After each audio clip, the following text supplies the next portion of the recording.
There we go.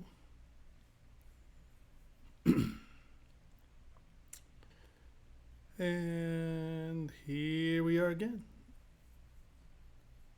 There are no viewers yet, so as soon as someone comes in, I will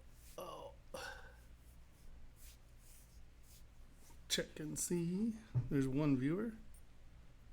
What time is it? Oh, I started a little early today, huh?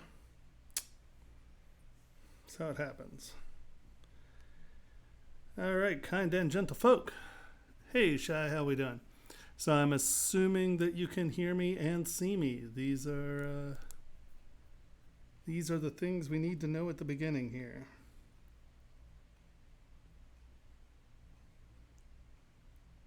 So just touch base with me and tell me if you can see and hear me on the different platforms. Yeah. Today we're going to go over a couple different techniques, and of course, any questions you all have about anything.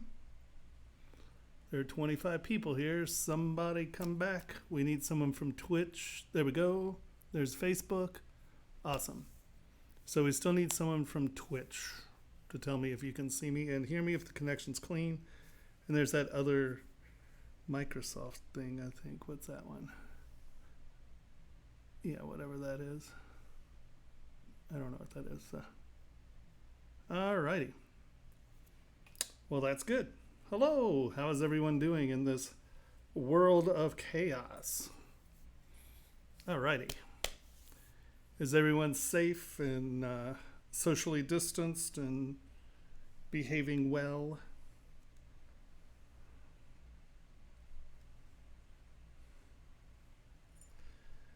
So once again, for those of you who are new and joining us, feel free to ask any questions about anything. I'm really here to kind of help you guys learn more than you all watch me make things. Well, this is whatever you want it to be. If you have any questions, please ask, right? And I'm just going to go through, this is sort of in progress, and then I just whipped up some quick shapes. There's another shape. And then I'm going to show you another way to generate some forms. That's all I'm doing with this right now. So this is fairly beginner. But like I said, anybody can ask any questions about anything. So please do. So as you can see, we're working on a flat plane right now. And I find that this can be a pretty good way of figuring out your forms or some base forms. And so I just kick it up. Man, that's like 6 million polys. And I'll just start, you're just kind of drawing. I kind of view this as a drawing answer to some of our forms and shapes,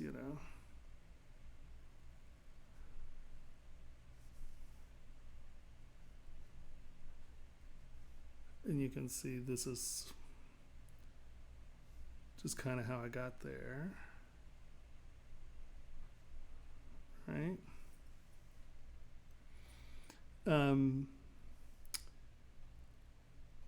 If anyone has any questions about anything, please ask, because this tends to be a really long stream, and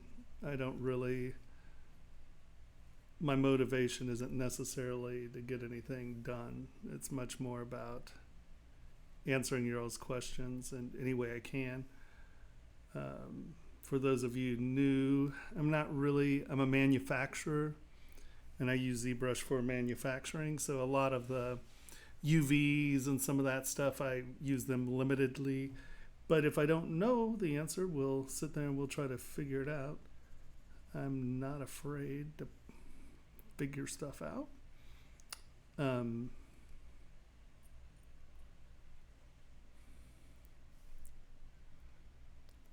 So what's it called? It's active symmetry. It's under your transform palette. See, symmetry, and I have X and Z turned on. So I have a quad symmetry going on, right? And as of now, we're just kind of drawing stuff in. Well, right now I'm not at super high poly. It's like 6.4 million because I have a lot of wasted geometries on this model because this is a cube. Because how I'm going to produce the geometry of this will make the jump and turn this into a little bit more efficient geometry as soon as we get our base shapes in. Because I view this sort of as a way of doing kind of block up or initial shape creation. Excuse me.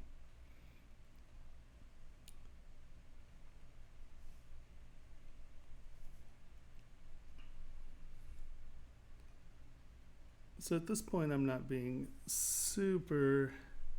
Hey, Alfie. Well, thank you very much. I appreciate it. I truly do.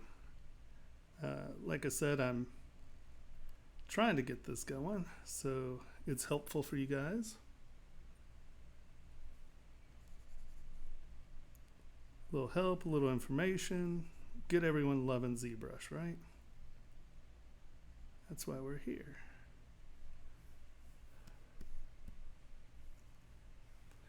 And so you can see basically all we've done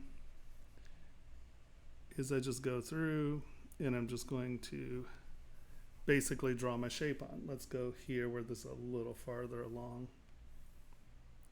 Right, and so this is probably a ring, but you'll notice it's flat, right? It's not actually an incredibly dynamic form for a ring as far as heights and stuff go. But this is just a way for me to get my geometry in there, kind of get it how I like it,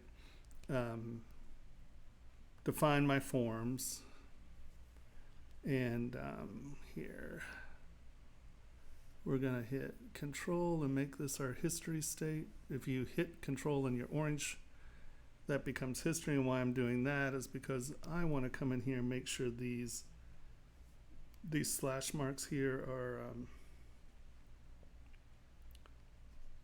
nice and separate. Let's use trim front actually.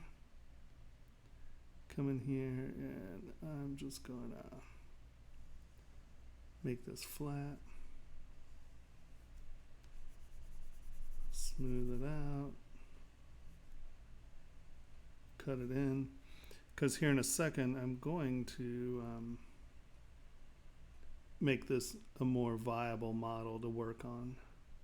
Because like I said, right now, as far as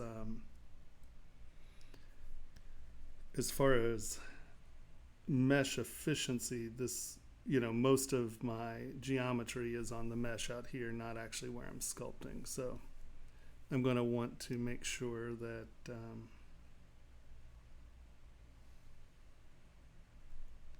that I have my geometry where I want it when I start sculpting for real. Please ask me something. I'd be happy to answer any question you have. Or at least give you what information I know about any question you have.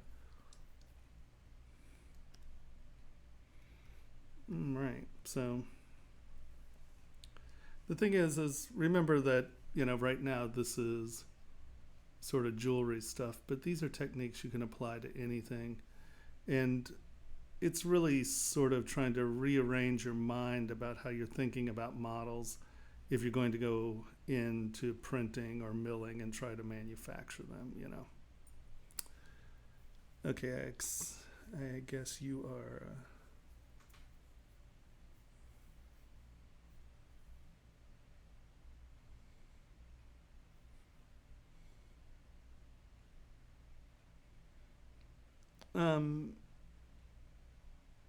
Well, I mean,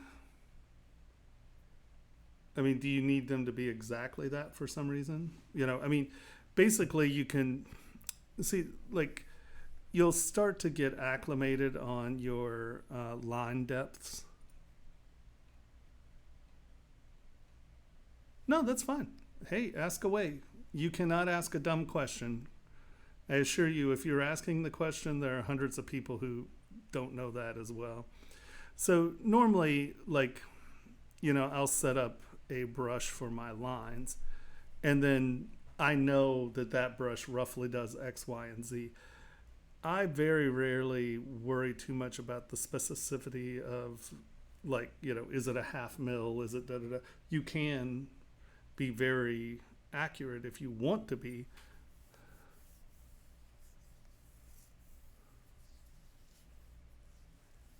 I don't know anything about Maya. I've never opened. Well, that's not true. Like in 96 or something like that, I was an alpha tester for what they were calling artisan plugins. So Maya had like its own sculpting tools.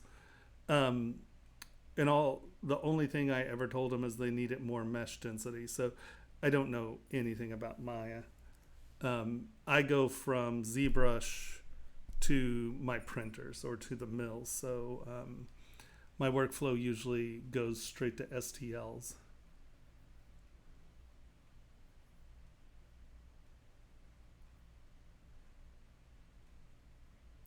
Yeah, no, I mean, I feel you on that. I'm just saying that honestly, I so rarely measure anything only because with this, I know what my lines are going to be. I mean, if I cut a line, I know that here, oops. You just grab it. Doop. And how deep is this detail here?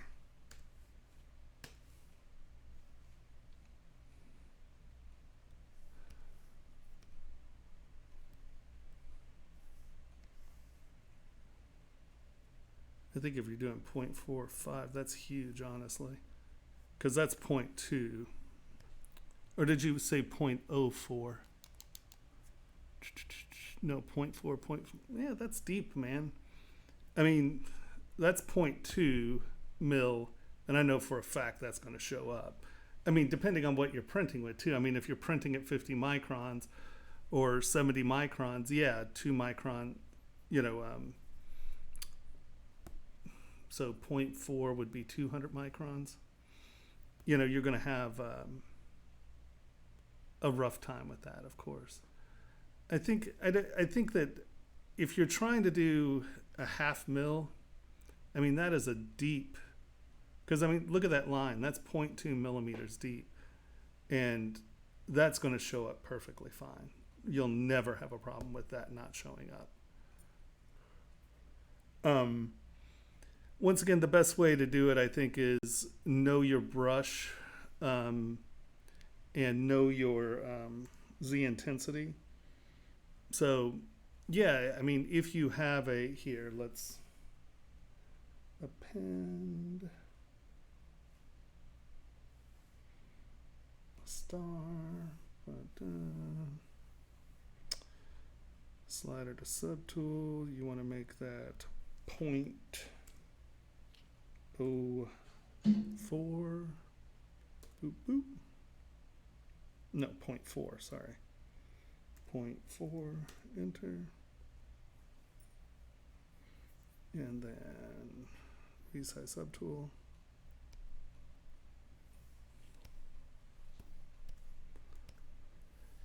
Should have made that a cube, sorry. Polycube, boop. Slider to subtool. 0.4, enter. Resize subtool. And then you bring this back out here. Come on, you. I mean, if you're looking at that, that's a, half a mil is a huge detail if you're doing sculptural stuff, right? I mean, here. I mean, I've had a lot of success. If you're not printing at 25 microns, that could be why. But, I mean, if you just look at that, that's a half a mil. That's huge,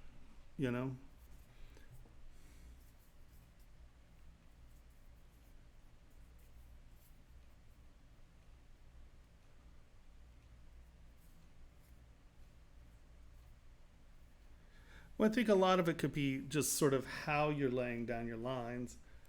I mean, I don't know. I find that I have a lot of success printing at 25 microns with things that are 1/10 of a micron, I'm still getting that detail. But a lot of times that's because I'm using steps as details, not just lines. And I get a much better result. Hold on, let's see. Where are you?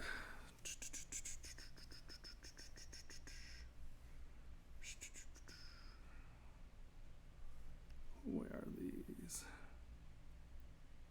Where are the beads? Those little skull beads are a good example because you see an 8mm. Come on. Well, these are blurry pics, but some of the side detail is only like 1/10 of a millimeter. Right, I mean, if each one of those were a 0.5 millimeter, it starts to look really noisy. A lot of times is where you're running into problems is it's not that you don't have enough room to have the detail, it's that all of your details at the same depth and it starts to become homogenized and it's easy to lose. Where in the hijibas are, oh, here we go. You know what, let's do this. I know where they are here. I mean, if you look at these are 8 millimeters, right? That sticks these lines much, much more shallow than 0.5 millimeter. Let's see if we can get a ruler in here. Boop. Oh. Come back here.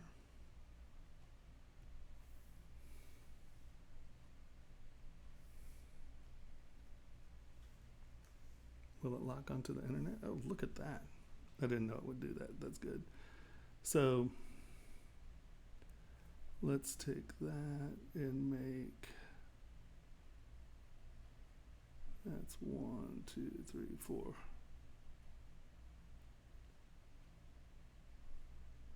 One, 2, 3, 4, 5, 6, 7. One more.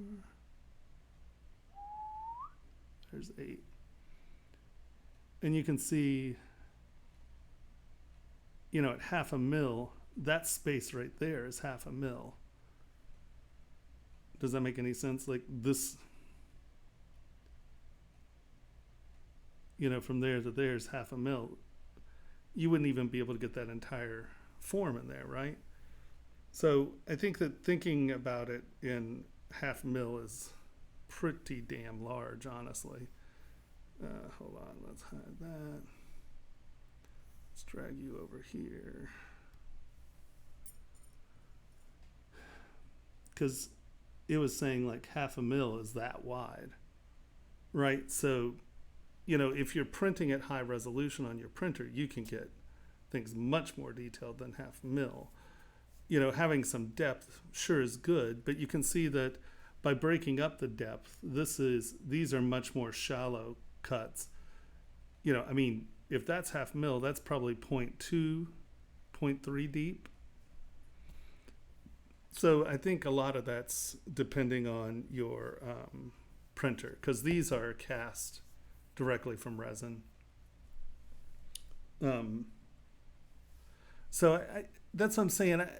I don't know, did you come from Rhino before you got into ZBrush or from CAD? Because a lot of CAD people try to get their heads around, oh, it's a number, it's a number, it's a number. These minimums aren't numbers and stuff. They truly are, like that's an 8 millimeter ball, right? So you can see that, a lot of this stuff is super tiny. And these aren't even super tiny. I did, and that's the model, right? Now, you can tell that I'm not measuring anything on this. I measured the hole. I measured the overall size because I knew we needed like a 14 millimeter bead, 8 by 14. So actually those are a little bigger. Those were 14. Sorry, they're not 8. I was going off the ball. Yeah. So what I would say is this is, one, use this material, okay? Use Mod Dirty Blue, because it is, as far as I've found so far, the best representation within ZBrush of what's going to show, right? And then the other thing, do you have any pictures of your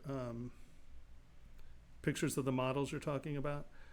Because honestly, the other thing, and this is where, oh, no backface masking somewhere. Oops. We better fix that, because that's going to be a problem when I try to Boolean this. Planar flatten. Backface masking. I see I've done this already tonight. Whoa, whoa, whoa. Whoa, Mungunner.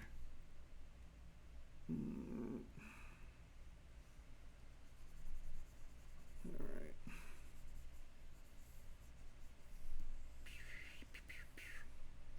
There we go. So when I teach, one of the things I try to teach my students is kind of breaking the CAD mind, and I call it the CAD mind because that's a very common statement or a common question I get from people where they're like, oh, it needs to be, minimum wall thickness needs to be 0.02, 0.222, or, they'll give me measurements where they're like, oh, this has to be like 1,000th of an inch. And it's like, okay, first of all, the computer has given people a completely artificial sense of what reality is, okay? I can be as detailed in ZBrush as any human in the universe can be. I can come in here. Hold on, okay, we're there. Let's go up here. Right, and let's say I need to put my name in here, right? Let's tap here and zoom in. All right, so I can turn on Sculptural Pro here. Come on. Let's go to you. Turn on Sculptural Pro.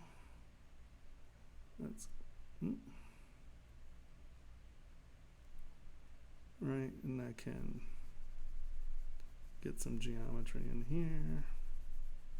And let's right here. We'll zoom in.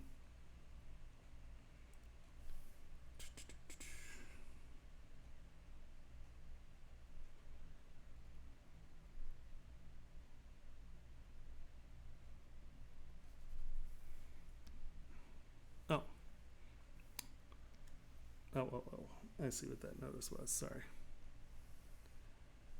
This has too much geometry for Sculptural Pro.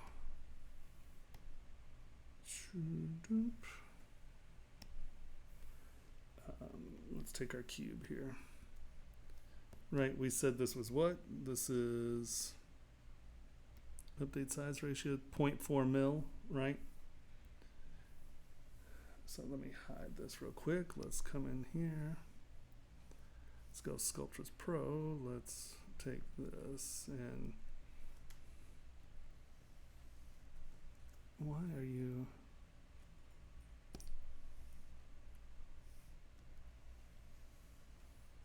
So we have this, it's 0.4 mil, right?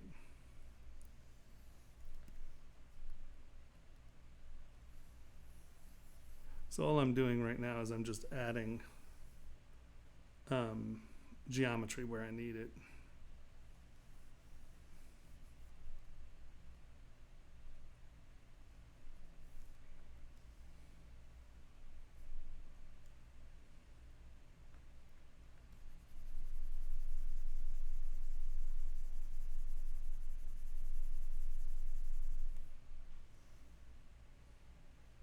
Oops.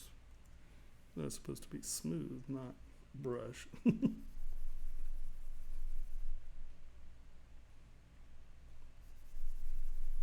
right. Let's take our brush back, and now I'll come in here.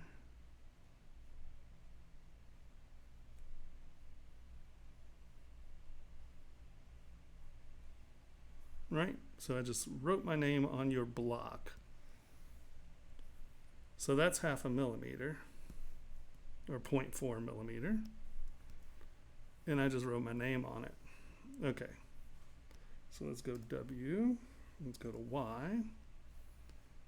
And you can see that that is a micron level writing, because where's my first tick? There's my first tick. That right there is 1/10 of a millimeter, okay? So I can get as detailed as any, this is probably, I know that in one of my demos I can write at 1 micron. But there's nothing in the world that will ever produce that, right? So, especially in jewelry production, you know, CAD has made us think that, like, oh, it has to be exactly right. But what that CAD operator has completely forgotten is that magic really, or jewelry, or anything you're going to cast is voodoo. It's not science, because depending on the humidity in the air, depending on what kind of investment you use, what alloy of silver, you get completely different shrinkage rates. And you can get your shrinkage rate close, but if you build something that has a fat top and little thin wires, well, this is going to shrink more than this. You know, when you're going into production, you have to, you know, you're going to print it, you're going to cast it, you're going to measure it, and that's going to tell you what your relative shrinkage rates are, right? So when I hear something like, oh, I need a 0.5 millimeter line, it kind of makes my skin crawl, because really what you need to do is sculpt something cool and then cast it. Well, print it first. Do your details show up? If they do, great. If they don't, then you need to go back and cut them in a little. But if you're sitting there and you're measuring something by a 1/2 inch or a 0.5 millimeter, you're now dictating your design and your freedom to math that is not real. Like, yes, there are real wall thickness issues if you're doing shelled objects, right? You know, you can't have a 0.001 shell because it just won't fill, right? So there are some real maths there, but I get very reticent to say that there's a minimum wall thickness. That Mayan ring, I made that expressly as a test to see how small I can make some of the details. And I'll tell you what, it's staggering what showed up. I was really blown away, because I made things that I thought were going to be too small to print and cast, and they showed up fine. So a lot of it is your process, right? Knowing your process, knowing your printer, knowing your caster, and then that's going to tell you what you can or can't get away with. I would say that, and that's why it's important to develop a relationship with a casting facility, or if you're doing your own casting, you know, you're going to train your caster to do what you want, right? So it's important to concentrate on what you're doing first as far as making a nice piece, and then worry about your resolution, because you're going to do test prints. No one ever, well, I'm sure there are plenty of people who make one piece and then they print it and then they cast it and they call it done. And their work is going to be mediocre, because they're going to be stuck to the thing where, oh, I've got to do X, Y, and Z.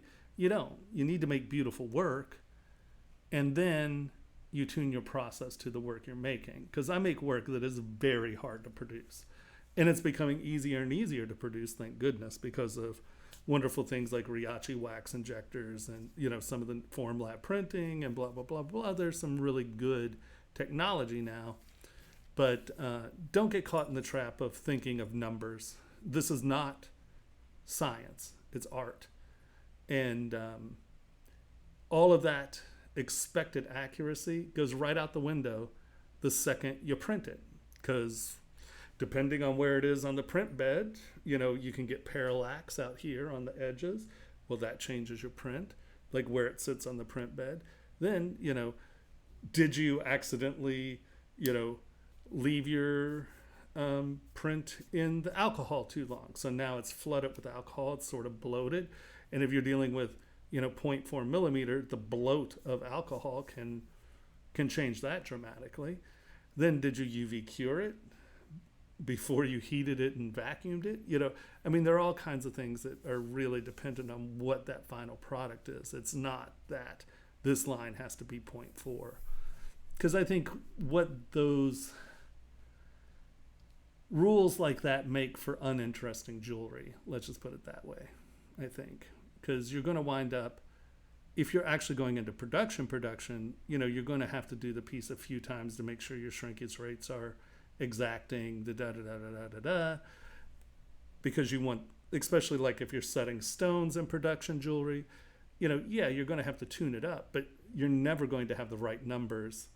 I had this fight with this guy who was using this parametric modeling program, and, you know, he went through his whole thing, and then, of course, it was wrong because it was cast. You know, there is shrinkage, there's warpage, there's all kinds of stuff that happen in that casting process.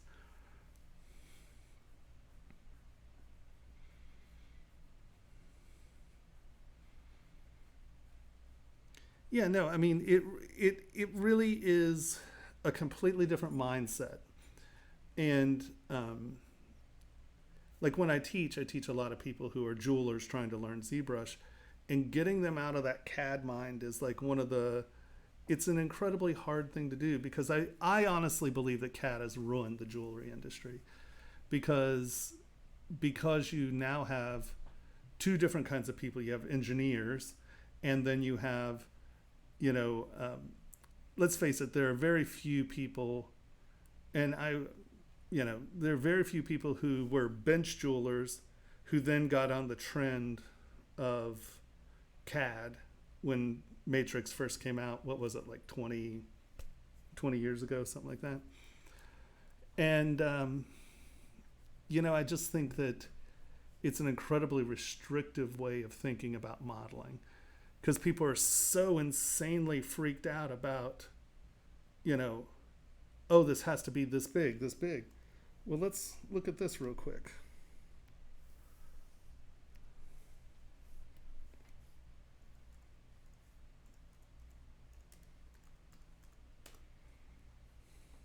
You know, here, let's take a good look at our Scythian gold.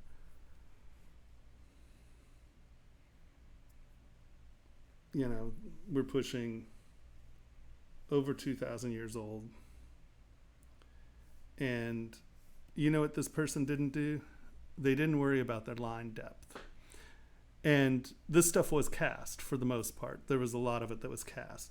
So this isn't fabricated. And, you know, you're dealing with, and look at your detail. They're incredibly stunning pieces. The resolution, the detail is stunning. You know, I mean, these pieces are mind-blowing. And this is 2,500 years ago. They had like camel fat torches and a hammer that was a rock. You know, I mean, you're not dealing with precision anything. But what they did, you cast, you figured out if it fit or worked, and then you make it, you know. And I think that we have lost the freedom of creating beauty because we're tied up in this concept, and I will argue it to the day I die, a very false concept of precision, right? Because let me tell you, these suckers didn't have a caliper. They just made cool stuff. And I think that's a really huge lesson to learn. And I think that is the lesson to learn, is how do you make beautiful things and stop worrying about the math behind it. Because let's face it, you know, when I made my skull rings, I made them a full size. I didn't make half sizes because I made them, you know, they're pretty hefty, and I would just grind it up to the next half size. I mean, you know, what is a real size 12? Well, it completely depends on your mandrel. I don't think there are two sets of mandrels that are the same thing. And people are like, oh, that's 1.0030 inches off. It's like, that's what a grinder is for. Get in there. Ta-da! You just made it the right size. Get in there. You know, CAD people aren't thinking about bench work, right? Because nothing ever fits the first time. Nothing is ever right unless you've made it a couple times. Or if you're willing to get a hammer and knock the shit out of it until it fits. And I think that CAD has turned jewelry into this abstract concept where these numbers matter. And The numbers are BS. Just let's Google search ring sizes, and even the ring charts can't even agree on what a size is. But you know what? It's like a quarter of a millimeter different. No one cares, because when you're polishing, you lose that. I mean, each ring size is what, like a half millimeter on either side or something? It's silly to get wrapped up into that. Yeah, well, as a stone setter, do you want me doing your pave? No, you want a flat space, and you're going to make the pave fit, because guess what? Very few people use truly calibrated melee, first of all. And I would argue that the good, beautiful pave is using different stones to fit in your space. It's not having all 0.8 and every single stone's 0.8. That's boring. It's just monotony to the eye. And it's one of my major arguments with modern pave is that it sucks. It's all the same size. It's horrible. It's like, where you'd grab a whole set of melee in different sizes, and then you'd use bigger ones in the bigger space, and you'd use slightly smaller ones. And I'm not talking about, 2 millimeter to 0.01 millimeter, but, just from, let's say, 1 mil to 0.8, even that's a dramatic change in your scaling when you're doing pave. And you sure as hell don't want me setting up your pave, because once again, I'll argue that you're going to have to print that 2 or 3 times, or you're basically just doing your own pave anyway, because when you're dealing with something that's a 0.8 mil, stone, and they go smaller, let's face it, but let's just stick with that standard 0.8 milli. If it's even off 1/10 of a mil, well, over that whole thing, you've lost a full stone in the shrinkage of the ring. That's why you don't want all that crap in there. You want a flat thing, you're going to do it by hand. Right? I'm just saying, they're beautiful.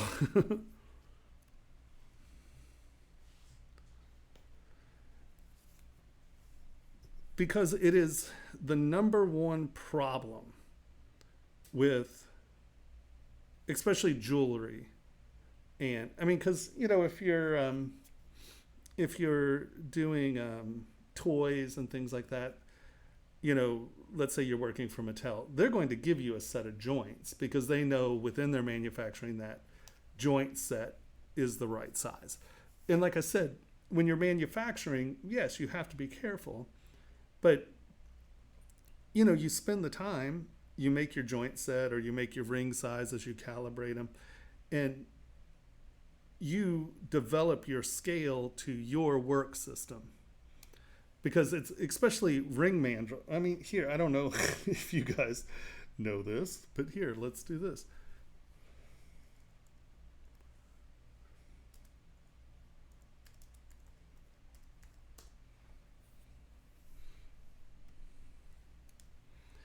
All right, let's just pick a random ring size chart.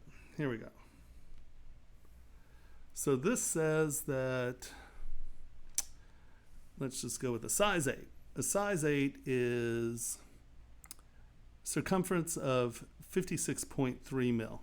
Okay, let's just pick our next chart here. Size 8. Oh, look, that says it's 57 mil. All right, let's check this one. Where's size 8? 57 mil. Size 8 1/4 is 57 mil. Where's just a size 8 here? Do they not have I just 7/3? They missed 8.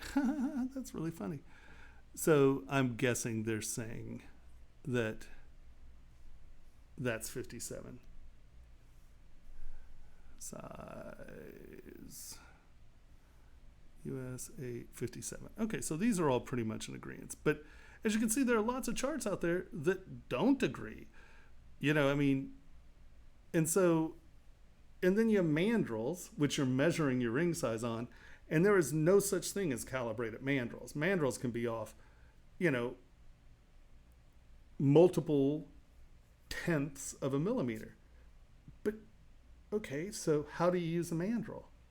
Is the mandrel calibrated where the line on the mandrel is 57 millimeters? So when you slide your ring to size it, if it's a wide ring, is it there, or do you get it on the back side, or is it on the center? Because it's a cone. So how do you fit a wider ring on it?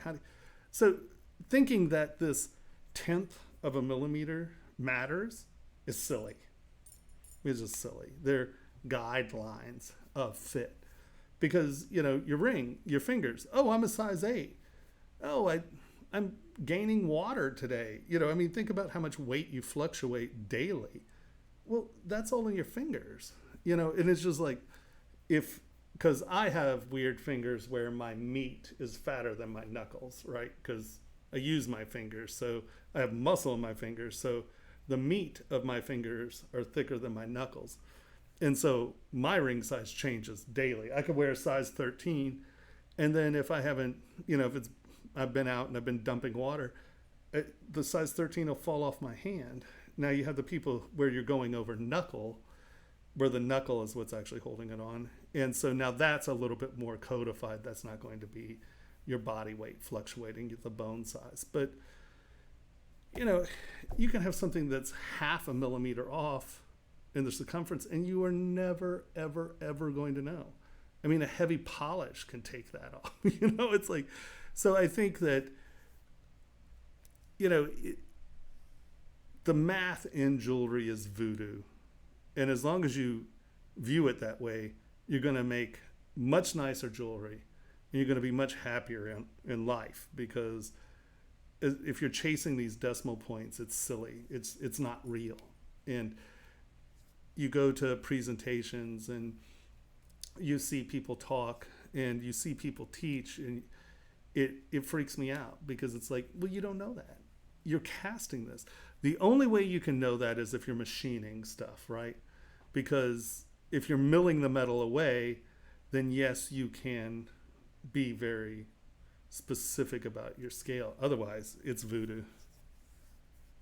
Right, exactly. I mean, you know, you can buy a 5-carat stone. What's that mean? That's the weight of the stone. That's not the measurements. Did you know that? You know, it's like you can have a 5-carat stone that's, you know, like this big but this thick, or you can have one that's big, fat, flat thing, you know, because let's face it, not all stone cutters are equal, and they weigh them. It's not your measurement. You know, I think a 5-carat is roughly an 8 millimeter stone. You know, but it's voodoo, because this is all hand done. And so I try to get people to stop even thinking about those numbers. Make something cool, print it. If the lines aren't deep enough, guess what? Go back in and thicken up your lines and change your details a little.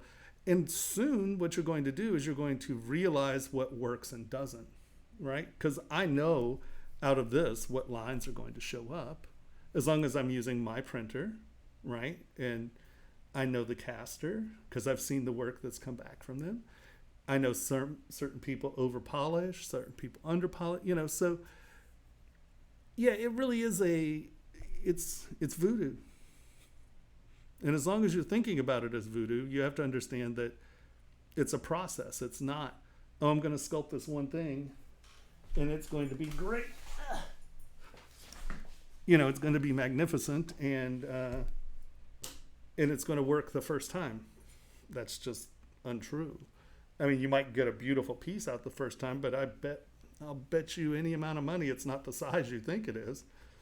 And if you have stones, you know, if you didn't calculate your stone, then if you're casting an X1 white gold, you know, you get a much bigger shrinkage rate. And, you know, it completely didn't.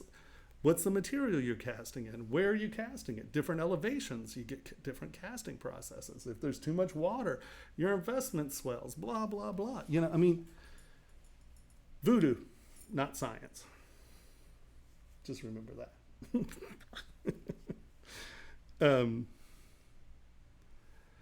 All right, so as you can see, this is a quick way of getting some interesting geometry out and about. Did I answer that question? I just went on my voodoo rant. It makes me crazy. So now the easiest way to go about this is, okay, we can now see that obviously this is going to be too thin, right? Because, you know, sliders, subtool. I mean, that's like 2.3 mil with our flat part. So we're going to come in here with W, get rid of Y, straighten this, come down to our little thing, and I'm just going to fatten that up a little. And you can see that's a little disproportionate. But we're going to curve Y. Oh yeah, that's only like 4 mil. That's actually, that's even less than that. From that edge line up's under 3 mil. So this is all just super flat. So that's fine. We're going to go W. No, of course. I mean, hey man, no, you're not taking my time. Anyone watching, please feel free to ask any questions whatsoever. I'm really here for you and your questions. I have no agenda. I'm not trying to get anything done.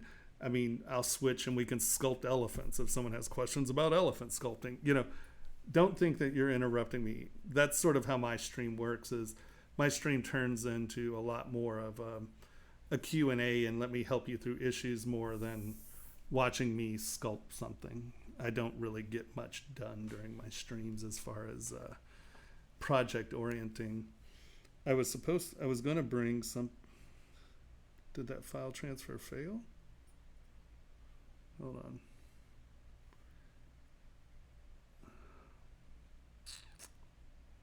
Hold on, let's see if that transfer failed.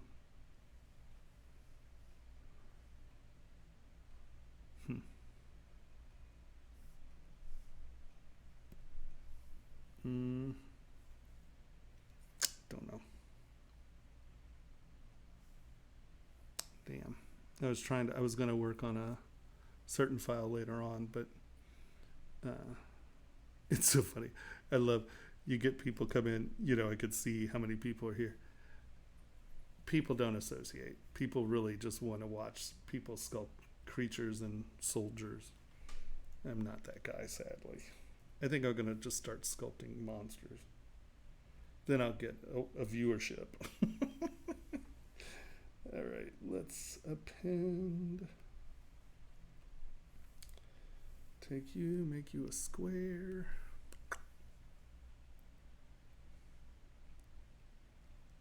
Yeah, I do get a lot of people viewing because I'm a little late for America.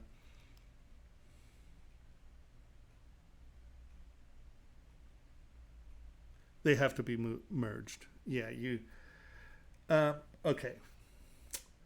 If it is a deposition printer, sometimes they don't, but those are old printers. For the most part now, you need a complete watertight shell. Not only does it have to be merged, but it can't have any holes in it. It's got to be a solid watertight shell for the most part.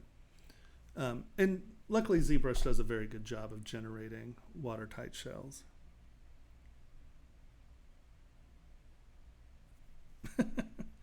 Well, I think next week is the last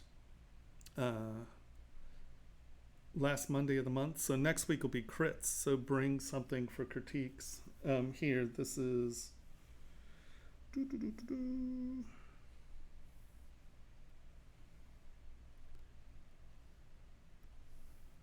This is everything, but.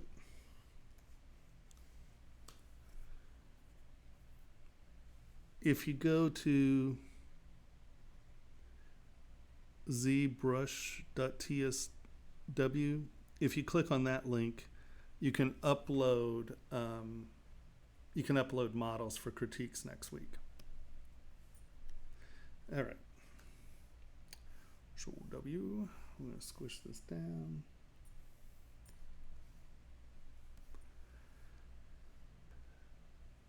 So the last Monday of every month I do critique sessions, and you just upload your models and we go over them, and it's good. People seem to enjoy it. And that's a big bonus. All right, so we're now going to drag this guy down here, create new folder. I'm just going to leave it untitled. I'm going to go here, make that start, make that negative. Oh, you know what? We're going to lower res. Oh, here, let's do this first. ZBrush. Oh. Remesh by Dynamesh. This isn't my machine at home, so if we were going to try to do this with a 9 million poly model, it takes a second. Because of the stream, it lags a little, so I'm going to just decimate this.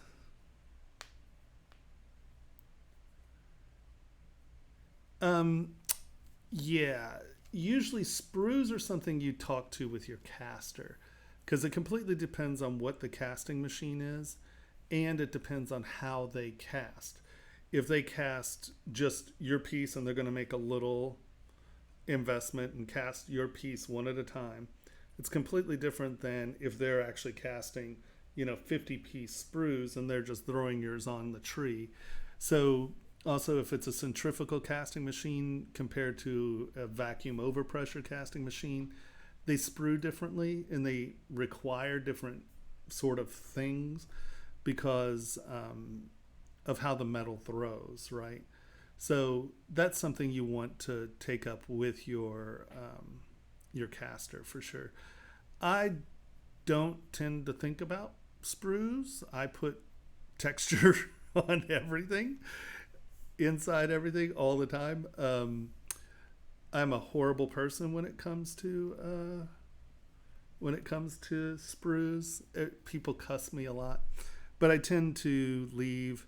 So on the very bottom of all my rings, I have what I call striking plates, because you can have a lot of detail, but we live in a world of marble and cement bar tops, and so people tap into the music, completely squish their rings. And so I put a flat spot on the bottom. That also happens to be a very good place to sprue. I tend to leave the inside around the top of, like in here, around the top of the hole there, because usually that's someplace you're going to want to sprue. So I do think about where to leave. And if you're not doing a ton of detail on the inside of the rings, they'll sprue anywhere in there. I just tend to put a lot of detail on the inside of rings, so I'm a nightmare for a caster, honestly. But I don't pre-sprue anything unless I'm in like when I was working with William Henry, we knew how we were going to sprue that, because we had, we were making the machine, making this. So for the manufactured part, for the final piece, on a number of them, I put the sprue in the print. So when we made the mold, it had the sprue in it, right? But that was done through lots of trial and error to make sure that it's in the right place. And then we do that, and then they make, thousands of the beads, and then great, we know that works. But for, if you're just doing one-off stuff, just make sure you're leaving someplace for them to sprue. Otherwise, they will, without a question, put it right in the middle of your detail. Hold on, do I have a picture that you might be able to see the buttons? Come on. Oh.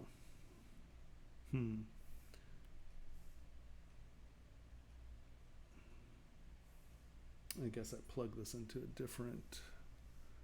I can find it. Well, here, you don't need to see it, honestly. Like if this were a thin edge, I will often... I'll turn Sculptural Pro off. All right. Shift. Turn that off. So like, let's say we're doing this, and I have a bunch of lines over here, and I know I don't want the lines there. I can come in and like just say, okay, I'm going to leave you that place to sprue, right? You can do things like that, but you're like, hey, don't go over all my detail. All right, so yeah,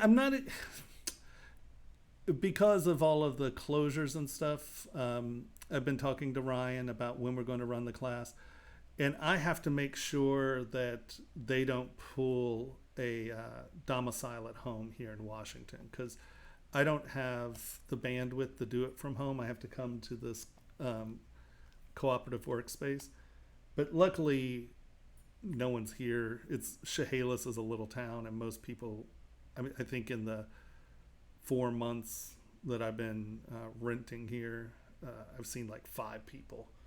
But I have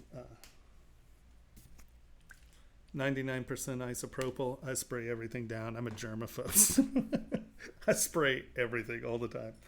So I'm pretty conscientious about, trying to have a clean workspace and that. But there are like 2 groups of people that use this room, and it's like once a week. And so as long as they don't nail me with the domicile at home, we're going to run the class in the next few weeks, I think. It's a real shame I can't stream at home, or I could run a couple classes at once, because, yeah.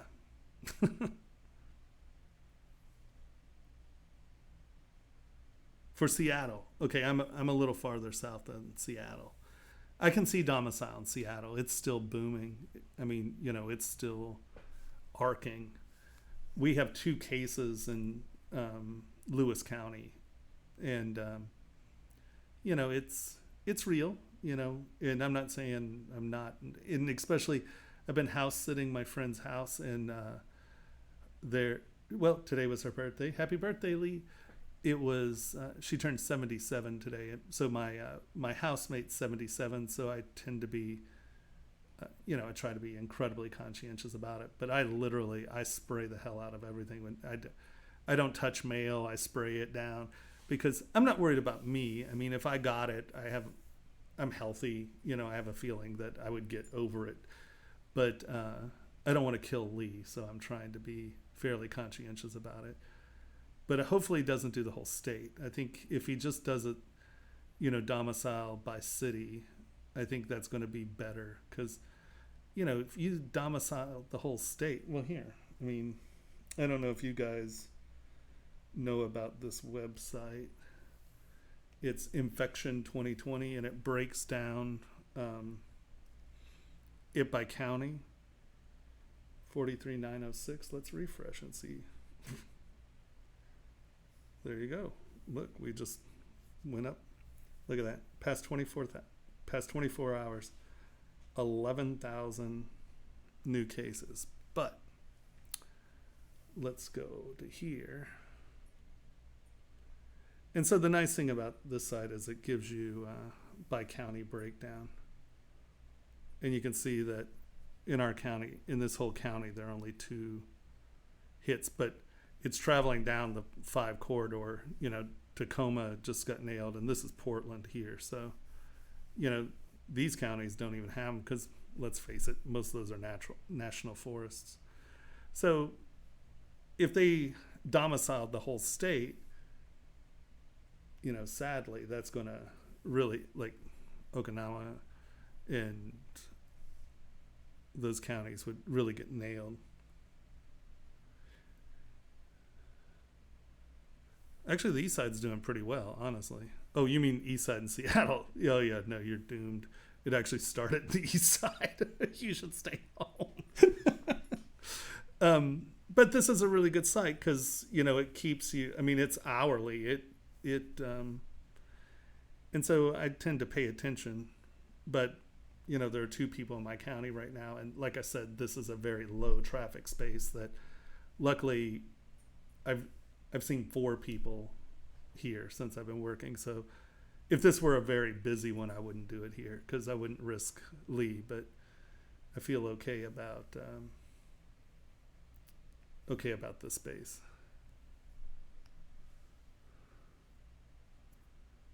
Yeah, it should. Yeah, the east side is Typhoid Mary in Seattle, man. I mean, it is definitely where it started and got hit hard. For sure.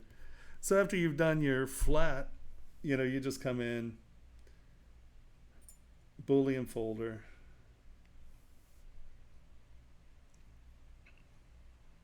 And so basically all we're doing is cutting the shape off the flat, right? And now we're just going to bend arc. And, oop, no, that's not what we want to do. We want to do this. Yeah. Oh, let's remesh that. So what that was, right? You see this? And then I bent this arc and see how we get all this weird distortion. I didn't divide up the geometry on this. Look, this only has 60 active points, right?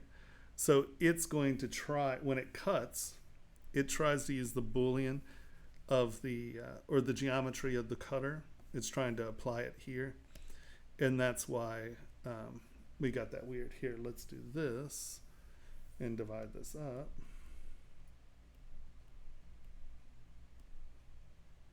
Right? And so now let's re-Boolean this folder. And this is something to consider when you're using your Booleans, is how do you want your geometry to function? If you're trying to get as little geometry as possible, use a cutter that has a lot less geometry. And then that way, where it's doing its cutting, it's using much less geometry, and it's a way to get the geometry where you want it.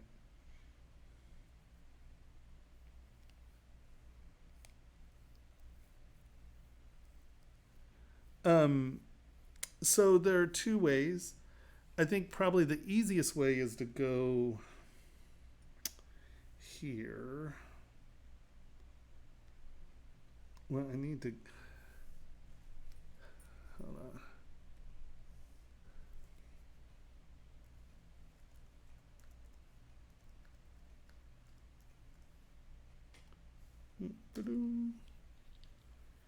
If you go here and you sign up, that puts you on the mailing list, and we can go there.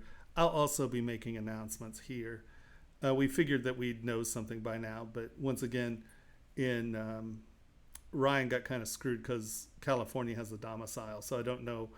He's trying to get it to work where he can run it from his house as opposed to their office where everything is. So it's creating, you know, there are issues that weren't issues 2 weeks ago, and so yeah, working on it. Whoa, what the hell was that? 1 second, I just heard electrical sparking noises.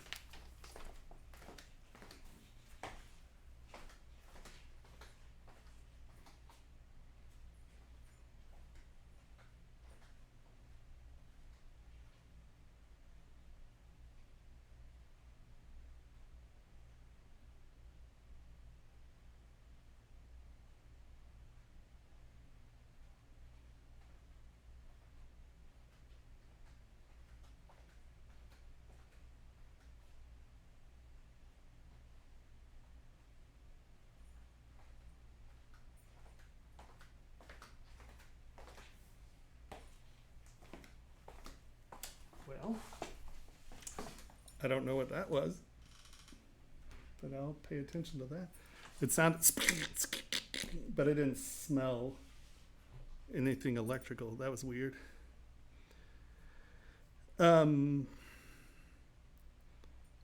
yeah, so if you sign up here, you'll definitely get on this mailing list when we start because this is for my the platform I'm trying to build that's modular. The ones we're going to be starting here in the next few weeks, hopefully, are going to be live. I've discovered that I'm not a very good video maker. It's very hard. So I'm working on this one, guys. I'm trying. So that's ZBrush Jewelry Workshops. Hey, Retian, how's it going? So now you can see what happened. Did it not?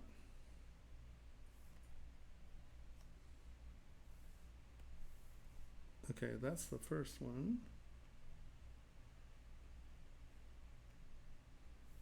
Okay, everybody's visible. You don't need to be visible. Transparency is not turned on. Boolean folder. Okay.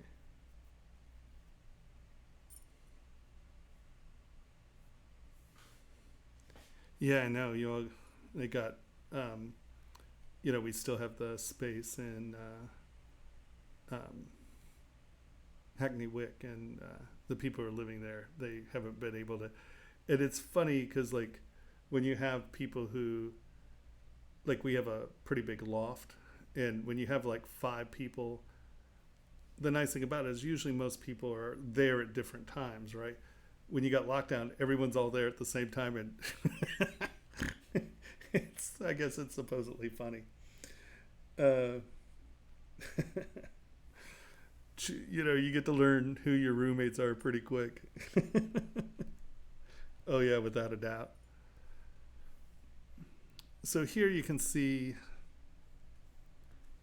how much more geometry you have here than here, right? This is much cleaner geometry. So, but this is also 201,000 polygons, and this one is 111,000 polygons. So, almost 100,000 polygons trying to fill this space up with useful geometry, right? So you can see how it can become a mesh management tool. Now, since I'm going to try to alter this, we don't want to do that. We want the geometry there.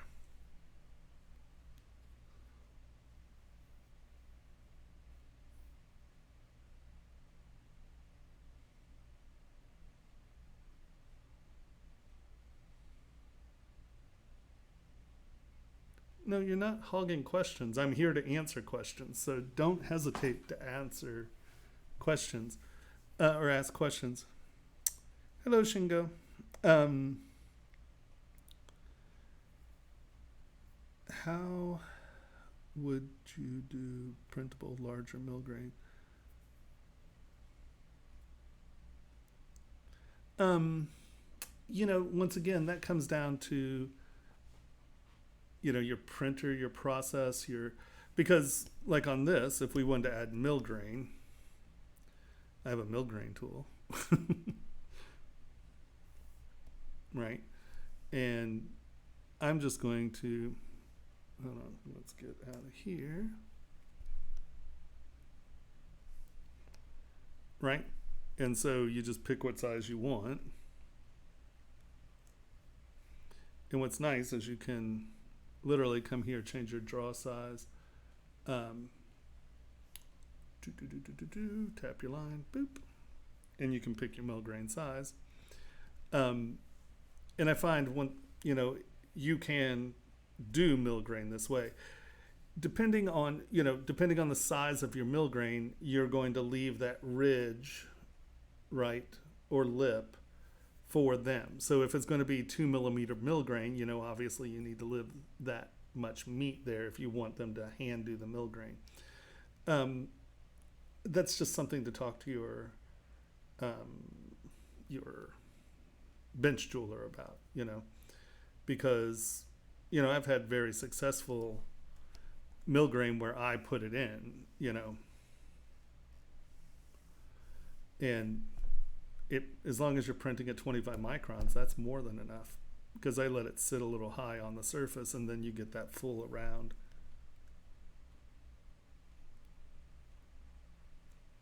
Do I make the mill grain? It's just a brush. It's just an insert multi-mesh brush, right? And so I just made it, and you can boop. And then it's just, like, if it's not exactly what you want a little bigger, boop.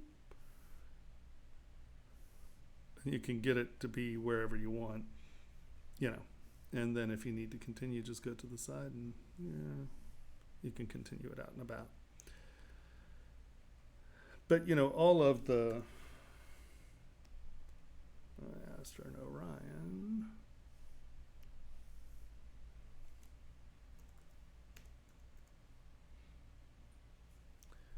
And the thing about this is that this is cast in steel, so it is heavily polished.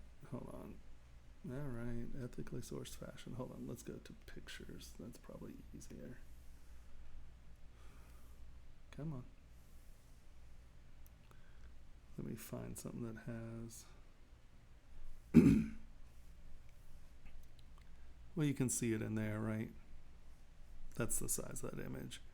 That has a lot of just the mill grain on the parts. But that's all just cast. I mean, so it depends on what you're trying to do. You know, if it's for bridal and you really want mill grain, then, yeah, you just ask them what kind of lip or ridge they want. Because you can put a really nice little edge in there for them to hit, you know. But it depends on the size of the mill grain. It depends, you know, it's a case-by-case thing. There's not a standard rule to it. Whoa, here we go. What am I doing? Everybody calm down. Boop. Because, you know, if you're doing half mill grain, or if you're doing 1 mill grain, you know, you obviously need to leave different things, you know, because let's say, you know, this is no, that's not what I want. You know, let's say I want this scooped in, but I want mill grain in there. Well, I would give it a scoop. I want real mill grain in here, you know. I'll give it my scoop. And then I'd probably just run, maybe this. You know, I just come back in and leave like a little ridge for them to go over and hit, right? So I think that's a case-dependent thing more than a rule.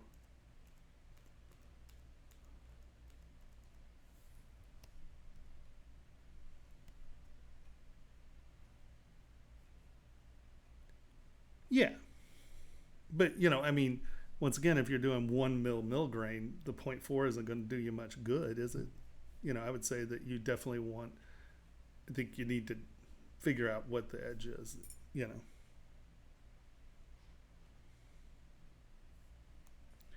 Yeah, because there are very few. I mean, you know, what's the smallest mill grain cutter you can get?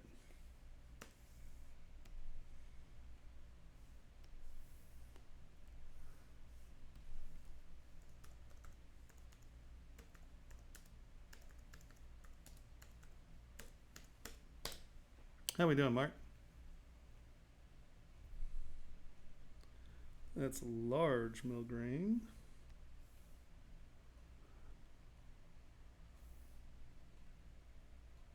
They sell mill grain tools on Amazon. That's hysterical.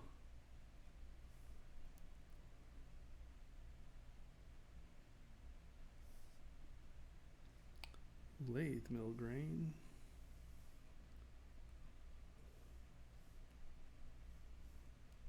Come on, show me. Yeah, they're not really giving me a size there, are they? Yeah, exactly. You know, I mean, you're not going to...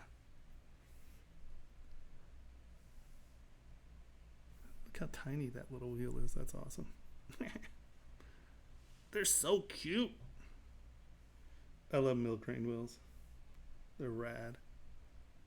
But I'll tell you what, you have to have a good solid hand to do good mill grain. Because if you change the pressure, it changes. Oh yeah, well, mine go to 14.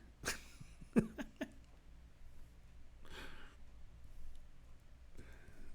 right, so I know I don't seem to be answering very many of your questions, do I? I mean, that's like, I don't know if you were here earlier. That's what I was saying, that like jewelry is so much, in all reality, is more voodoo than it is science.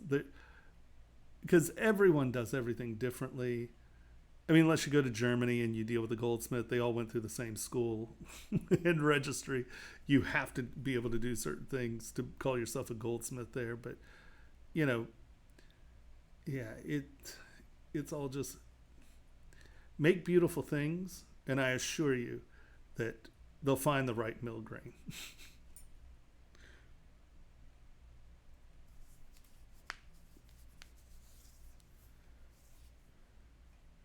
Sure.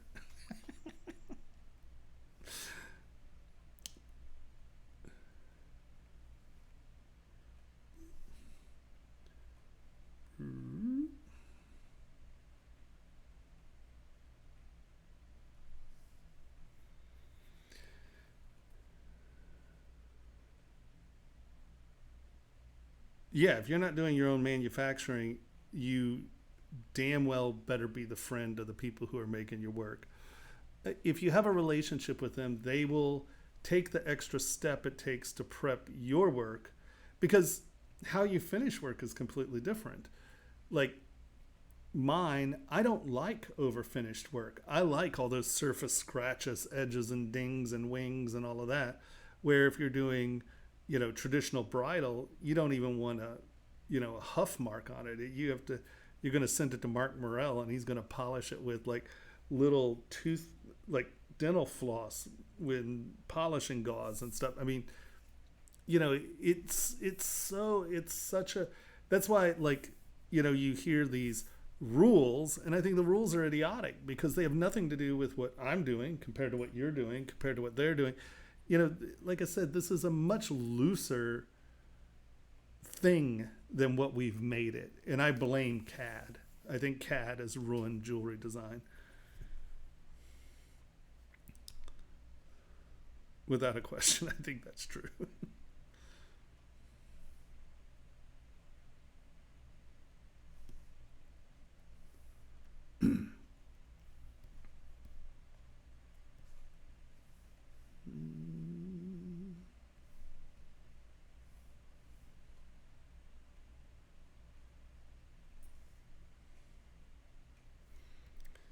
No, it's just CAD has created such outrageous fabrications of what reality is. Um, they're just, the accuracy that CAD claims is true, and it's all BS. I'm sorry, it is. I don't care. People coming in and telling me, cast it and put calipers on it. BS. It's not going to be what you're telling me it is. It's just not. Unless, of course, you've been doing this for a long time. You're doing your own stuff. You know what you're casting. But, it can change. Literally, if the humidity is different, castings can come out different. I mean, it's voodoo. It is not science. Yeah. Well, that's a truism too. That's a completely different issue. Just there are a lot of bad CAD designers. But what makes a bad CAD designer is someone who doesn't understand the reality of what's going on around them. And it's funny, I got a lot of grief. You can ask Mark. I get a lot of grief where people said that my work was unproducible. And it's not unproducible. It's just you have to take care in the production and how you make my work. And, you have to rearrange your work system. So, I have to find a casting facility that's willing to deal with spending the extra time to make my work work. So I think that, that's, I can't tell you how many places say my work's not castable because they just don't want to deal with it. Because, they have different polishing grains set up and this is the process they go through it. Well, 90% of the time, your standard polishing procedure is going to over polish my work. And nobody wants to completely readjust how they do their polishing. Now, people can say that makes me a bad designer because I'm not fitting into their normal workflow. And I could be a very bad designer for your casting facility for sure. But no, we've locked these things down. People are just lazy is what it really comes down to. You can have horrible casters, and there are a lot of crappy casters in this country. Well, I would say there are a lot of crappy casters all over the place, but this country is pretty special for it. And, they just want to say that it's your fault. Like, and it's very easy to get a caster who blames you for stuff.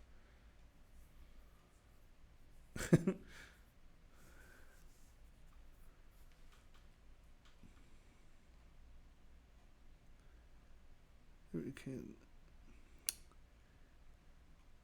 Are you having any problems with your interface, like despairing?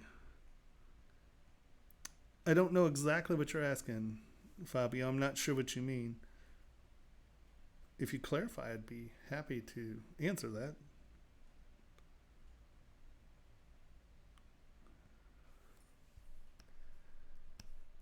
And so now you can see you have your form here. Now, yes, you might have to come back in and touch it up, bend it, and sway it. But as far as just a good way of thinking about shapes and stuff, you know, this is a pretty fast way of just making form. Here, let's do another one here. And I don't know what this is. I just threw down some shapes, you know. And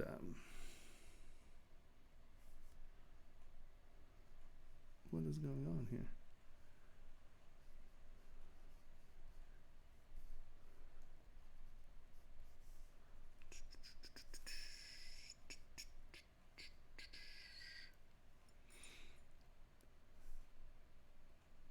I don't know what my lag is right now.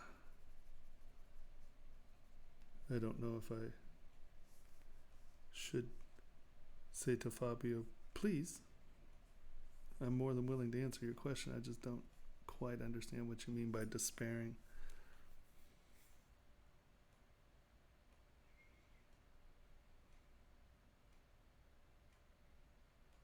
Oh, wow. That's wonderful.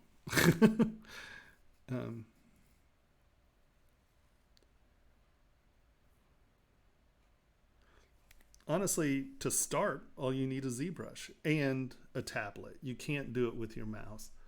It's funny. I know I have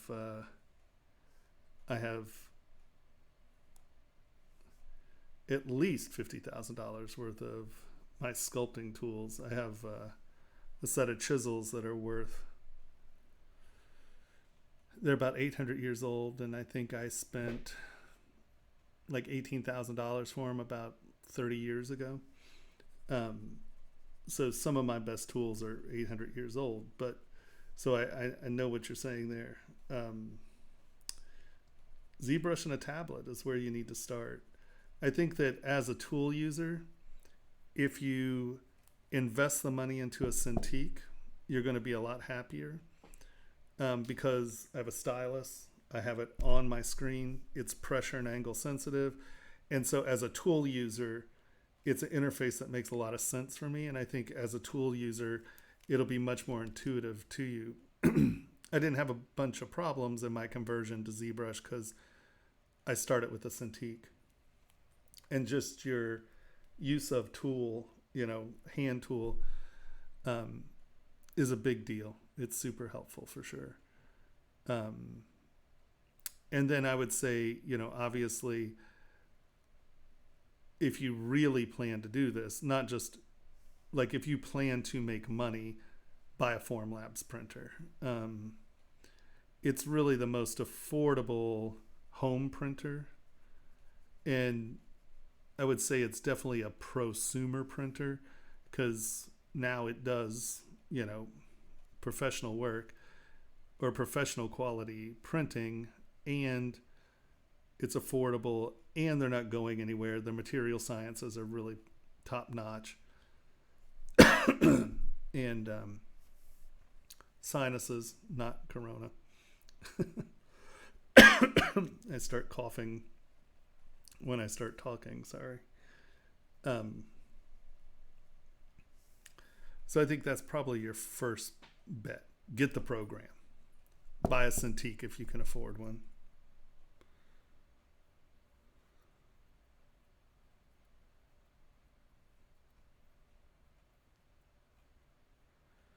Oh, you mean with the interface blowing up sometimes? Yeah, every once in a while I get a weird one. The real key is this: if you brought your interface Sorry.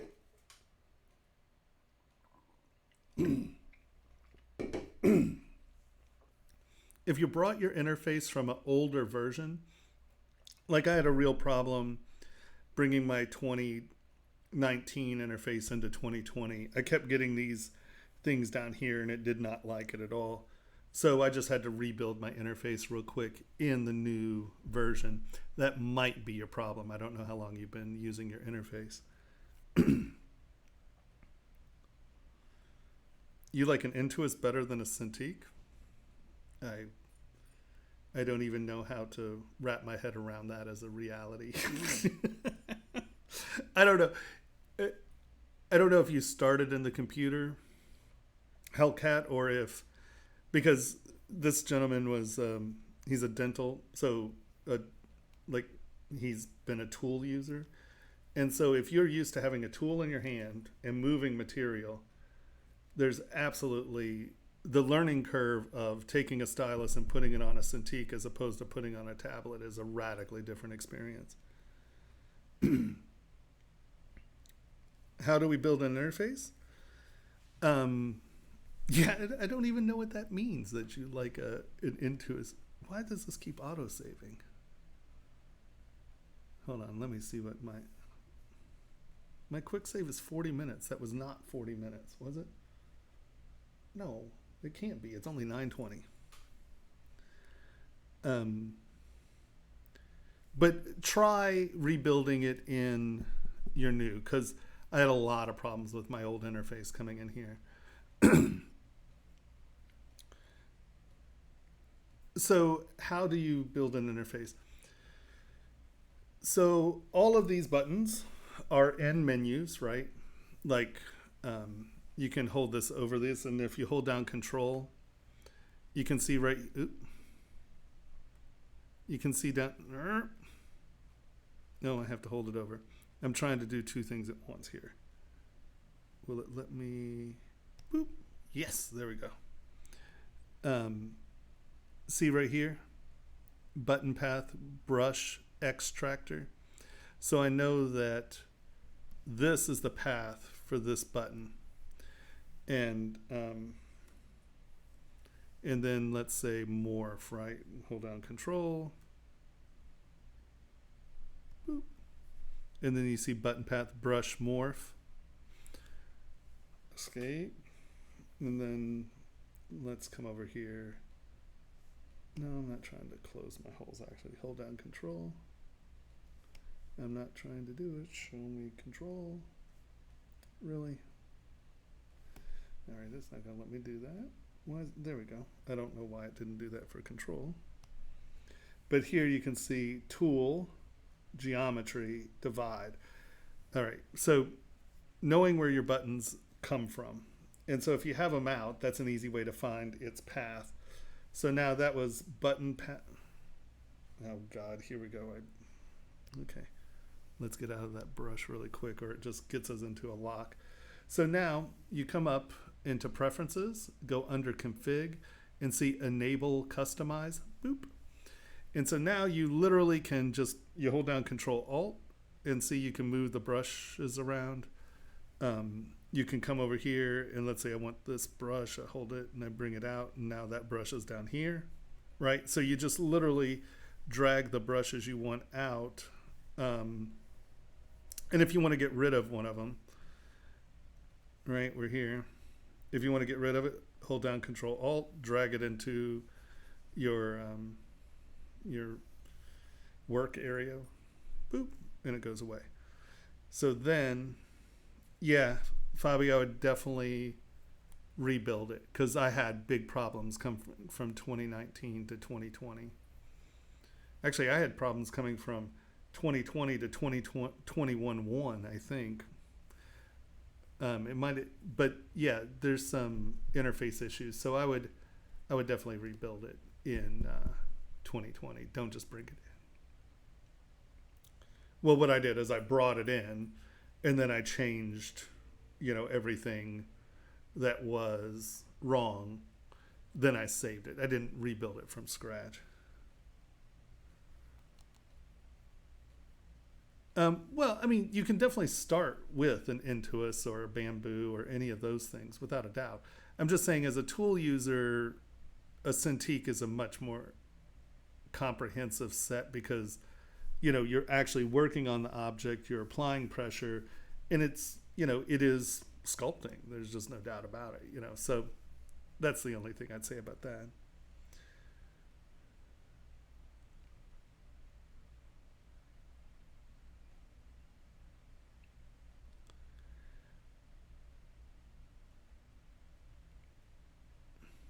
Well, okay.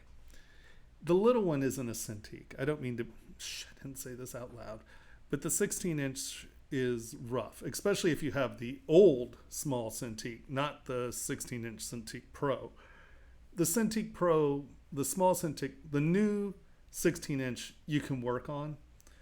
The first small Cintiq, ugh, it was horrible. It's just too small. You can't do anything with it. Honestly, I think this is too small. I want a 32-inch Cintiq. It's coming, but I wouldn't buy like the Henway or Hanway or whatever it is. Um, Wacom invented the technology.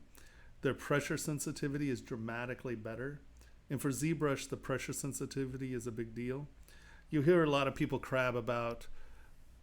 So Microsoft used to use Cintiq's technology in their, what is it, touch or whatever the hell their little touch computer thing is. And then they decided to make their own. And so Windows intentionally trashes Cintiq's drivers. So yes, every time it comes out with a new update, often you have to futz with your drivers. But so what? I mean, it's a superior product by far. Just its responsiveness, just I don't know. I've played with the other ones a little, and I was just very frustrated. But I've also had a Cintiq for over 20 years, so it's like it's kind of I'm pretty used to how it works, as opposed to how others work, and they do work differently. They do have different feels, and the pressure sensitivity is a big deal for me.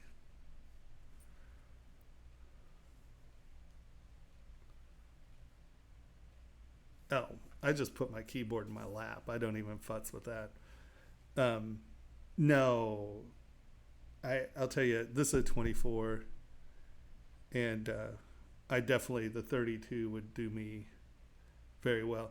The key is get an arm for it. That helps a lot because when you are down, you can really spin it around and get it to be where you want it to be and stuff like that. But oops, no, I don't want extractor. Escape. No, not from brush. Uh-oh. No, stop. I don't.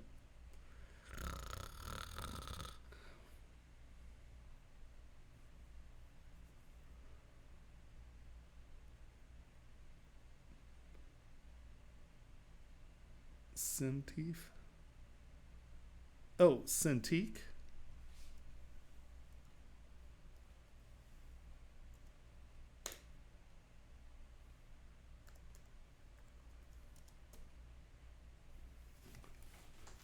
Krampus. I don't want a map extraction. Stop it.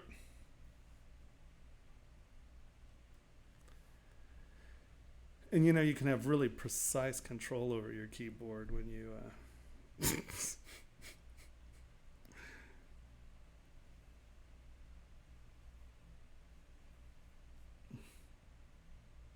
Okay, we're going to give it a couple minutes.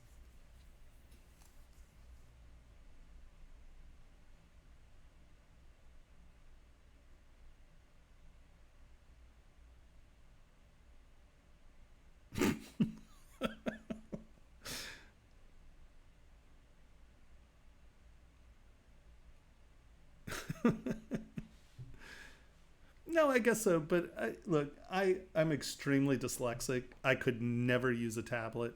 It's like it. There's no getting used to it. My system doesn't do it.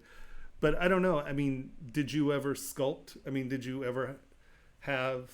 I mean, did you ever have sculpting tools and like actually use sculpting tools? Because I'll tell you, I tried it with a tablet, and my friend had ZBrush and he had a tablet, and he showed it to me, and I couldn't do crap with it because it's a disconnect I can't deal with.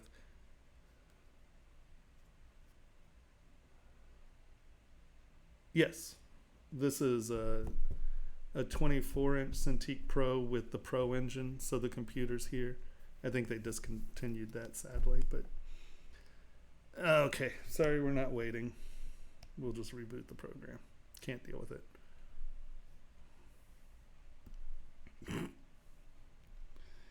I got it into a weird loop by having sloppy fingers.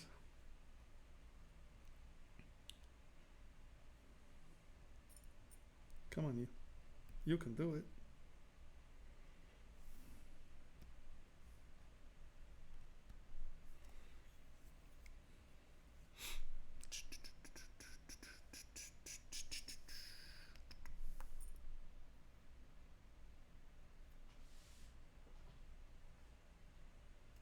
Yeah, I don't know.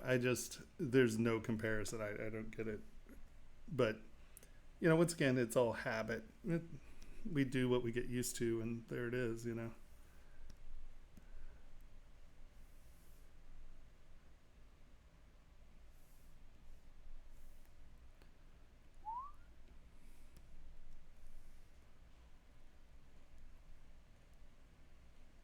But no, if you had a 16-inch Wacom, I can understand why you would like an Intuos, or why you would like anything if that was your experience. Because I had a Wacom. Was it a Companion, the beginning one? Yeah, it was a Companion, and that was basically the 16-inch Cintiq, and just how it dealt with screen size and stuff was a nightmare. But then they came out with the Mobile Studio Pro, which was still 16-inch, I think. And I worked on that for 6 months when I was overseas. That was my traveling computer, and you get used to it, but no, I've always had big Cintiqs, and there's no getting around it.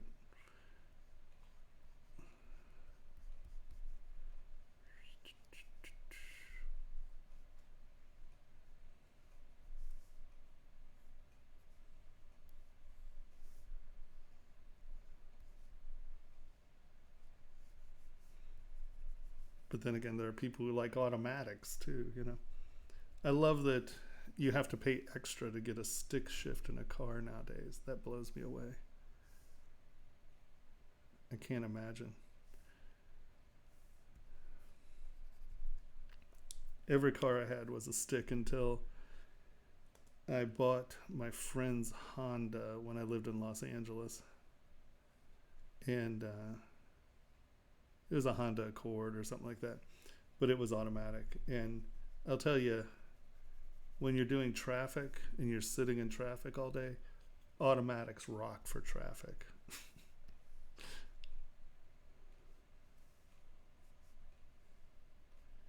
And now they have cars that will keep your traffic distance. Oh, that's a car designed for Los Angeles. That's all I know. I love there was a whole a stream. I can't remember where it was, but it was a collection of It's a collection of pictures that people have taken of people sleeping in their Teslas as their little automatic driving things. And there are a lot of them. I'm like, oh my God, I can't believe you idiots are falling asleep in your car.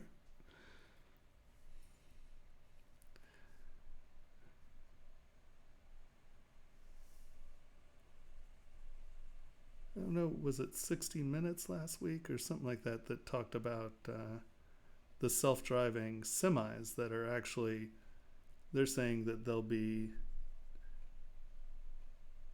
fully integrated by next year, and that blows me away. It's like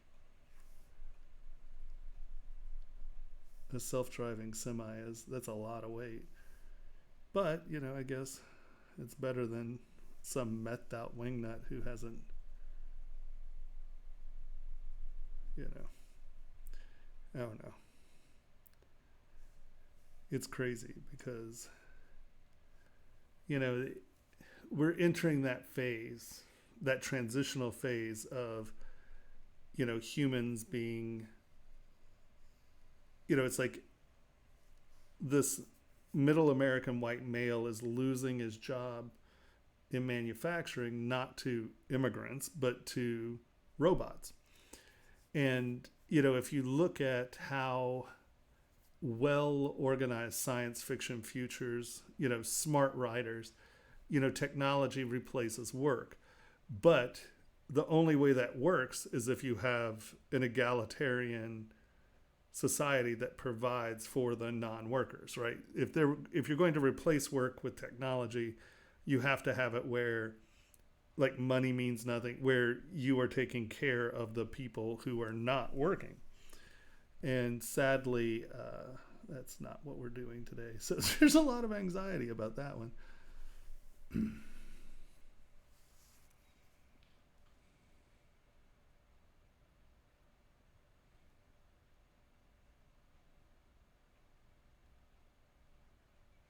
Oh, yeah. Oh, no, don't get me wrong. I'm not saying that they don't work. And I understand why you would want a cheaper product, without a doubt.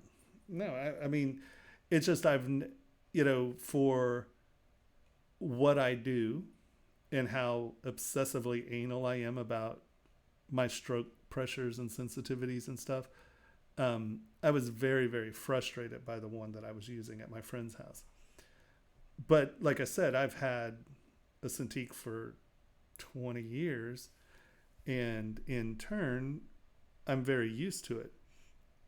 I do think that, if a tablet works, right, then obviously a cheaper Cintiq will work, or a Cintiq knockoff, what are the Hunways or whatever they are.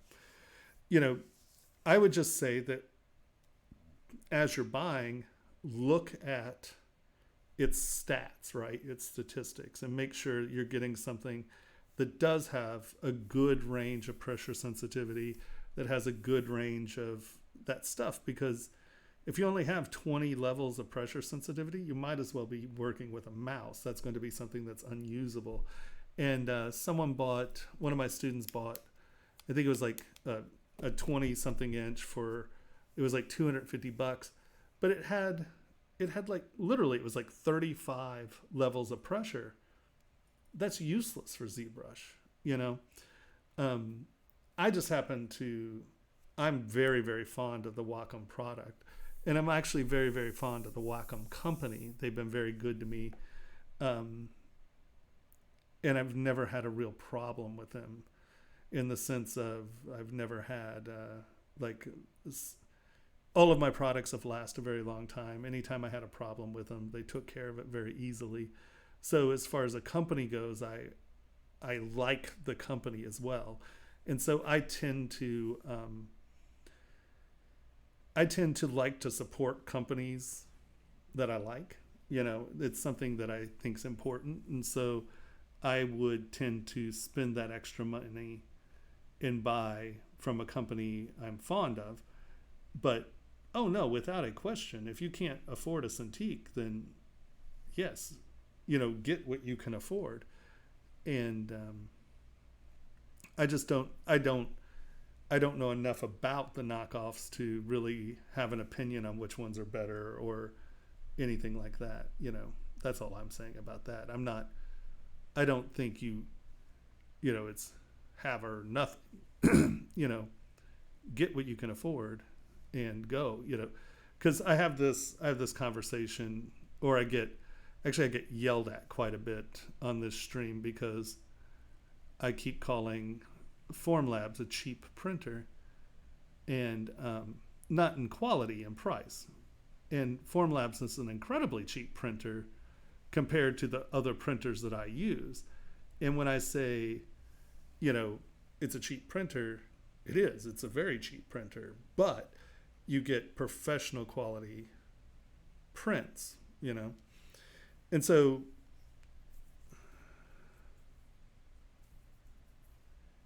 yeah, no, I mean, and that's it. Like, I was overseas and I had a problem with my Mobile Studio Pro, and they literally, it was crazy. They just sent me a new one. They were like, just send us that one back. And I was dealing with Wacom Europe then, not America. So I didn't even buy the product from them.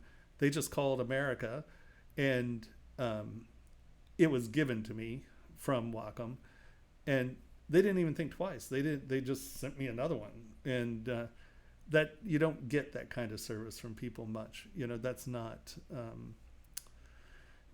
because those are two separate companies. You know, in a lot of ways, it's not like, you know, something taken off the books here. You know, they're completely different, you know, internal company economies, right? So you very rarely get that kind of crossover. And like I said, I've had nothing but positive experiences from them.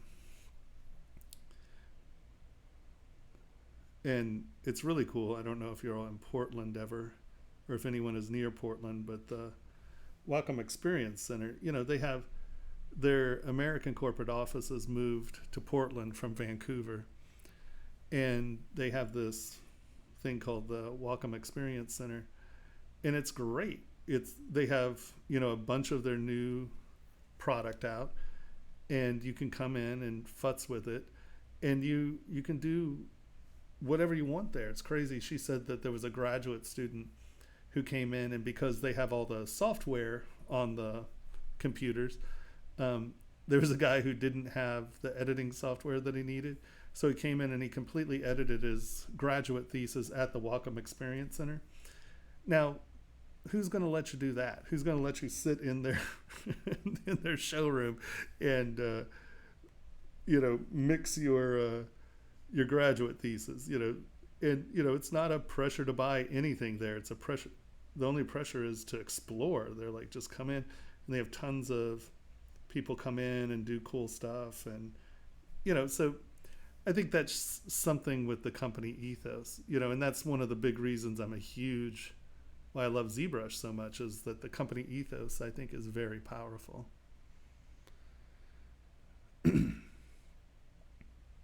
Yes, that is exactly what's going to happen to you.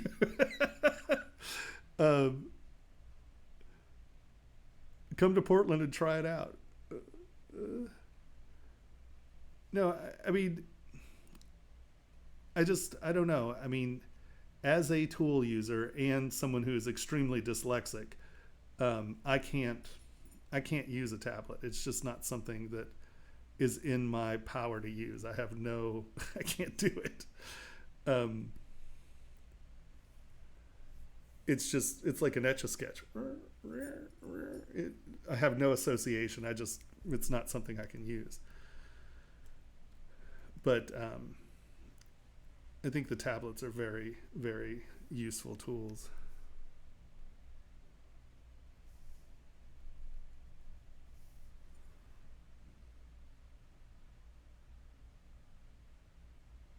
Yeah, I'm sure. I mean, you know, Formlabs has tons of dental stuff. I mean, have you seen that they have?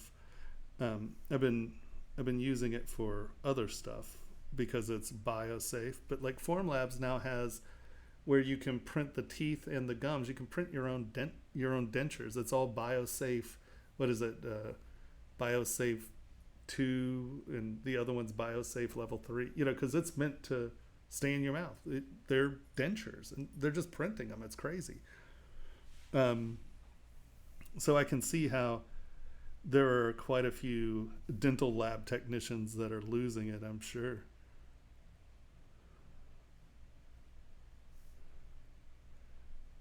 The dental industry has definitely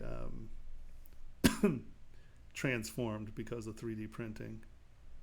Because honestly, most of the 3D printing technology for jewelry comes from dental.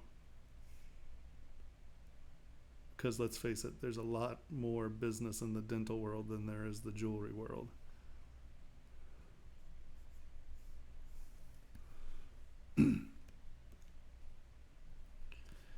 Hello, kind and gentle folk. I see that there are more people joining the stream.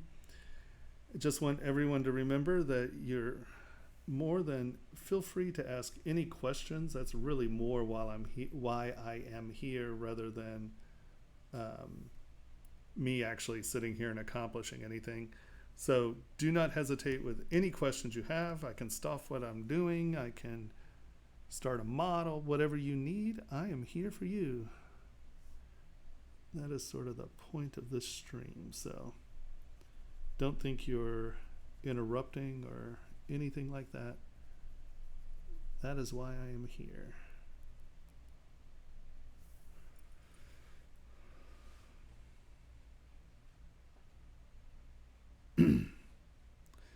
Oh yeah, no, I'd love to have a small 3D printer, but they are, a small 3D scanner, but they are pricey.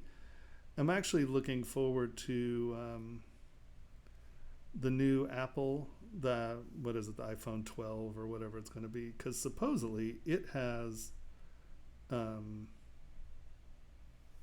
can't remember what they call the cameras. It's always it doesn't make sense. It's like top flight, something to do with flight. But they're putting the 3D camera. So there's the camera that is facial recognition. What it does is it scans the points of your face, and point cloud matches that 3D scan. So it literally is a 3D scan. Resolution's garbage, but it's a 3D scan. And supposedly the 12 is going to have that on the back of the camera in a much higher resolution than the one in the front of the camera, but or front of the phone. I was looking at 3D scanners just the other day. There's another one that isn't radically expensive, but you're still dealing with thousands and thousands of dollars, for a scanner that can do small stuff. The particular jewelry scanners that do, micron level scanning. I think the cheap one is 12,000, and I think this other one is like 24,000, something like that. But scanning's awesome because, let's face it, if you're trying to do something quick, and think about living in London and being able to have like a handheld scanner and being able to just walk around London and scan the weirdest lions you've ever seen in your life. It's just a great reference. I think it is Sketchfab has Scan the World. I think it's Sketchfab.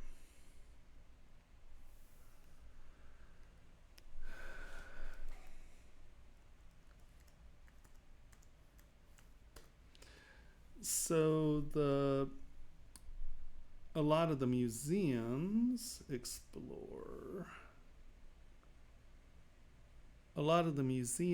are scanning their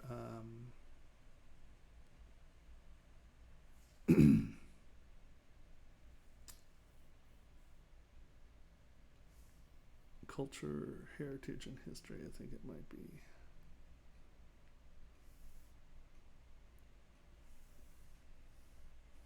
No.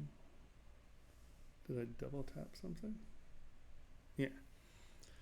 So a lot of the museums are starting to scan their libraries, or scan their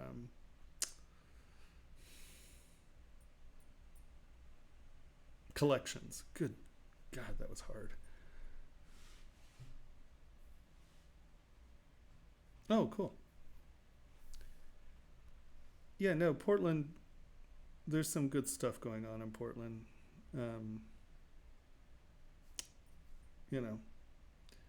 I wouldn't want to live there. not, it's just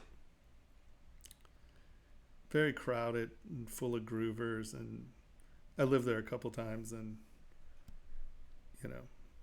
so these are world famous sculptures, and they're scanning them, and most of these are free to download. And this is a big deal with the Smithsonian has started to do it. Hold on.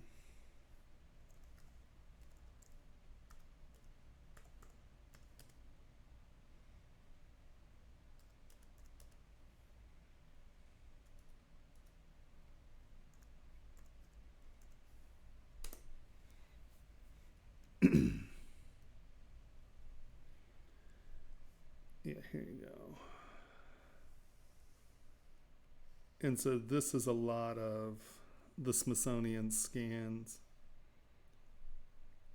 I thought they had more than this. But they've actually scanned Apollo 11, interior, exterior, the space shuttle, the Wizard of Oz's boots. I thought they had a much. Oh, maybe these are just sections or divisions. But yeah, it's pretty cool that a lot of these museums are starting to scan their collections. That's pretty exciting, because you can actually get up close and touch the stuff and really. And most of these, they let you you can download. It is, let's see, it's sort of downtown.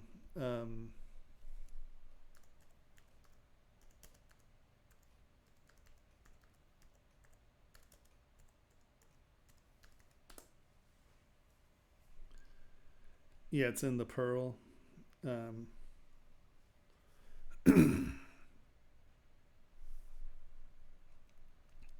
1455 Irving Street. Excuse me. But it's pretty rad because, this is how big the space is. And so you can see they give presentations. I've presented there a couple times. And they have all of their stuff out, right? You can see they have printers there. And that's the space. And you can come in anytime, hang out. They're there from like 9. It's either 9 or 10 to 5. They're, it's, and the woman who runs it is absolute awesome sauce. They're very cool. And they have all kinds of stuff going on. There's like drink and sketch, and, they, they have lots of speakers. They have, it's a cool place. Oh yeah, like I said, hold on, now let's go here.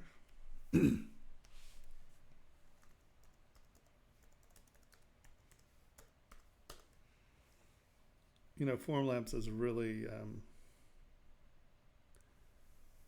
pushed the dental stuff. Oh, this isn't Formlabs.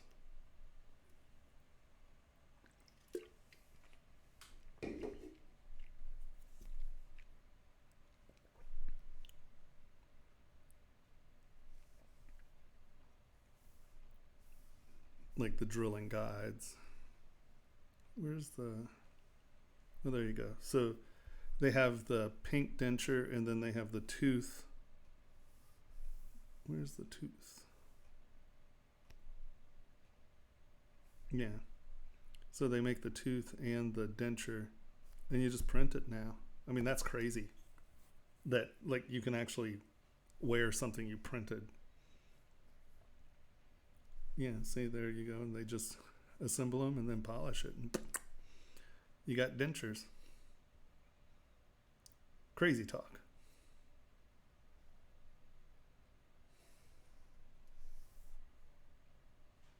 I just want one of those. I want one of those bite indicators. That is rad. Look at that thing.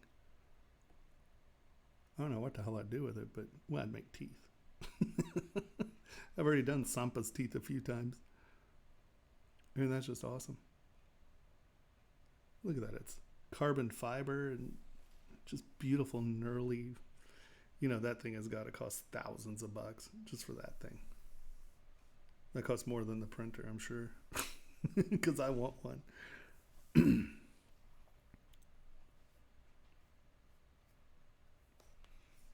It's just so cool.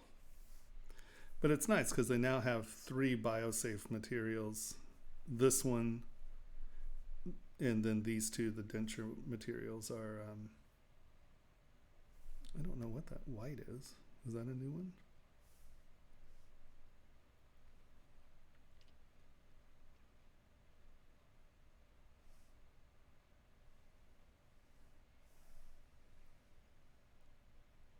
Oh, they're just saying they are helping. They have a whole thing now where they're asking people to participate and print swab stuff.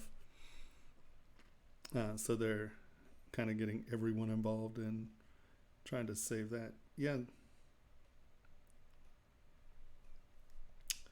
it's groovy. They have a new Tough. There's a video out tomorrow for their new Tough, which is pretty exciting because I use Tough quite a bit. No.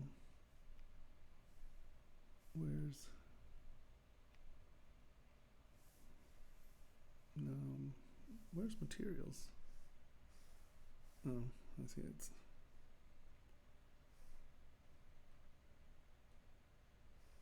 Am I still in there? Yeah, I'm in their dental thing. I wonder what the difference in the printers are. Optimized for the biocompatible materials. But they don't tell me why it's optimized, because I use the biomechanical. Blah, blah, blah.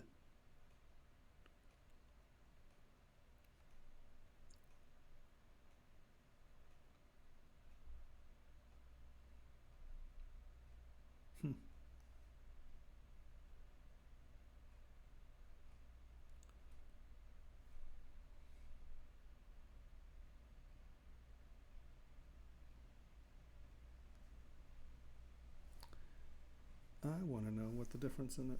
It doesn't tell me what the difference between the A and the B is. And they're not giving me materials. It's because I'm still in dental. Whatever. You get the point.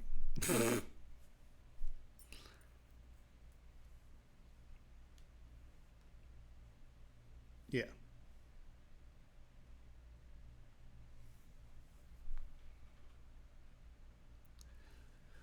Well, that's the nice thing about, well, I guess let's go back to Formlabs. Sorry, I was just in the dental. So,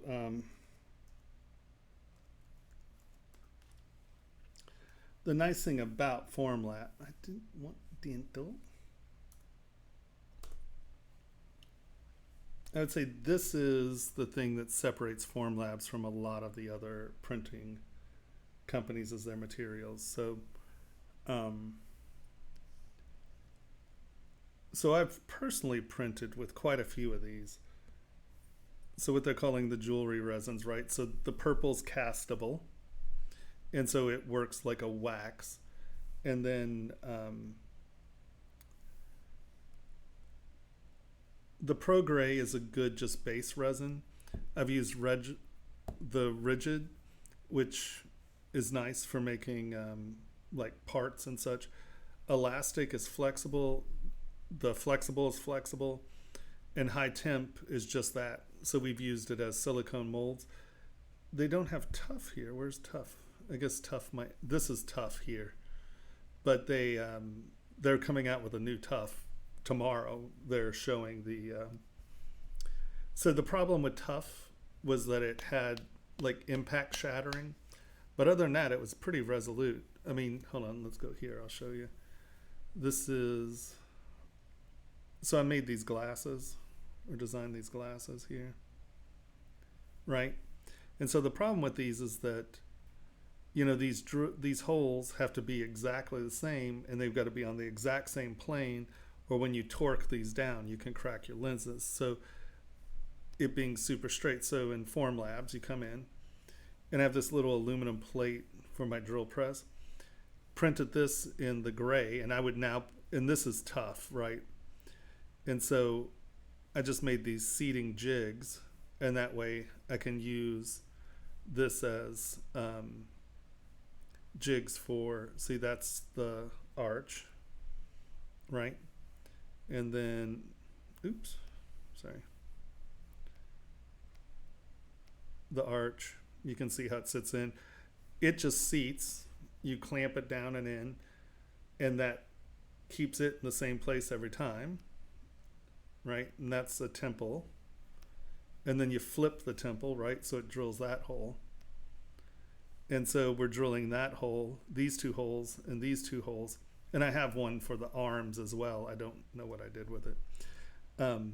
But this allows you to quickly change it up, and you just print your jigs. And that's what I like about Formlabs, is that they have all these great materials, because I'll tell you, the biomaterials, the biosafe materials are a big deal for me, because I also do, yeah, you can see flexible. So this has a little bit more resilience. This is really soft. This has more resilience. It's a little tougher. It's a little bit more like rubber, you know. Yeah, you can see they're printing tires and shoes and stuff. The heat literally is just that. It's very heat sensitive. We use it for molds, yeah. For silicone, this is what we did with it. So you can see that there are tons of different things that you can do with these. I like the aluminum frame on that. That's nice. Because some of these silicones have to be baked at 300 degrees for a while. And this deals with that nicely. So you can print in all kinds of stuff, you know. And a lot of the printers that are out there really only have like a couple, oh, this is hard, this is this, where Formlabs material sciences are pretty awesome.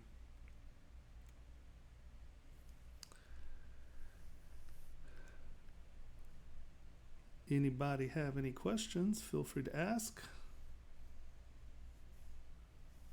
I just noticed the number changing of viewers, so I have to constantly say that for people who are coming in, so they know that they are more than, it's not just, it'd be nice if you can ask. That's why I'm here. I'm here to answer questions. So you can print metal. Here, let's see. These are the big metal printers right now. You have Desk Forge. I think it's Desk Forge, if I'm not mistaken.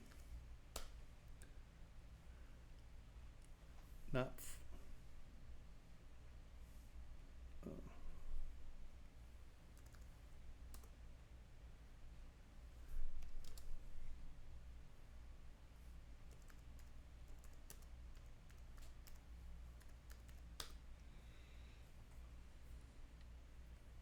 Marked Forge. So Marked Forge is one of the big ones, right? And so, but all of your metal printing is a sintering well, no. There's one that is actually a deposition printer, but it is insanely expensive. I think it's like 1.2 million bucks for it. But these are fairly affordable. But this whole system, if I'm correct, if I remember correctly, is right at that $100,000, because you need the printer, but then you need a washing station, and then you need a sintering station. So how these work is that they take metal powder in a binding agent of some sort, and then they print it. And so what you need to do is that you then put in the machine, it sort of washes away a lot of the binder, and then you put it in a sintering machine, which is heat, it heats everything up, not to melting temperature, but fusion temperature. And then it puts it under pressure and it centers it, it squeezes it down. And you usually get a much higher shrinkage rate in this, but it's calculatable. So you can have accurate parts. Yeah, so here's your metal printer, your washing printer, and these are the two different centering stations, and that's the size of what you can put into it. Because really, this whole thing, it'll only take something like this big, because it's a big machine, because it's got to generate pressure and heat. And I think, yeah, so you can see 290 cubic inches. But, that's, so you need all three of those to be able to print in metal. And then the other one, so it's Mark Forge and, hold on, let's do this, metal printer. Desktop metal. So Metal Forge and desktop metal. In desktop metal is this one, but once again, see, you need a centering machine and a wash. And I think Mark Forge is about 120, and this one is about 90 for the whole package, I think. Don't quote me on that one, but yeah, see, so you have the printer, you have the wash or debinder, and then you have the centering furnace. For jewelry, they're not great. I mean, you can play to it. Like, you can see all this texture. So if you're designing those textures in, great. But if you're looking for smooth metal casting, there's one.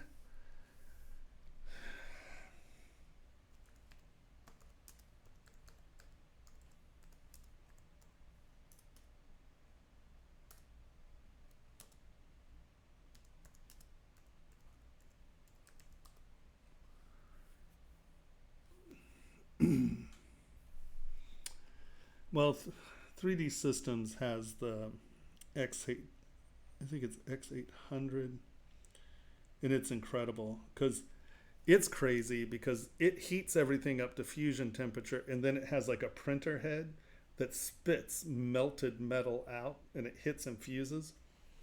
It's really sexy. But here, hold on. Let's just do pictures. You can see what I mean by textures.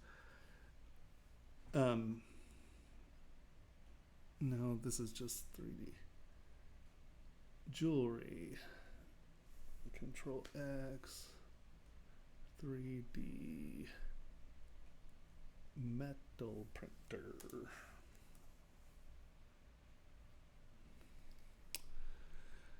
All right. It's not going to give me a good... Well, here you go. I think that's printed metal. Yeah.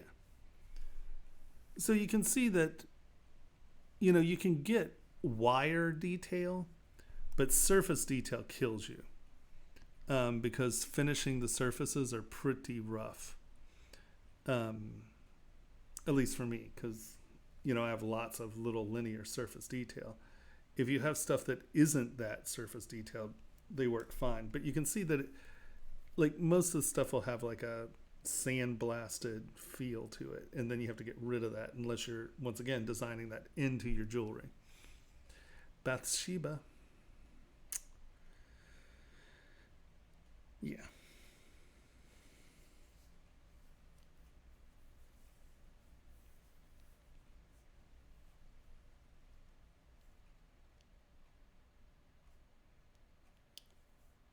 Oh yeah. Oh no, without a doubt.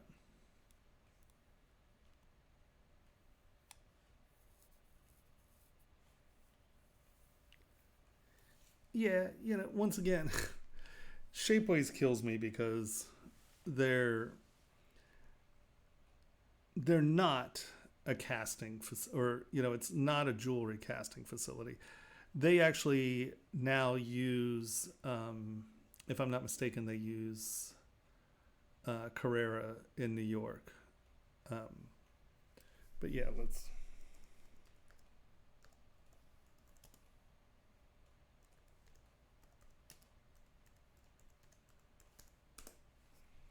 And it's nice to see Shapeways is getting better, without a doubt.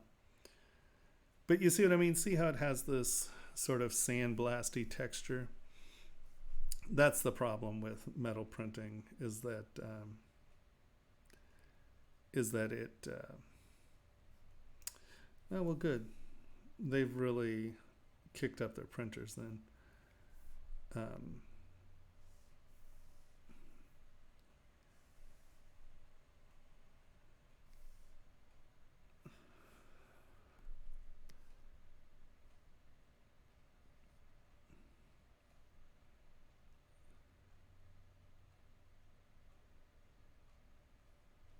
Yeah. But see, I think this is a woman. I think this is a woman. I can't remember her name. But you can see if you're designing with the texture in it, who cares? It looks fine. Not my thing, so it's not very useful for me right now. And I can only imagine that it is not cheap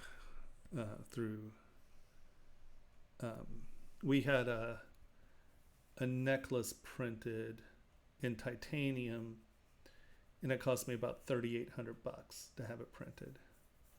But that's been a while.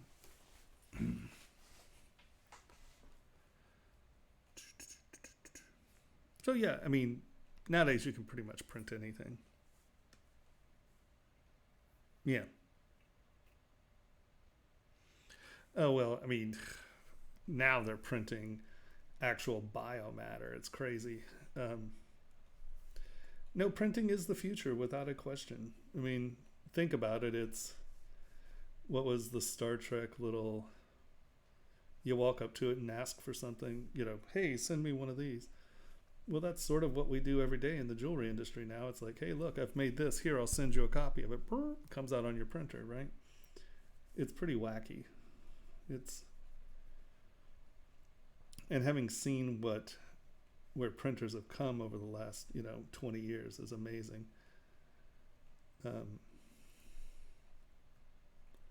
It's quite exciting.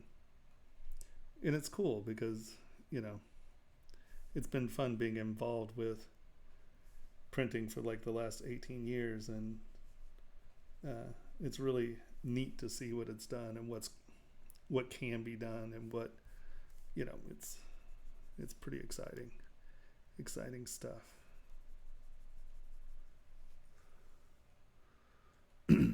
Anybody have any questions about anything? I'm here to answer those.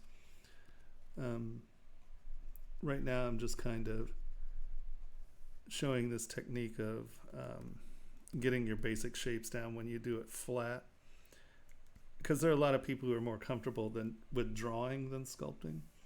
And I think this, if you're actually doing it on a plane like this, it's something that becomes a little bit more palatable to people who are more in the illustration process or who grew up in illustrating, not sculpting, So you can approach the stuff a little bit more two-dimensionally.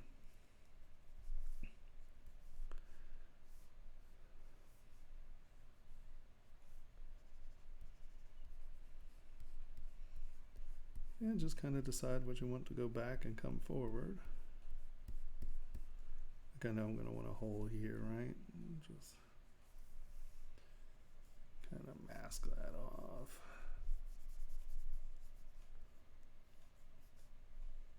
Just so I know that I'm going to get this line in line. There we go. Now this is another place where the new tools, the history brush is really awesome. So let's say I know that I want, let me knock this down a little. Hold on, come on.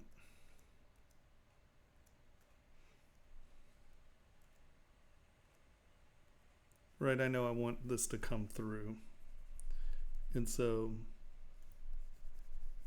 this is a good place where you can come up to your timeline, hold down Control and tap your little orange thing there and see how there's a little white thing in the middle of it now. So this is now our history state. And so I'm going to come in here and I'm going to go, okay, well, I want this, you know, I want to know that curve, right? I'm like, all right, let's actually bring it out a little more. Okay, so now I know that that's a nice curve. It's going under that. I just go boop, go to history, and I can just take this right back to where we were,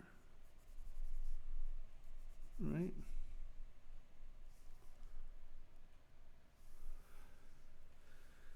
Go back to clay tubes, and just clean that edge up, smooth. I'm just going to knock it back a little. Smooth, knock it back a little. Fill that edge in some. And it allows you to really, without too much effort, be able to return back to, you know, get rid of certain surfacing. And this over and under issue, it's a really good tool for that. I use it a lot for that.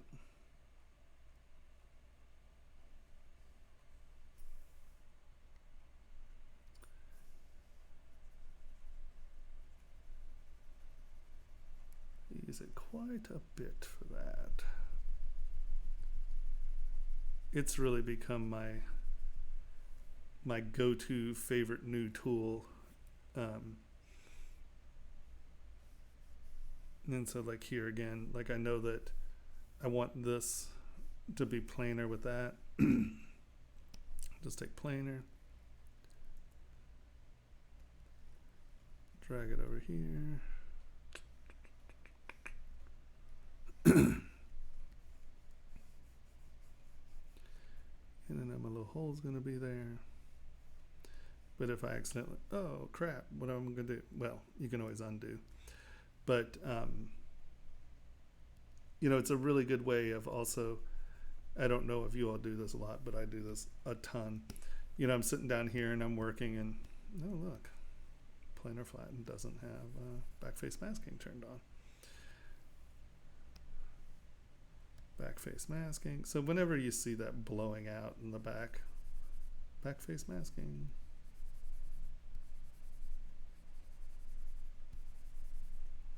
I could just make my brush bigger, but I'm lazy that way. Whoop.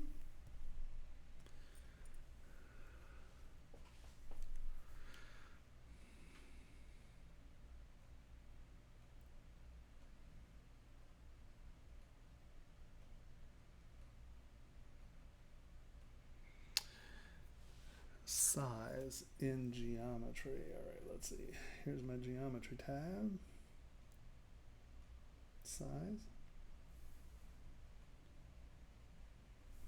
Well, isn't that just, is that giving you the size of the part? I don't know that I've ever opened that. Hold on, slider to subs.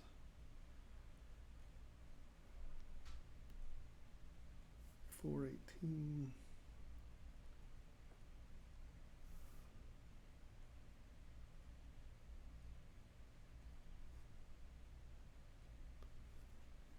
I don't see what it's, what is it sizing? Because that has nothing to do with my,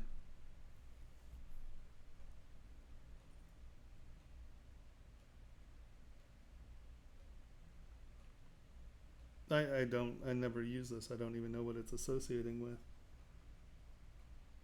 Because it's saying it's a, is this the world size? No, it can't be the world size. That's way too small.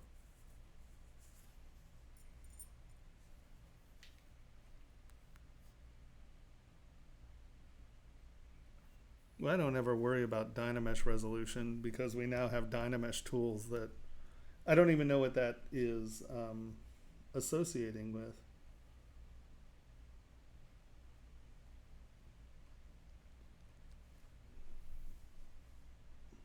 .5, 4.5, and 0.3.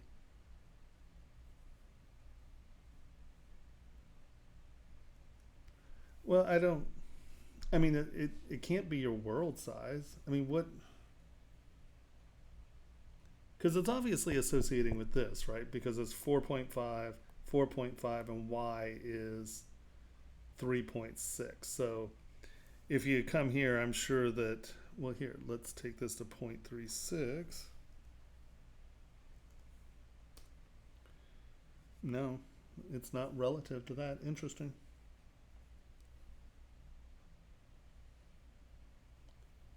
I don't know what that is even measuring. As far as Dynamesh goes, though, I mean,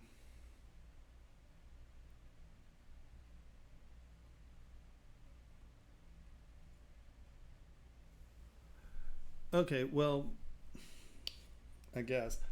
Well, I don't, like, you don't have to be random with your Dynamesh anymore because, like, if you're in here, you go remesh by Dynamesh. If you're using this tool, right, remesh by Dynamesh. Okay. Let's duplicate. Let's just go to the star. Okay, there we go. Q, remesh by Dynamesh. You just slide this, and this tells you exactly what your remesh number is, right? So I know what my Dynamesh scale is. I choose what my geometry is because I don't, the general size of the world doesn't bother me much because as long as I'm not changing it, my 1 unit is a millimeter, right? So that's got that solved. And then also there's Dynamesh Master, which I actually have here. And you can type in how many polygons you want in your Dynamesh. So the days of randomly choosing your Dynamesh scale, so I don't ever deal with Dynamesh over here. Like I never use this Dynamesh anymore because I have Dynamesh Master here. And that does shell creation. And see, you can put in the thickness of your shell. That's exciting. And then as far as brush size go, I have brush size here, but I have dynamic brush scale here. So if I'm working on something pretty large, I can just change this number and it allows me to, it changes my brush scale here. So whenever I get into something where my brush won't go bigger than this, I just slide my dynamic brush scale. Does dynamic brush scale, does that change size? Interesting, it did. Okay, so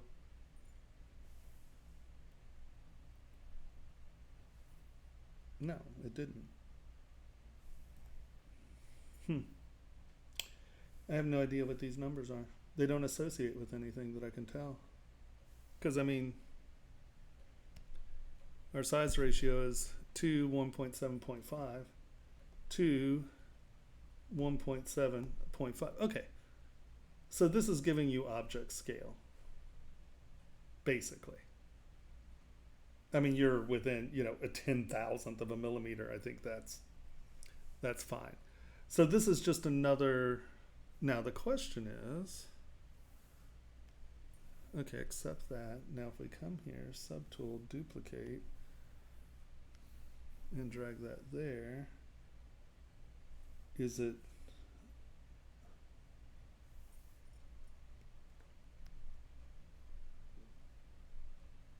yeah, that's just object size.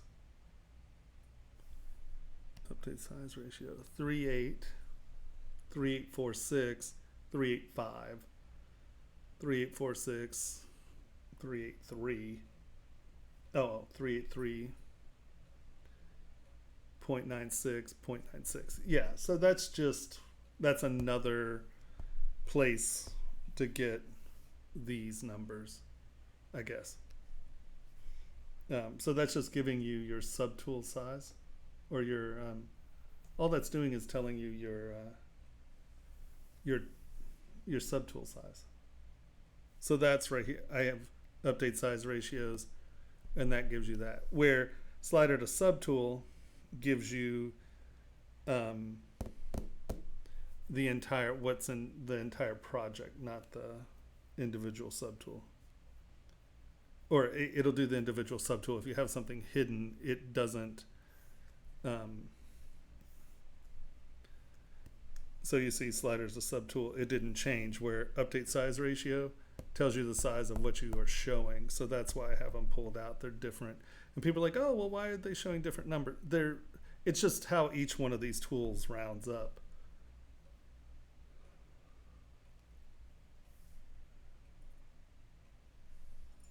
.9, 1.2, 0.7. So it looks like update size ratio is getting its numbers from here because it looks like they're rounding the same. Dynamesh Master is a plugin. If you go to, and I don't know that it is Pixologic resources. So if you go to well, here, let me take you from the beginning. If you go to Pixologic's page and you go to support and you go to resources and you come down here and you go to ZBrush plugins. Here are the 2020 plugins. And you come down to, there's Decimation Master.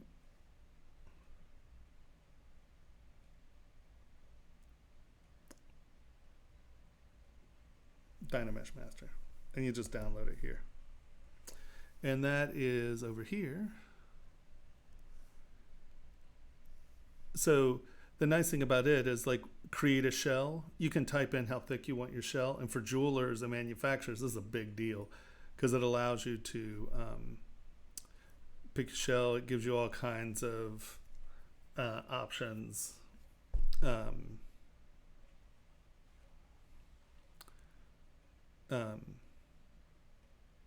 kinds of different things you can do. It's just a much more controlled Dynamesh now.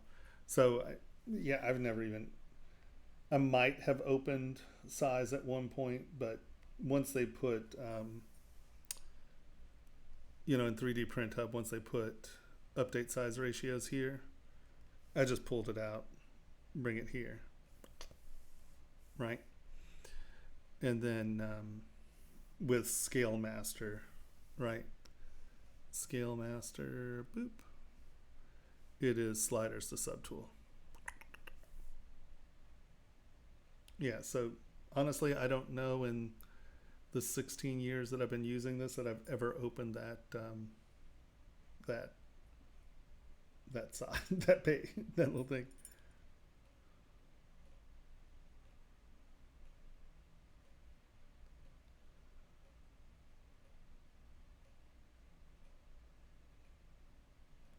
Yeah, no. The only thing, yeah, it's, it's 1 unit is 1 millimeter, right? So, and it's real,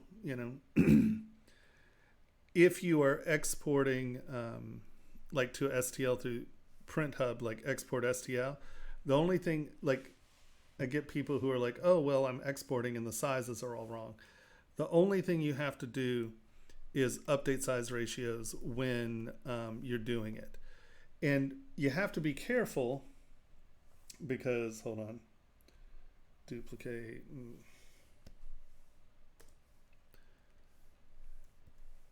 So, these are obviously different size tools. And let's say you're exporting all 3 of them, right? So you're going to export all 3 of these to STLs or send them to a printer. I've seen, like, when I watch people who have problems with this, often it's on multiple subdivisions or multiple subtools. And, you have your little subtools going on here. And you have these 3 different sizes, Q. And you're kind of flicking through them. And you go, okay, update size ratio. Great. And then, for some reason, you go to a different subtool. And I do this, trust me, I do this all the time as well, because now I want to make sure this is that. And if I have not if you notice this got bigger, when I export this, it is going to take this at this number, and then it's going to scale the other ones relative to it. So when you are exporting multiple subtools at once, you have to make sure that you update your size ratio, right, on the tool that is selected. And then when you go to export STL, and I have mine set export options. I usually have mine set to visible. That's fine.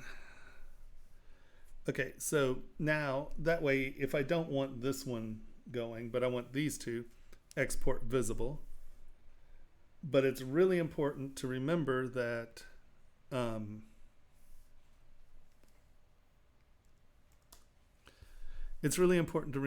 if you change your subtool and you do not update your size ratio to the new size, it's going to export all of these in relation to the first one you've scaled. So you don't have to go through and, you know, process each one, right? I'm processing everything that's visible. This is how big that subtool is. And now I'll go export, either send to preform, export as STL, export as VRML, OBJ, right? We can export as all these things, but it is going to export all of the tools in relation to the tool you have selected and this. So let's say we've worked on this and you're doing this quickly and they're like, hey, Tomas, we need that X to be 4 millimeters. So I can do this. I'll go 4 millimeters. And now you saw those numbers change. And so now this is 4 millimeters because let's say that was my shrinkage rate or whatever. You do that and it's going to export that as 4 millimeters. Or let's say you don't know what, let's say you're doing a figure, right? And you don't know if you want it to be 4 inches or 4.5 inches. Well, you can take one, just go 4 inches, enter, go, and then you can go, 4.5, and you can see how that changed. Send it out, and then say 5 inches, 5. And then send it out, right? Boom, boom, boom.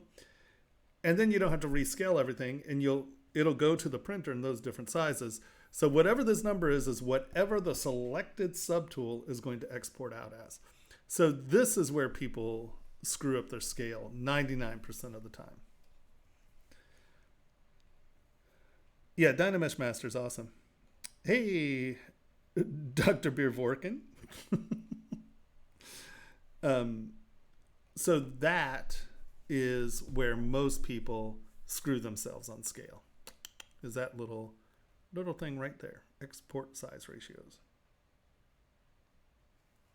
Yeah.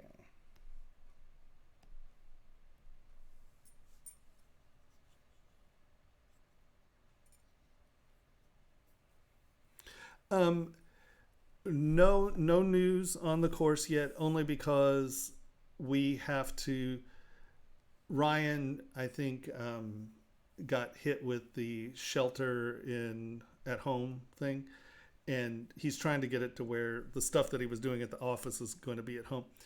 And sorry, this whole virus thing has everything up in the air. It's madness.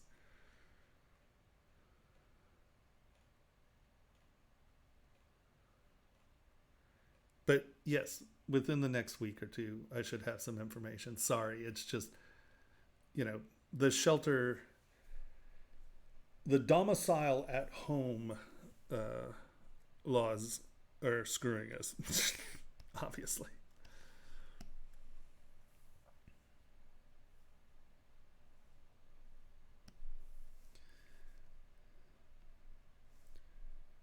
I'm on this one, I'm kind of at the mercy of someone else, sadly, because I can't do it from my house.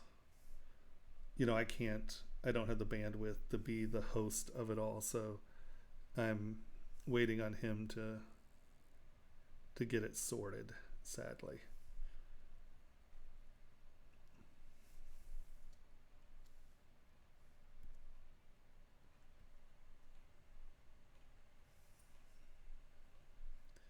Damn, doctor, you're more popular than I am.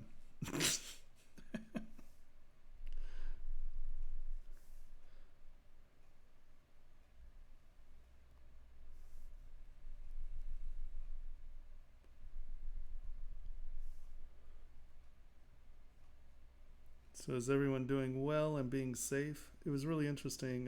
Last week I had a couple guys from Russia, and they were asking me questions about like, oh, you know, we heard the U.S. is shut down and da da da. It's fascinating. This stream's kind of fun because I get my friends from Asia and Europe later in the day, or earlier in the morning as it may be here, you know. And it's, you know, I get Australia and all of that, and just how people are dealing with the coronavirus and what they're having to do is, it's pretty intense. I'm far more worried about the economic crash that's going to come more than the virus, for me at least.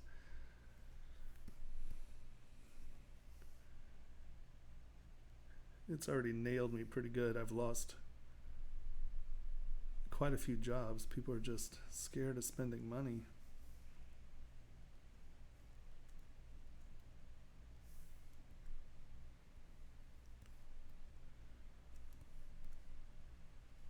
I'm glad. That makes me feel good. Or was that the doctor? Wah. He's like, I wasn't talking to you.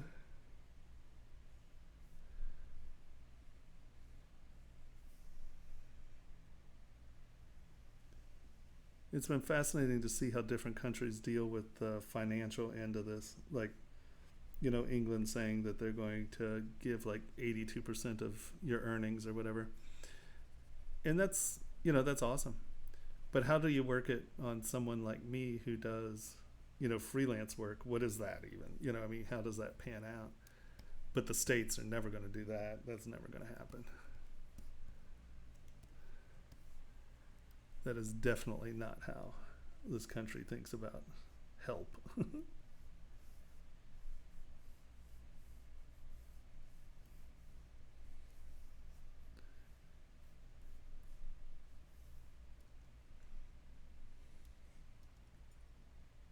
80%, yeah.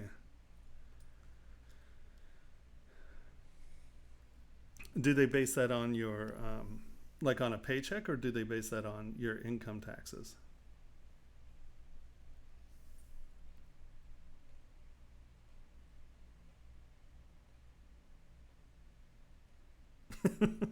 Why, thank you again. But do you like my big ears? That's the thing. I decided I was going to be a real royal. Got to get my royal ears in there.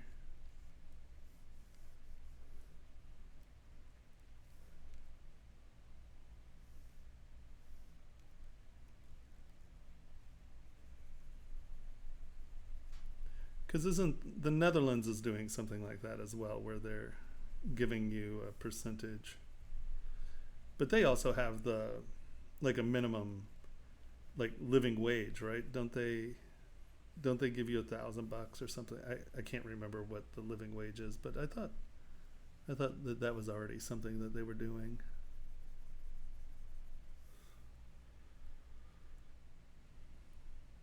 Yeah, self-employed don't get it. That's what's annoying is, like, you know, everybody wants you to be like entrepreneurial and get out there and do it, but man, things like this happen. You're doomed. I mean, because no one's covering you if you're self-employed, that's for sure, unless you're in the Netherlands. Isn't it Holland that has the living rate thing? I can't remember. I'm so uninformed.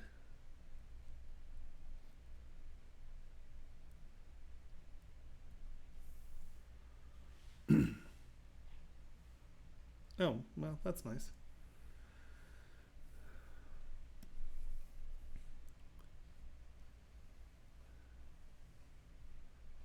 I've read so I don't really read the news much because my poor blood pressure, I think I'll just have a heart attack if I read the news because I just get so angry. But and that's been for years, not just this thing. But I think I scanned like my Apple News or whatever. They were like, Trump was talking about actually stopping the what they call it, the radical self-distancing because the economy's taking a hit. You know, they're like, oh dude, you don't understand, this is going to crash the economy. It's always about the make a statement where, oh no, it's okay, you all can go back to work. Oh my god, I hope that was just like me misreading something.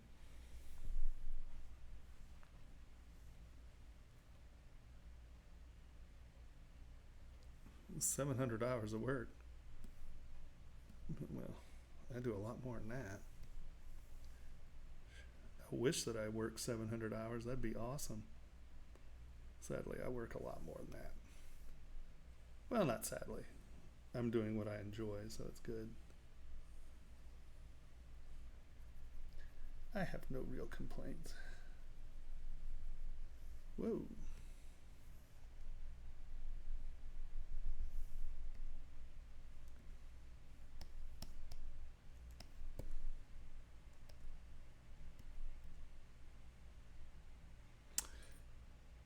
I don't have chocolate with me right now. I know. I didn't go to the store. But you know what I have? Wait for it. There they are. The chocolate sad eyes.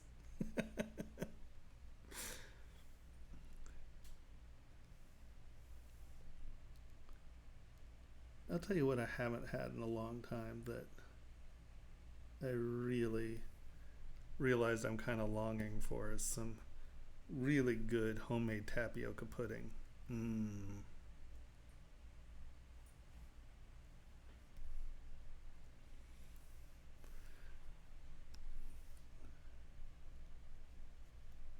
I haven't had good tapioca pudding in years. My mom used to make tapioca pudding. It was so good.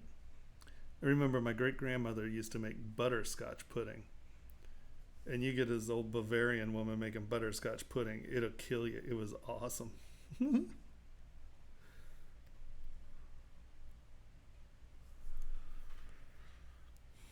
What are the tools next to the frame icon?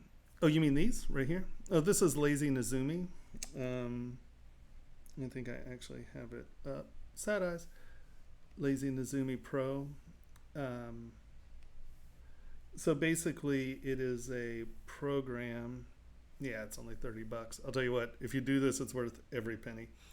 So basically it locks onto pretty much any screen. It started out as a Photoshop plugin.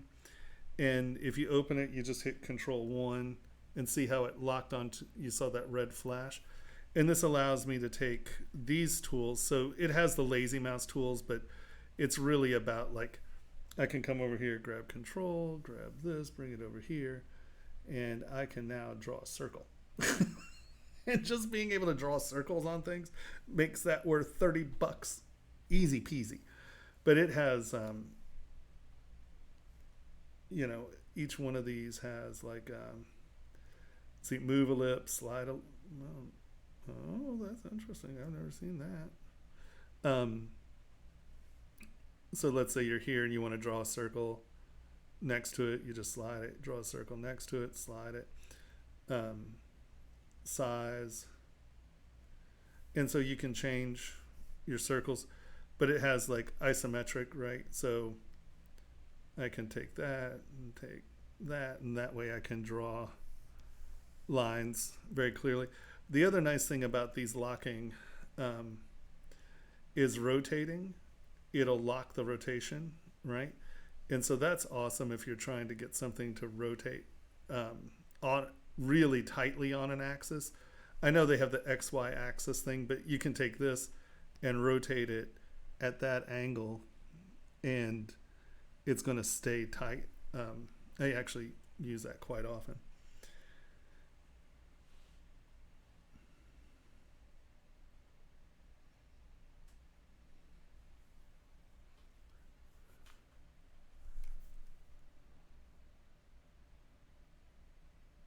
Hold on. Okay. Yeah, let me tell you, if you use ZBrush, $30, worth every penny.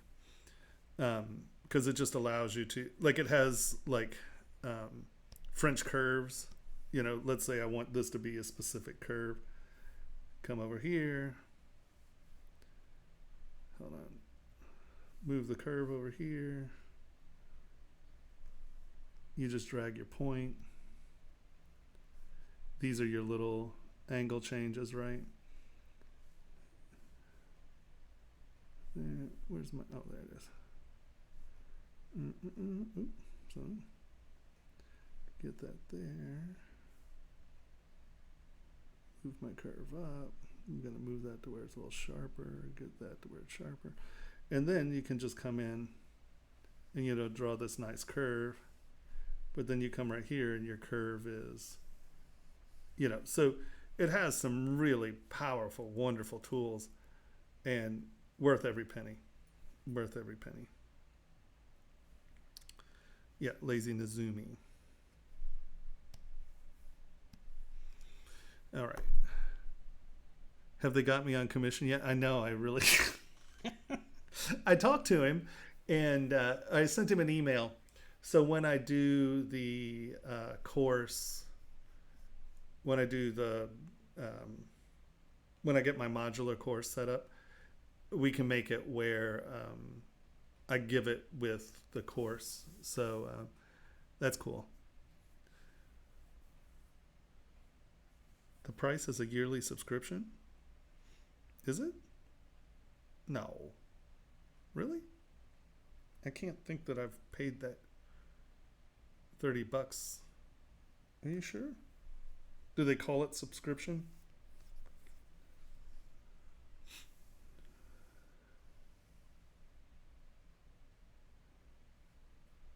One year free updates. And then the renewal, I don't think the renewal is a full $30. If I remember right. I don't know. I don't think it's I think it's when it says it gives you a year, like if you buy it right now and then they upgrade tomorrow, because the thing is it upgrades like every 3 days sometimes. He just upgrades it all the time. So it gives you a year of free upgrades. And then I want to say the renew license is, I don't think it's that expensive. I don't think it's $30.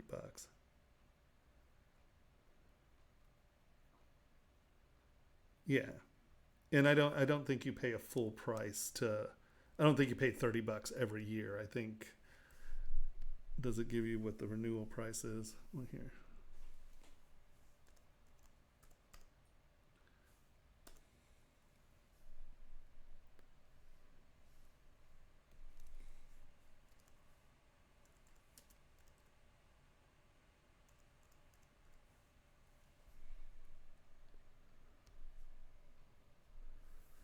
No, I just want.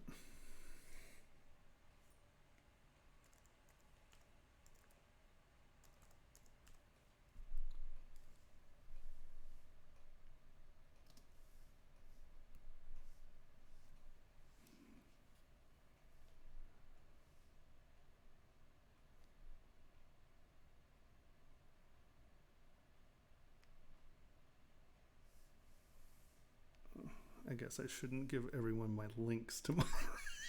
I thought I'd be able to see what the update is.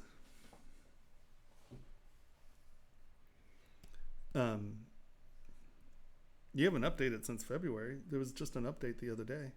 When you open it, it should say download new update. As I said, there have been a few updates over the last, well, what is it?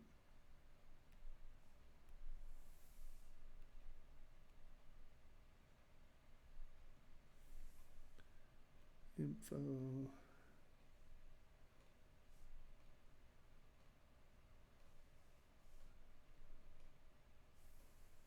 Yeah, so this was February was the Photoshop updates. There's a overlay optimization that just happened. March 5th is the latest update. And it has a thing with the Wacom driver thing that they sorted out.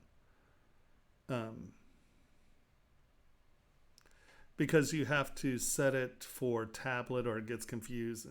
Who knows? And like he just did new hints on the hovering. So yeah, it's, you want to talk about a busy developer? He's killing it. He's out there working. Oh, really? Interesting. I didn't think it was that much. Whatever. I don't know. I'll pay $25 a year. Not a problem. Because it is a great program.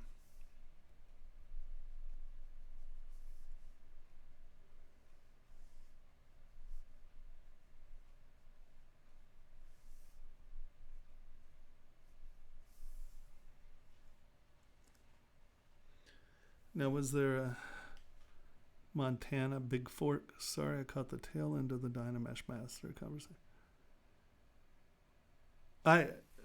I use Dynamesh Master all the time. I never touch the regular Dynamesh anymore because between your Gizmo Dynamesh and then Dynamesh Master, there's no guessing. I mean, and like here you can get your thickness of your shell exactly when you're creating shells. You can type in exactly the polygon count you want. And I mean, it's close. It doesn't give you the exact, but it gives you that random. And yeah, no, I find Dynamesh Master an incredibly powerful plugin. I use it every day.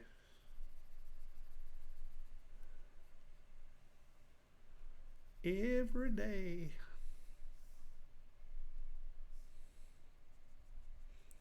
I used to have to walk in the snow both ways to get Dynamesh to work.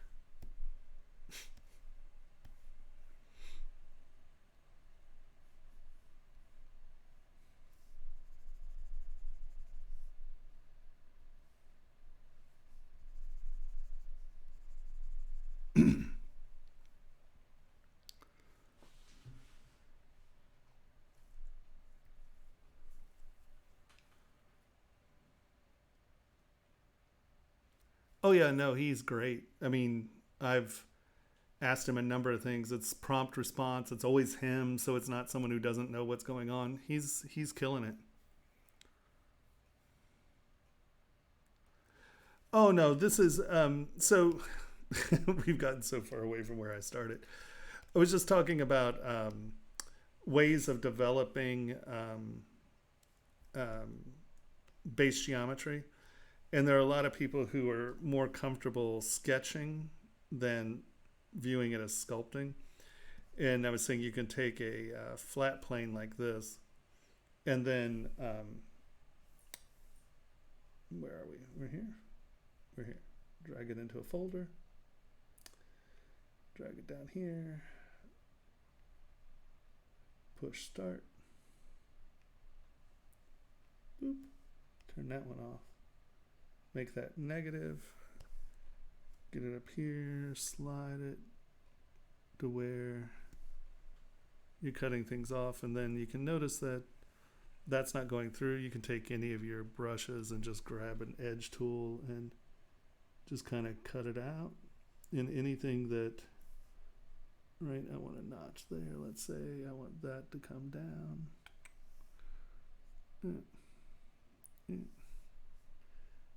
Get rid of that. Do all that.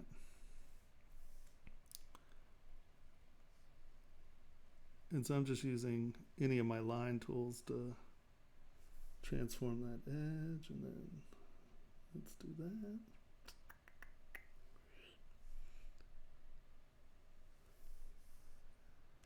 Is there anything else I want to hole in? Yeah, that looks okay. Let's get that clean.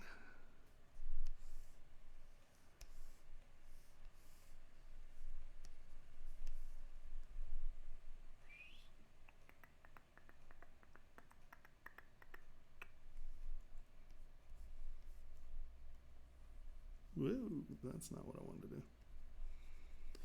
Right, just kind of get your form where you want it. Clean those edges up. And then just Boolean. Boolean the folder.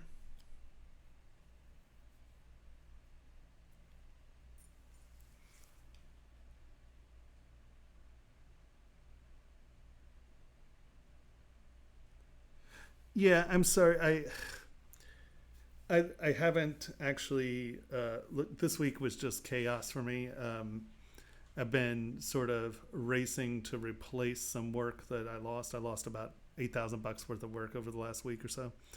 And so I've been kind of racing to get some of that replaced. So it's been a slightly hectic week. I'm sorry. I didn't mean to blow you off. Oh yeah, $12. So it was half.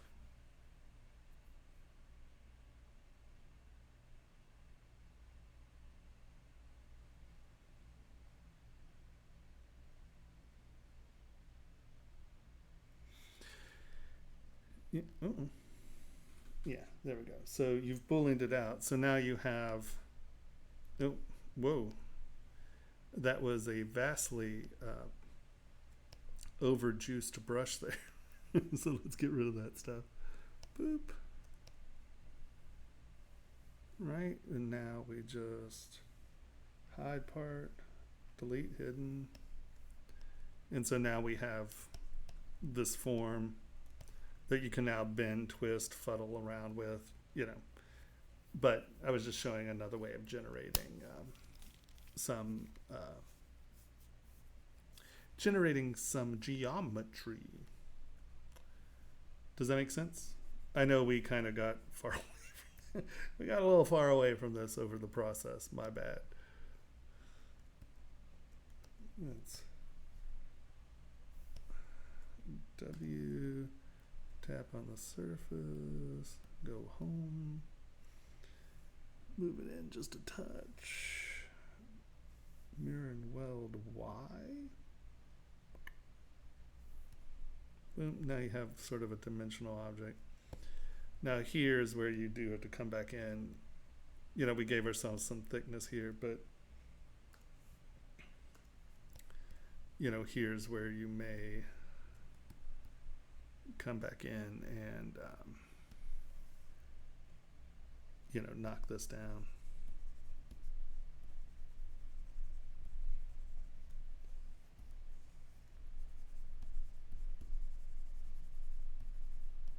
So your directionality is right. Right, so that's going over that. If you want a more realistic, you know, positioning on this stuff.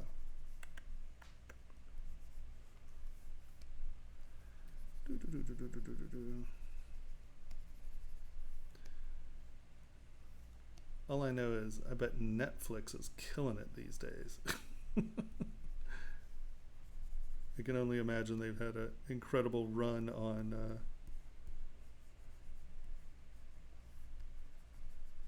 ordering their.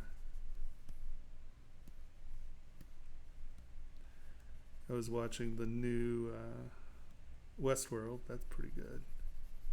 I enjoyed Westworld. It's good.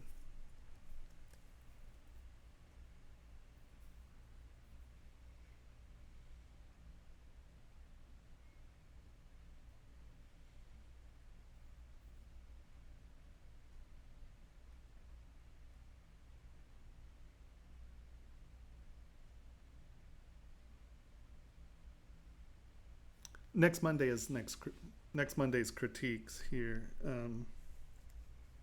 No, not metal. Let me see.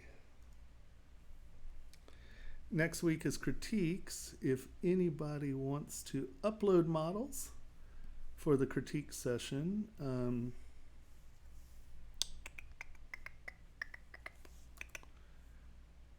just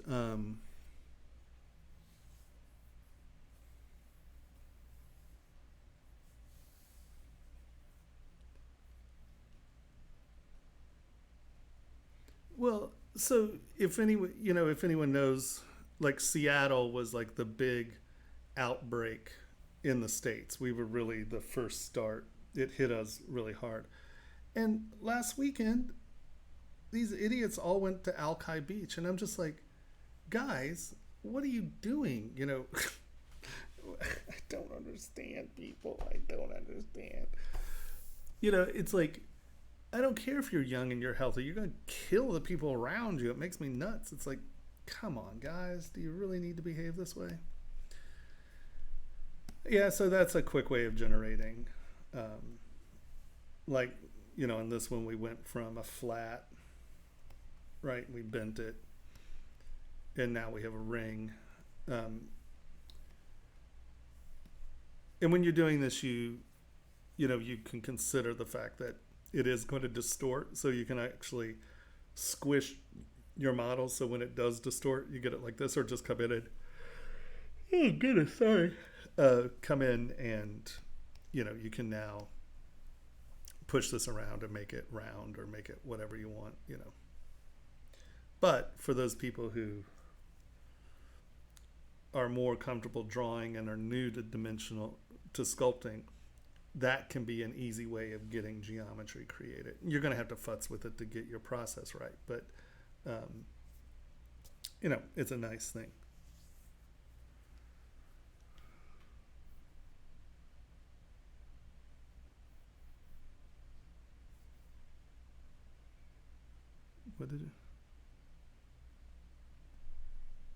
What's Animal Crossing? So I'm so out of touch. Let's look. What's Animal Crossing? Is that a new game?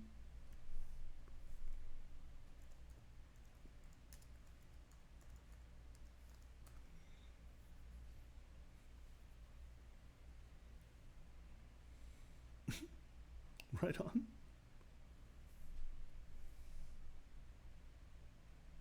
Everyone looks so happy.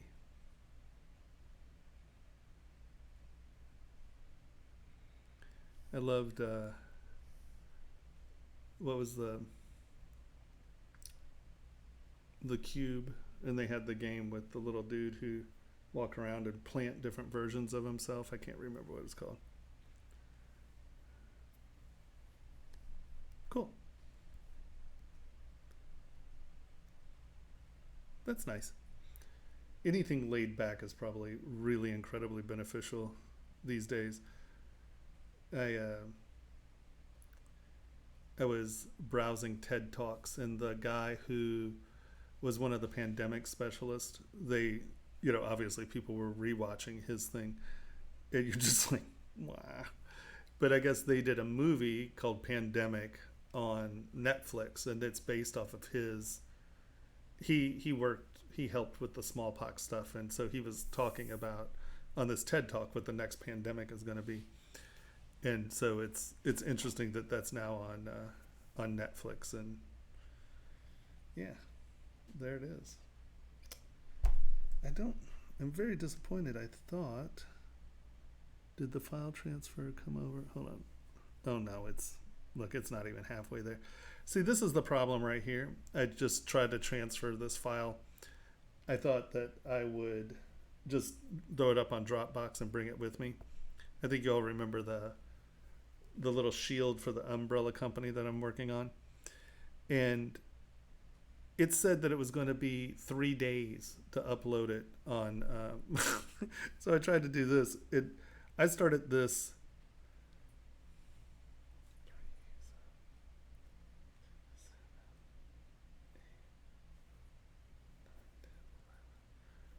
This has been downloading for 7 hours, and I don't even have half of it. So that's why I can't stream from home. I have no bandwidth. And I really wanted to work on this model tonight. And, well, needless to say, it didn't make it. And so I'm very disappointed, I must say.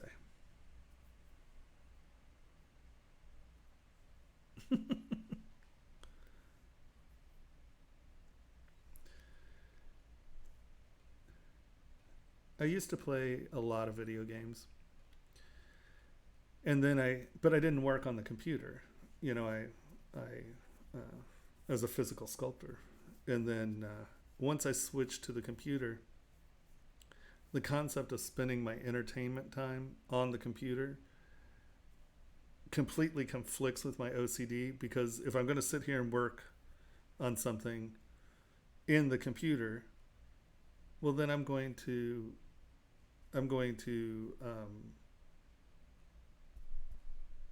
work. I'm not going to waste my time playing on the computer. And my OCD just doesn't let me deal with it very well. I sadly,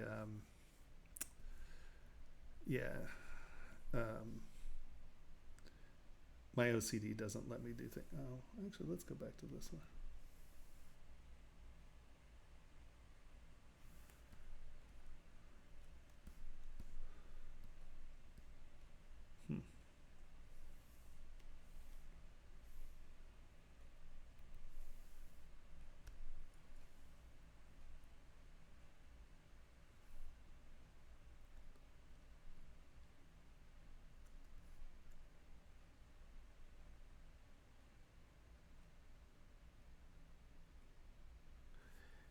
Yeah.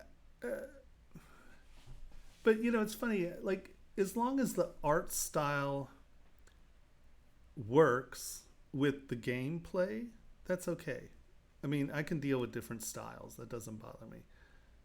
And, you know, a lot of the primitive styles are fun, you know. It just, yeah, it's always interesting. Or I find it interesting. You do get into the commentary on. I'm a real pig about good design. It makes me nuts. I hate crappy design, and I just think we've removed art from the school, so there's a lot of crappy design in the world in my book, sadly. You know, things used to be so nice, and what's sad is we can make things that are beautiful, you know, that aren't incredibly hard to, you know, manufacture. I just, I don't know if you all follow me on Instagram, but I just posted a bunch of, I was working on a tea set and a sake set. And, you know, it's not, I just think we're missing beauty in the world, you know. Hold on, these are glasses. Like teacups, right? And that's no harder to manufacture than just a plain teacup, right? And the teapot. But, you know, it's interesting. It has some aesthetic and then the same style in the sake glasses, or the sake. And why can't we produce things that are nice? Everything has to be so damn cheap. It's so frustrating. It's so frustrating.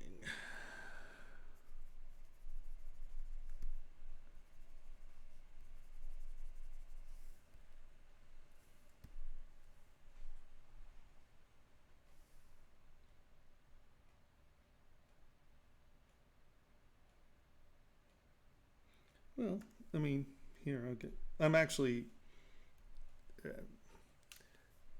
organics are sort of my thing, really. Like, you know, there's, come on, the rocking chair. That's jewelry.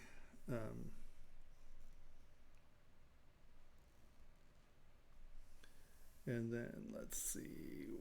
No, go back. It's just jewelry's been paying my bills for the last few years. So, I mean, my skull crab card holder. I actually have pictures of that somewhere. Oh, I have it on Instagram, I think. But like, tables. Like this is my homage to Noguchi. So that's the model. That's the 3D print. Made a mold of it, and that's it in white bronze.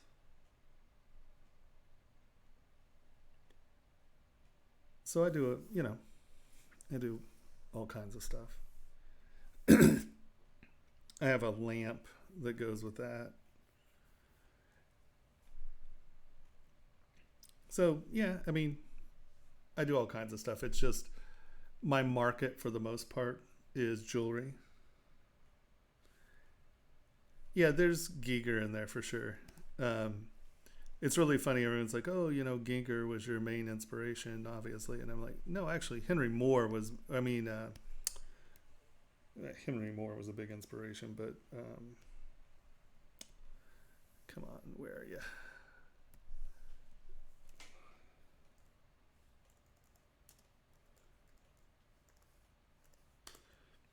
If you know Louis Sullivan, then you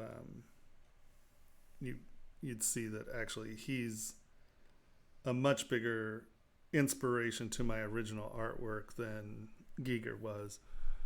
But because I used to sculpt weird crap like this, and since I was into like Ray Harryhausen and stuff like that, I would do this and make it bones and sinew and stuff. And when Alien came out, my mom got me the penthouse that the little thing was in, and she was like, "I thought you were insane for years, but no, here you go." This guy was much more an inspiration of how I started to think about sculpture elements before Giger. And then when Giger came out, obviously I was a big fan. And then a big fan of Mobius. I had my subscription to heavy metal, But you can see, if you look at my work, you can really see that this is the foundations that I really started out, not Giger. And this guy was making this, at the turn of the century, just absolute craziness that, like the 1880s, this lunatic was making stuff like this. It's just like, yeah. So Louis is really my big inspiration. I just think there are very few people who really understood space usage.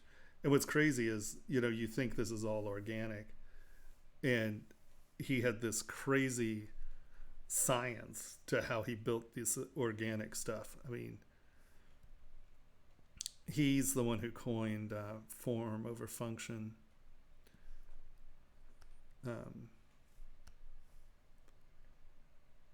You can see that it's all, he was a mad scientist. He was awesome. The dude just made the craziest stuff. I love his work. It's just sexy. Sexy.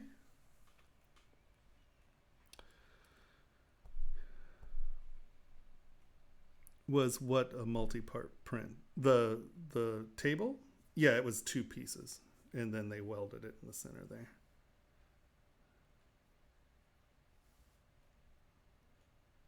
What's his name? Louis Sullivan. He actually invented the skyscraper. He was in Chicago. He was one of Frank Lloyd Wright's teachers. Or Frank Lloyd Wright apprenticed with him and then lost his mind and left. Obviously you can see that Frank Lloyd Wright rejected Sullivan in a lot of ways. So that was an interesting relationship, I'm sure. But I truly think that Sullivan is, it doesn't get any better than that in my book. He was a badass.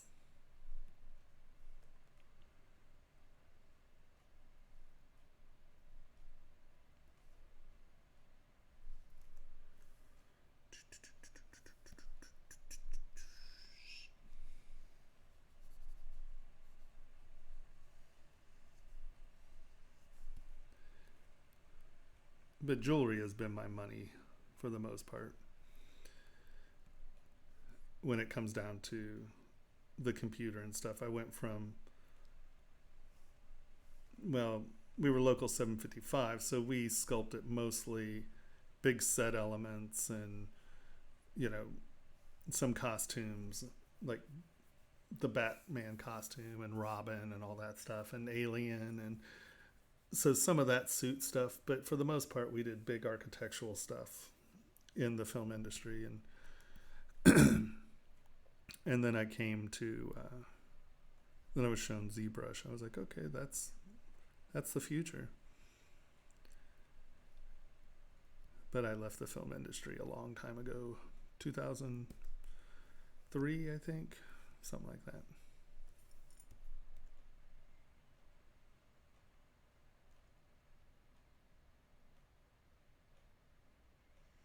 Yeah, well, Frank was one of Louis Sullivan's students, or apprentices, or whatever. I don't know that Sullivan had a school per se.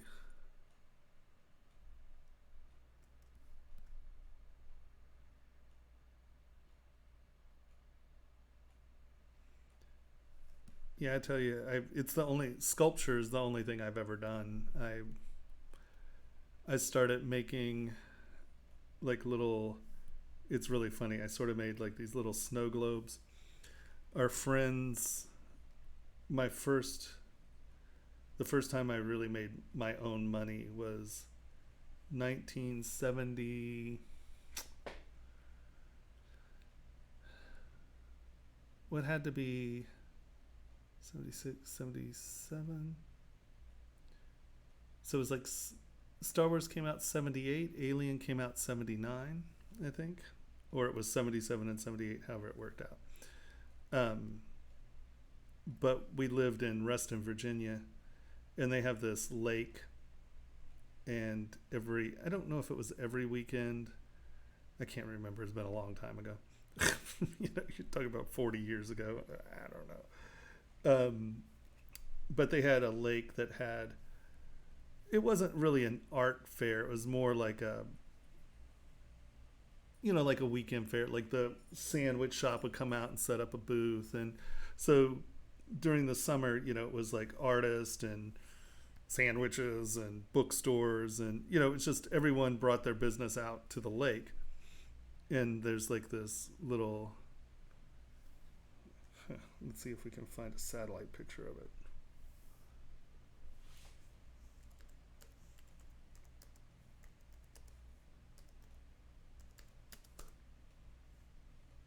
Yeah, it had these big cement, Lake Ann, there we go. Images. So it's sort of this like, oh, there it is. And there's the little fair thing. There you go. So these are big steep stairs, and like people would canoe and stuff. And these are apartments, and there's stores along the bottom. And so you can see here, people come out, and this is much fancier now. We didn't have like all the little covers and stuff. You just put tables up. And so there was a sandwich shop right over here, and my mom worked in the sandwich shop. And so I set up a little table under these trees here. And this is the first place I ever made money selling sculpture. And I was 8, 9, so it was like 9 or 10, 9, 8 or 9, something like that. Well, hold on, let's find out. What?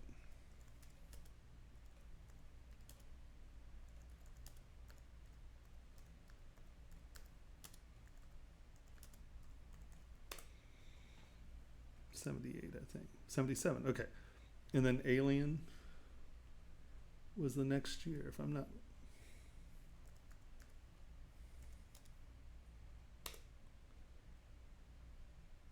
'79, okay. So I had to be 10. And so Star Wars came out, and I love Darth Vader, but I hated Luke. Luke gave me ulcers because he was a whiny turd. I couldn't take him. I was like, if I behaved that way, I would have gotten spanked. You know, I mean, it's like, you're not allowed to just run around the world whining. And so was dealing with Star Wars, and then there was hold on, was that then? What year did Outland? Is that what it was called?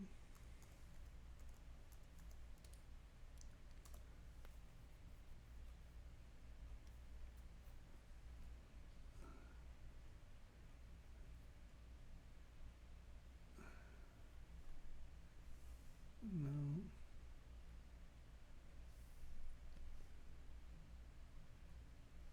No.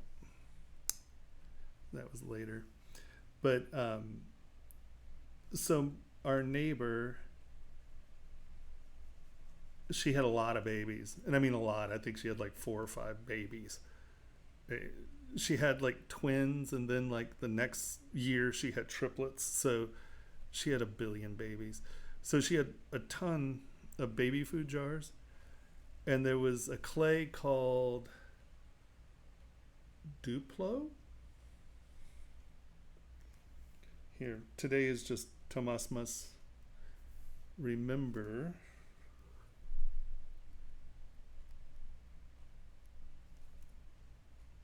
It's funny, today was my housemate's 77th birthday.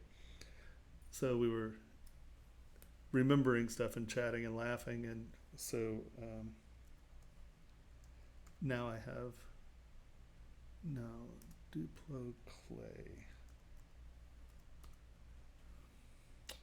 No, polymer clay.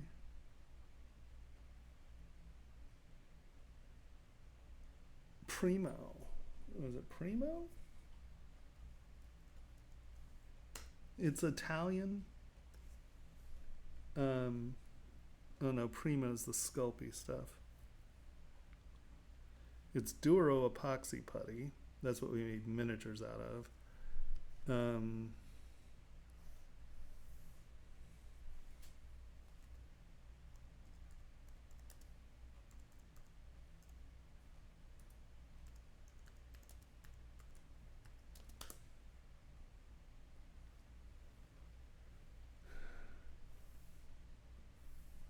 No, it's not a polymer.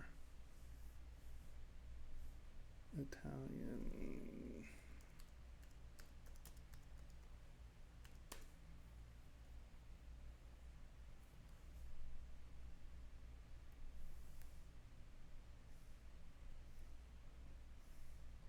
I thought it was.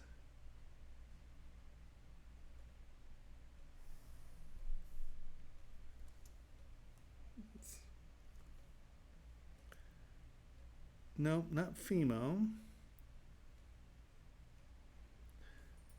Damn it. What is it?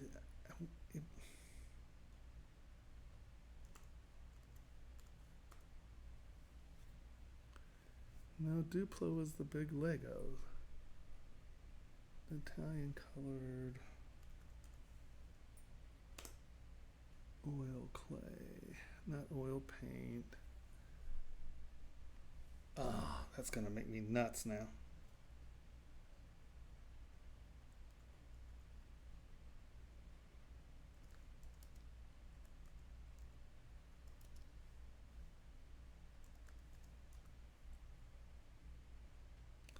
They came in little blocks, like it came on a card, and it was white, black, red, red, red, blue, yellow, green, and brown, if I remember. And they were just like little slabs.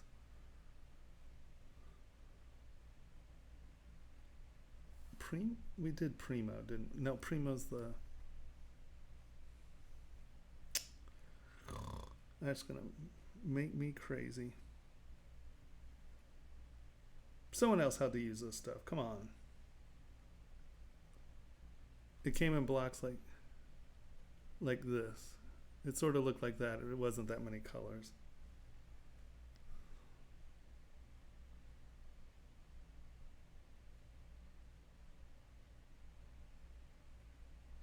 Oh well.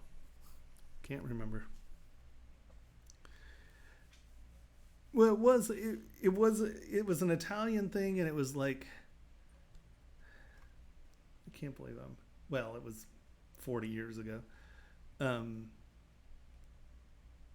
Whatever.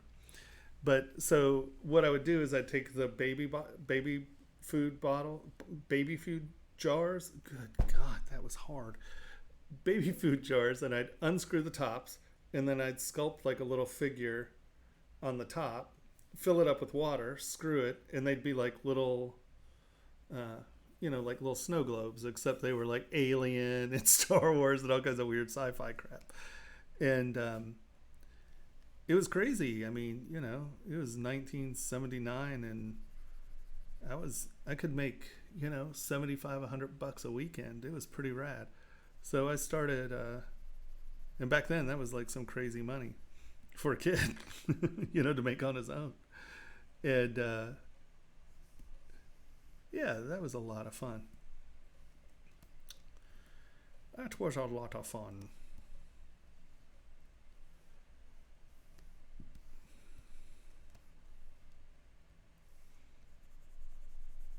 But yeah, so sculpting's the only thing I've ever done.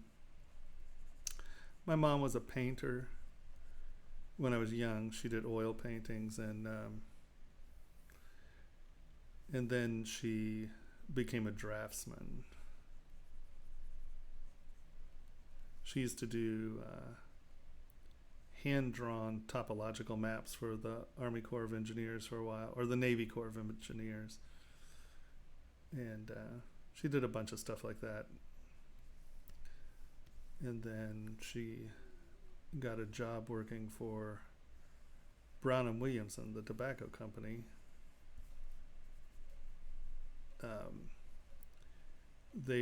She got hired on a project but that was all hand drafting, back then. And then she she got onto when they first started digitizing and doing, I can't remember the name of the program. It was like the first CAD program. And yeah, I grew up around CAD. I just was a sculptor. I had nothing. I remember it was like Thanksgiving, and we had gone, I was young, and we had gone to, it was either like a Greek grocery or it was a Mediterranean grocery of some sort or another. And like the European packaging was a lot more like basic colors. It's not like photos and this and that. It was like, blue and white and red and orange. It was much more basic packaging. And we'd gone to the store, and it had hanging meat. It was a deli and the whole shebang. And we had Play-Doh, and I got a little box, and I made a little vignette of the shop, from memory when I got home. And I didn't tell anyone, I just made it. And they all freaked out because I had everything in the right place and everything with the right color blocks. And, so, and I mean, I was little kid then. So sculpting's kind of the only thing I've ever really done. When I went to college, I sort of shifted because, at the time I was like, well, I'm never going to make money off sculpting. So I decided to do costume design. And costume design was just sculpting in fabric. My grandmother was a tailor, and my great-grandmother was a tailor. And so I grew up around sewing and stuff. I remember being a little kid. They had this big, it was a box like that had like the handle, and then it had two flaps.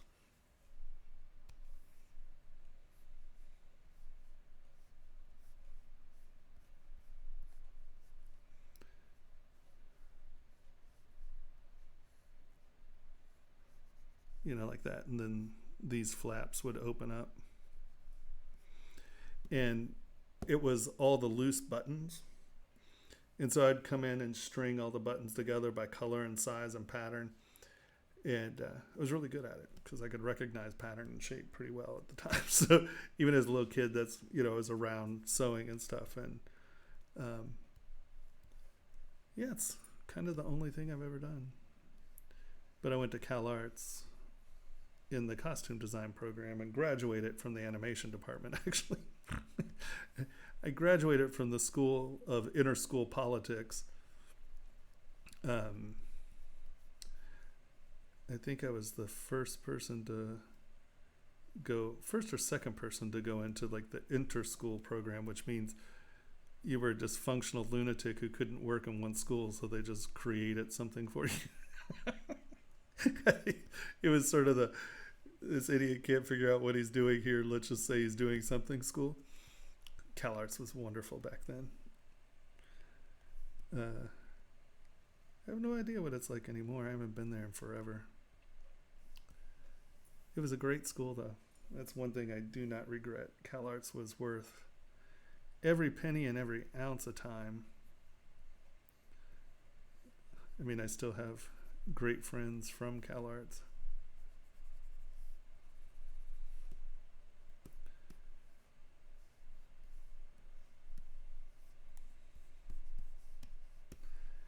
So for those of you out there joining us, I see the numbers shift, so I feel like I need to say this again. This stream's really about answering questions for you guys, so feel free to ask anything about anything, because I literally just opened this up a few minutes ago and I'm just futzing with it, so this isn't something you need to feel worried about interrupting.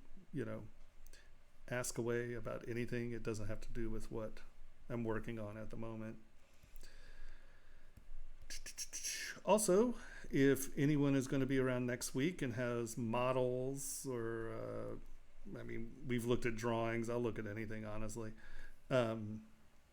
We do critiques, and that's the link.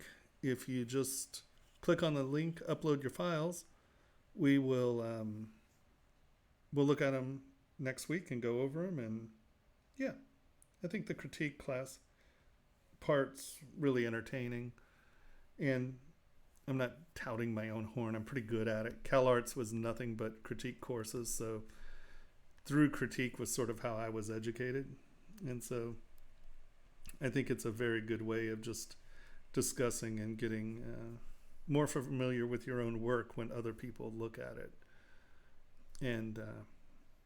And sadly, I'm not talking about your mom looking, well, unless your mom's an artist, but, oh, Johnny, you did great. Having people who have a real critical eye. And I'm not mean, I'm not a screamer or a yeller or anything like that, but, we honestly look at work, I think. So please join us next week and participate. But feel free to answer any or ask any questions about ZBrush, jewelry design, manufacturing.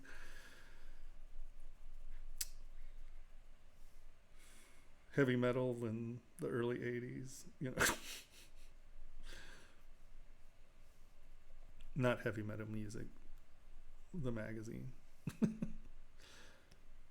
I was never a huge heavy metal fan. Even though one of the first concerts I went to was Black Sabbath. Yeah. Well, went to by myself, I guess. When I was young, my mom took me to a Marley concert when I was really young. I remember we went to Elton John's Yellow Brick Road. That was a good concert.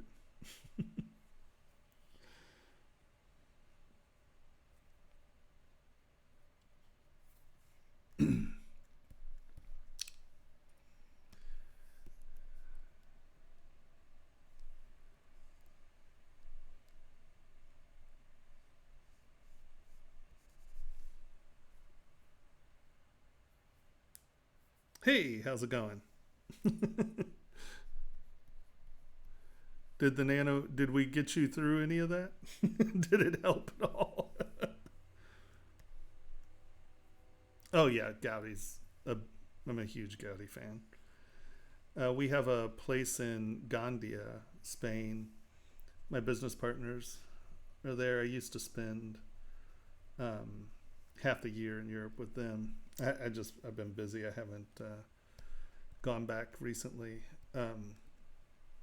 but no, he's absolutely wonderful, without a doubt.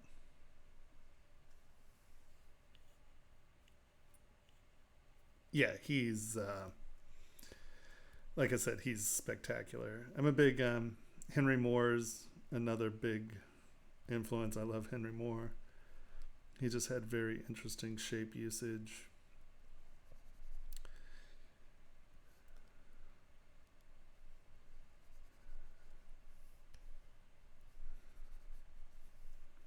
What does my mesh look like? It looks like crap. All right. You know what that means. Time to Z-remesh. So let's do some dramatic stuff here real quick before we remesh.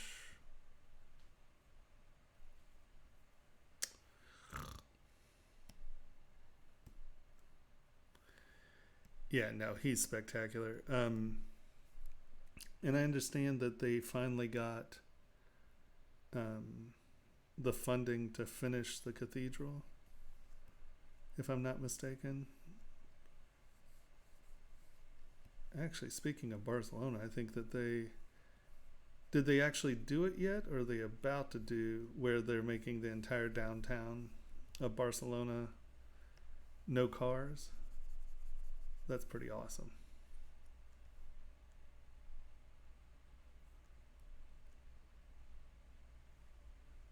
Actually know him. Yeah, my friend. My friend did a bunch of stuff with him video wise, and then I worked with the brothers Quay, and he was a big fan of theirs, and yeah, I wouldn't say that I'm friends. I mean,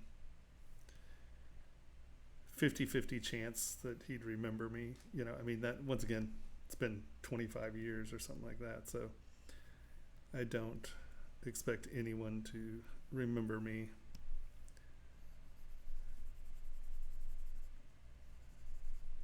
When you work with people, it's just like, you're working with hundreds of people, so it's like, meh, whatever. Who knows?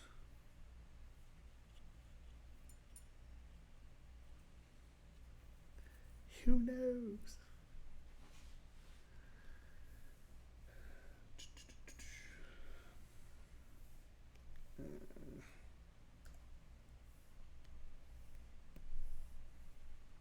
Holy Hannah.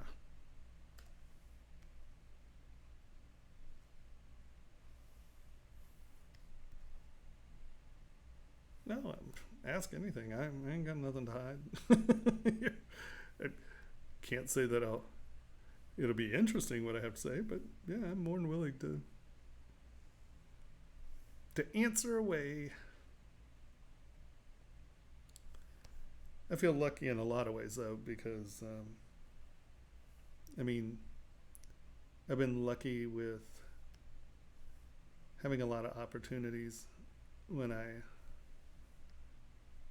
lived in Hollywood, and well, I think pretty much anywhere, honestly. I don't say no much, so when someone's like, hey, let's try this, I'm like, all right, and that gets you into a bunch of weird places, I think. So I've wound up being and doing a bunch of weird crap with my life, and it's great. It's been fun. Still is fun. Not like my life's over anytime soon.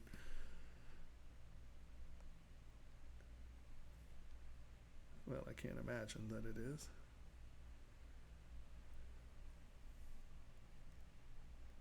I think that's one of the things people get really worried about is like failure. And people get very intimidated about taking chances, and and at the end of the day, you got to do stuff you love, you got to enjoy your life, and you can't live with fear.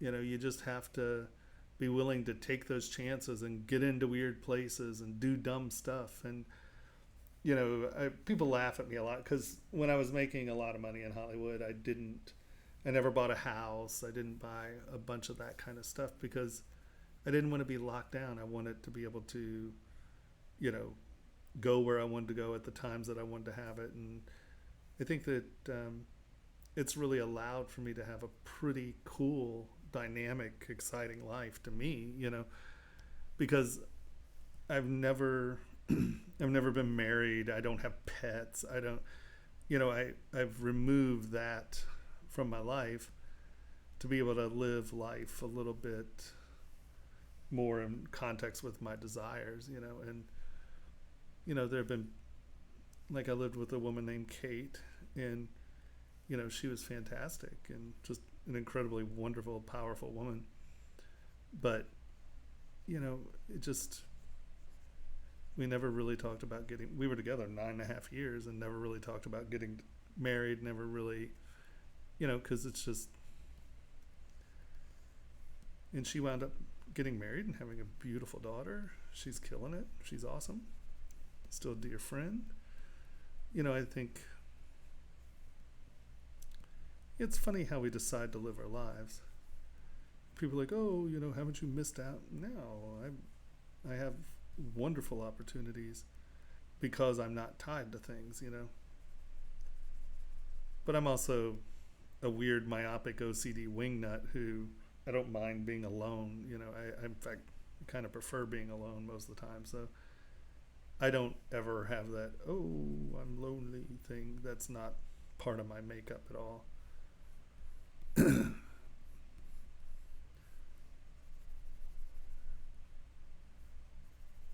think living true to yourself's a big deal.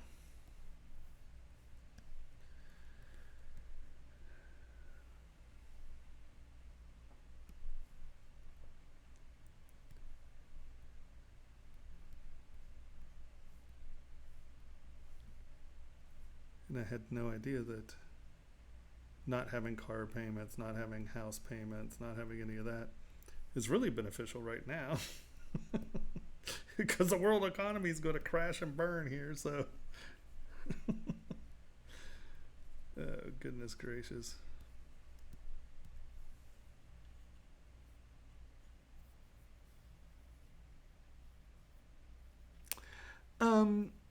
Well, yes and no. Honestly, I'm just playing right now, but it does have a center set. So obviously, I would put a stone in this. But what I normally do is I find stones and I tend to work around them. But this is a simple cabochon, and at the end of the day, I would make this, round. So either round or oval, and you can find a stone pretty easily for it, as long as you're not making things weird sizes. But, in the production process, I would find a stone for this, But I tend to like to find a stone and then make the piece around it more than making a piece and then finding stones.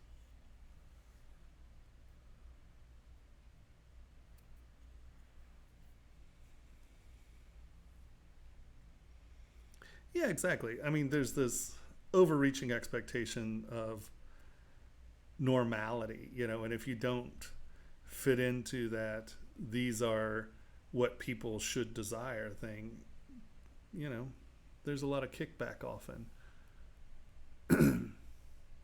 But, it's really funny because overseas, a lot of people, their family houses are rented. I mean, there are a lot of people who rent their entire lives.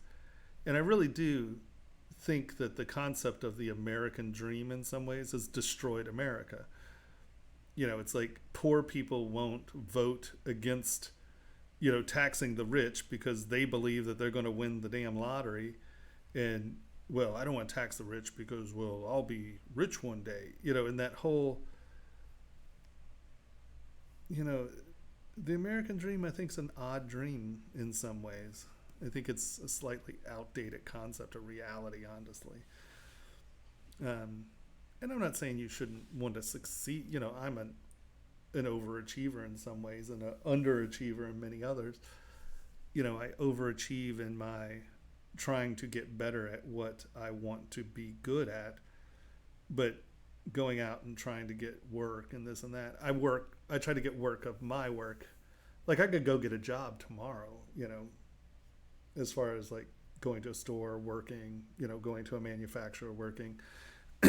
But yeah, you know, I don't know. I'd prefer to make the things I want to make and not get any stress about it. And for the most part, you know, I feel pretty lucky. People tend to want the things I make.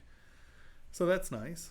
And it's a struggle sometimes, you know, I'm not lying. It's not easy trying to get funded these days to make just random weird stuff. You know, people definitely want, you know, people tend to like brands and stuff like that. So unless you have that branding, you know, it can be very difficult to sell your work. And but you know, end of the day, it's all depends on what you want. It's funny. I actually, the teaching, I never thought I'd ever teach. In fact, I quit grad school and went to work in the film industry because I was like, well, what's the only thing you need a graduate degree for is teaching. I'm not going to teach. Who cares? Now I teach. And it's fascinating because I would never have dreamed that I would be a teacher. And now it's something I'm pretty passionate about. And, you know, it's not that, oh, those who can't teach. Well, I think that's crap. You know, I find it incredibly edifying when people get something from what you're telling them. It makes them better. And honestly, I became a much better sculptor or a much better ZBrush user from teaching because they're like, you asked the other day about the nano meshes and whatever. And, you know, it's like, I remember in the beta testing playing with them, but it's not something that I ever dealt with. It's not something that I used.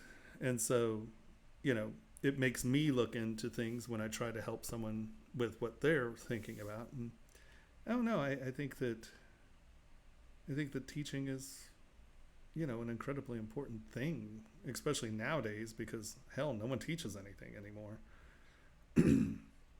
Everyone's got their super secret techniques. They don't. No, well, that wasn't what I wanted to do. Delete. That needs to cut, not join. Boolean folder. Oh, scheisse lieber. Everybody needs to be turned on. Start, cut, Boolean folder. You know, I think it's been fascinating. It's been an interesting journey for sure.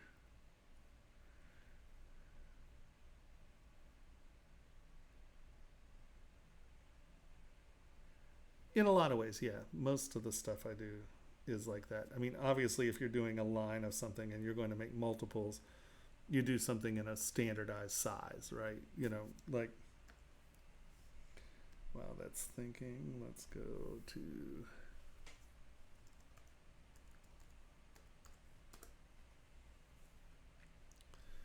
So that was obviously a one-off piece where, like this guy, you know, these were, I think those are 3 mil.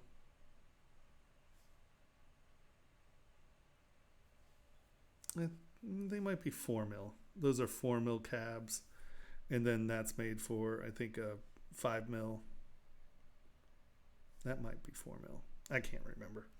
But, you know, these are set to a standardized size, right? So in that case, you pick a standardized size that you can buy anywhere, right? 3 mil, 4 mil. It doesn't matter. You can make that any color. You can get that in any color. Same here, you know, you can get that in any color. That, on the other hand, I walked into the safe, I found the stone, and then I just made the ring. And this was actually made for Paul Galbraith's book. He did a book called, I think it was like Sculpting Tips or something like that. And I was like, well, I started making the ring, and then we were like, well, we might as well just make a ring that's for real. So I grabbed the stone, I built it, we did the steps, and it worked in the book. So, that's built around a piece. It's a shame there are a lot of rings that, that obviously is a standardized stone. Standardized stone. So, you know that this is always going to be an 8.5 mil pearl, right? So it depends. That is still a standardized stone, right? So it's both ways, really, always. I do multiple 3D prints because I want to see how it feels. I want to see how it wears. I want to see how it looks. So I do a lot of preliminary printing before anything ever goes into production.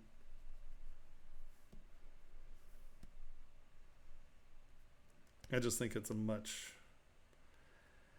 a better process because you wind up with things that fit better, that look better, that, you really can tune it. So yes, I do a lot of pre-printing.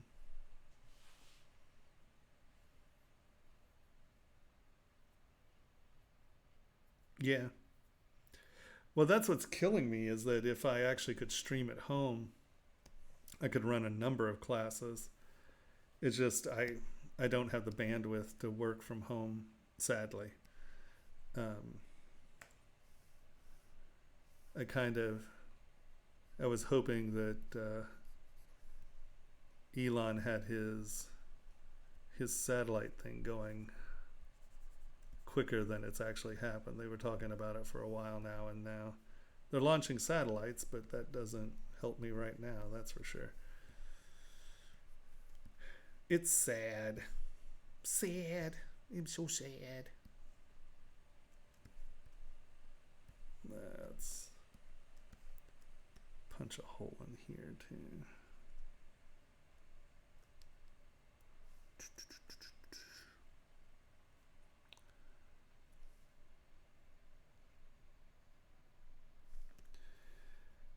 Yeah, I think, obviously a lot of people have lost their jobs because of the corona thing.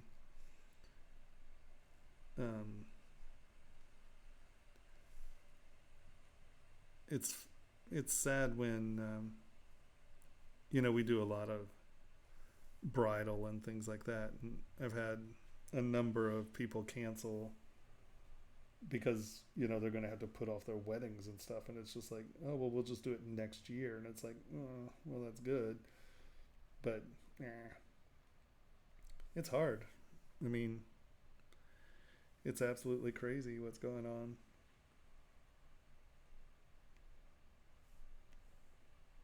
I know that Seattle's been nailed very hard.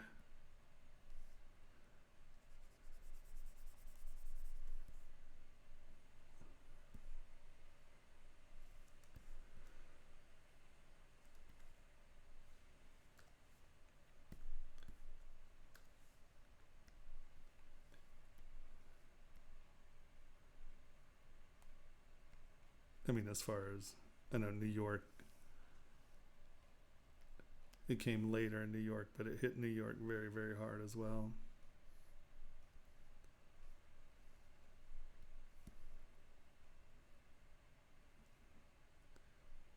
It's a fascinating website that breaks the infections down by county in the States.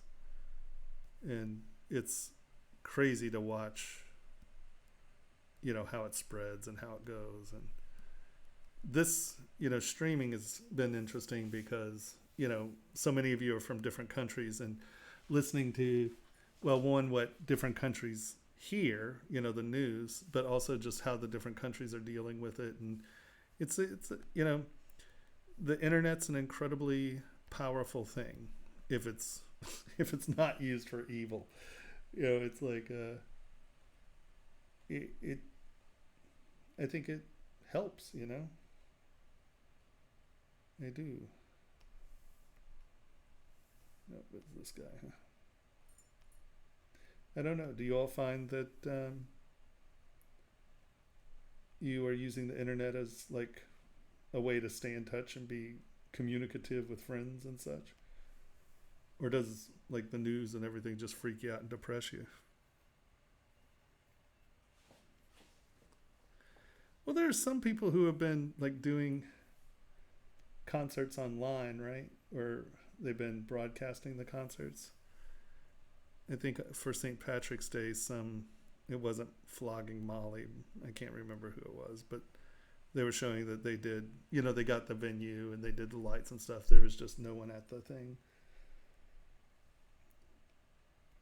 You know, like I said, these are the moments that change nations, you know, this kind of stuff. Because you got to figure this isn't going to end in a couple weeks, you know, and just the economic damage, let alone the people damage, you know, and how do people respond to that, and how do we adopt habits of technology? You know, the habits of this technology, are those going to stay habits even afterwards? And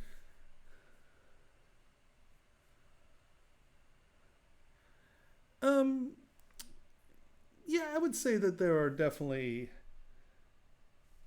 things that I do that are, like you said, patterns. Like how I deal with intersections and how I deal with, you know, just like when things meet, like, you know, I do a lot of these,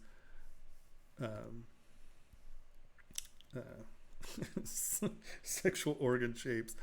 You know, yes, I do tend to have a set of, well, here, let's go to ArtStation and you can sort of,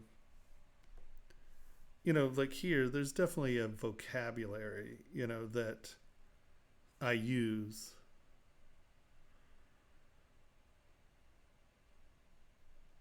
And if we go to ArtStation here, you know, these are radically different things, but they have, you know, this fan shape I use a lot of these organic intersections, like just how these things fold, bend, and twist. I do tend to use ridging and striping to show surface transition, because our eyes recognize those patterns, you know.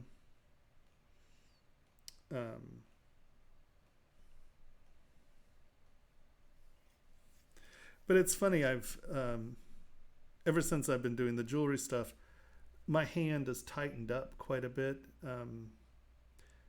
Just because when you're dealing with something that's like 3 millimeters, there's only so much you can do, you know. And one of the things that I'm looking forward to once the class is up and going and I can get a little passive income coming, I definitely want to start playing, because my old work was a lot looser, and that makes things a little harder to produce, you know. And once again, when you're like my physical sculpture is a lot different than my jewelry. It's big, plain, swooping intersection surfaces and stuff. And I've had a lot of that intersecting surfaces and plane transitions and things like that. But with jewelry, it tightens up because I started out with a lot of that, but it doesn't read well. It's choppy. It's a little chaotic on the eye. And so when you start working on smaller objects, you have to refine how you're dealing with your surfaces for it to read well. And I think jewelry has tightened me up a lot, and it's not something that I particularly like. You know, I think that it's changed how I deal with shape dramatically. So that's where I want to do some little figurine stuff and just play a little bit more. But, you know, sadly, I work. So, you know, it's, I tend to use forms that I know read well in printing and then manufacturing.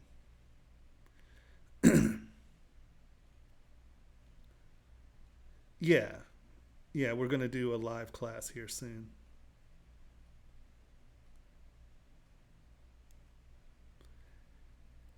Yeah, this is yeah, so yes, new class is coming. I just have to make sure that they are not going to do a statewide domicile at home in Washington, because I don't want to start the class and then not be able to, because I have to come here to stream. I can't do it from home because I'm house sitting a house in the middle of BFE, and there is no internet. There is no internet. So yeah. Yeah, well, you know, there's there hasn't been anything this socially disruptive since World War II, and World War II in a lot of ways was very opposite, where, you know, yes, a huge portion of the population went to war, but when you deal with like the local economy or how the economy sorted out during the war, it's very different, because we had, oh well, here, let's get all the women who are home and manufacturing, and build, and so basically you created new communities, and here we have to shred those communities. And so now it's online is your only safe community. And so my friends, it's funny, they had a martini party. Everybody made martinis, sat around and drank online. And, it's just interesting, because depending on how long this lasts, those really will be how we interact. And will those interactions change the world in some ways? And frightening for me is that, Facebook is such an anchor, and I think Facebook's evil, really. And, I think it's great in some ways, and I think it's absolutely, completely, and utterly horrifying in other ways.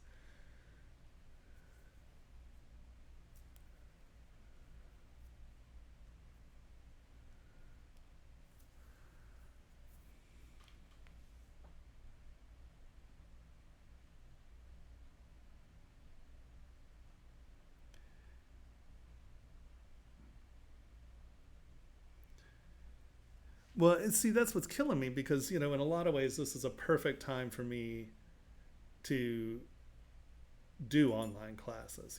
And I have a lot of people who want my class, and the other thing, I have, pushing 300 people in the waiting list.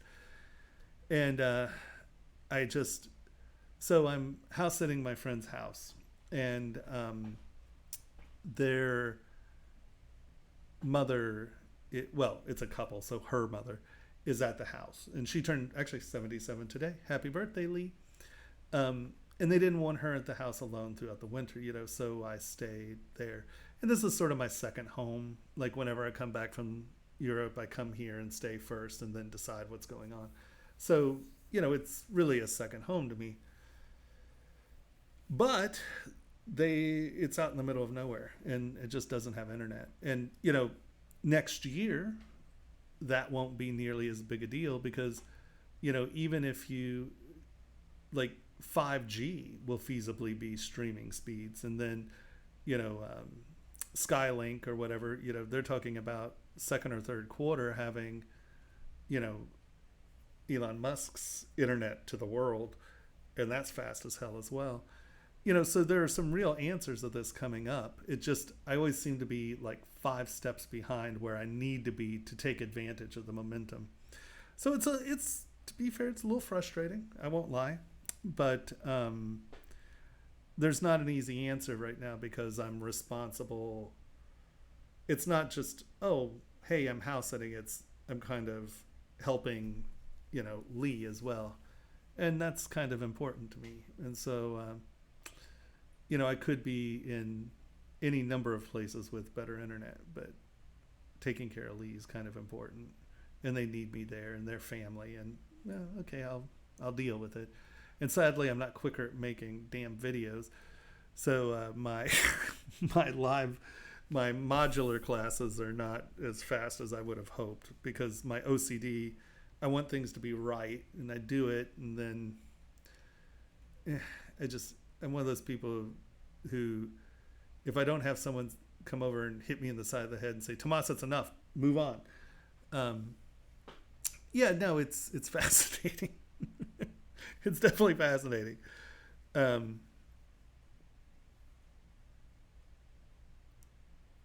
Yeah, no, but even like literally, they don't even have good satellite. They gate the satellite. I tried to get like the best satellite thing there was, and they're like, well, it's this, that, and the other thing, and where you are, you might, they're like, oh, it's, 250 download, oh, it's 150 download, oh, it's download, and I'm like, to be deadly honest, I don't much care about the download. I need the upload speeds, and they're like, well, it fluctuates. You might get 5 megabytes upload. I mean, 5 meg upload, what the hell? I can't, that's useless, and so,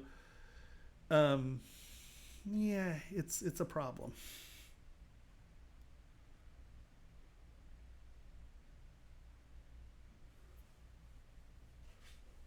Really.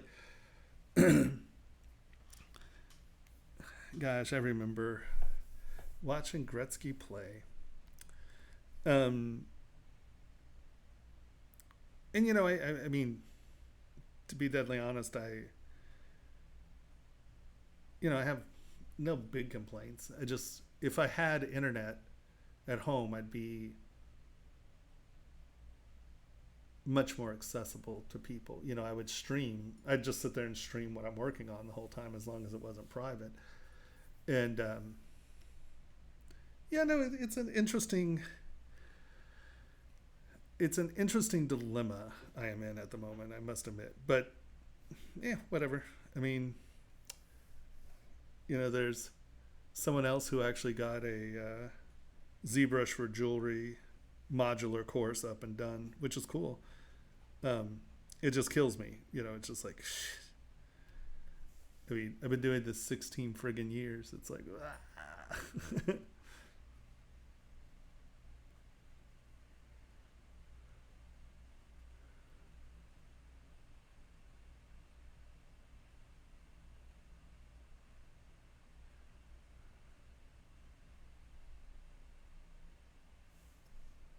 Oh, no, no. You know what? I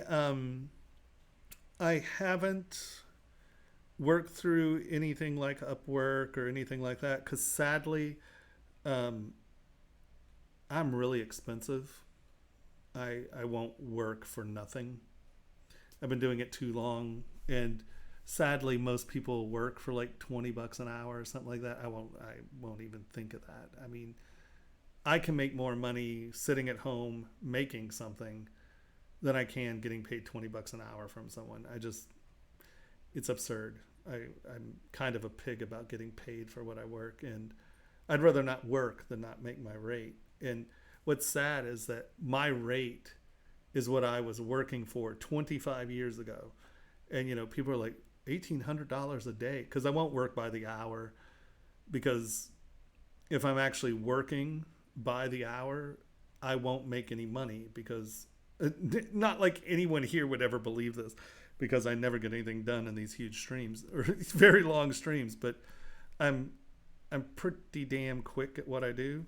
And for the most part, if I'm working for you, not you, but if I'm working for someone else, what they want is usually simple. I mean, it's not hard to do. And it just takes so much. I have to do 10 jobs to make up for one job. I mean, like I had people cancel the other day, last week, and in 3 jobs, I lost a little over $8,000. And, I'm quick. I mean, I can do things like, here's a prime example. I had Turner Movie Classics won it. They had a sculptor, and then the stuff became organic, and they were like, oh, well, he or she was one of your students, you know, they said we should talk to you. And I was like, great. And they were like, so what's your rate? And I was like, well, my rate is $1,800 a day. And they're like, oh, well, you know, we can't afford that. And I'm like, all right, so show me what you have. And it was 11 little charms. And I was like, okay, well, I'll tell you what. So I was like, okay, so what's your budget? And they were like, well, we have $2,700, something like that. I was like, okay, you know what? Fine, I'll do it.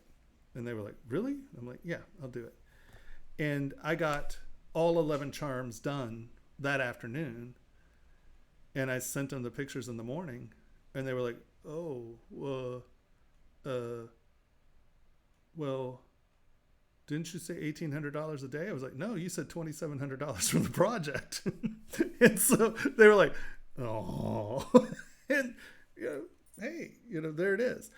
And, you know, of course there were some changes and this, that, and the other thing, but for the most part, at least 8 of them were done, you know? And so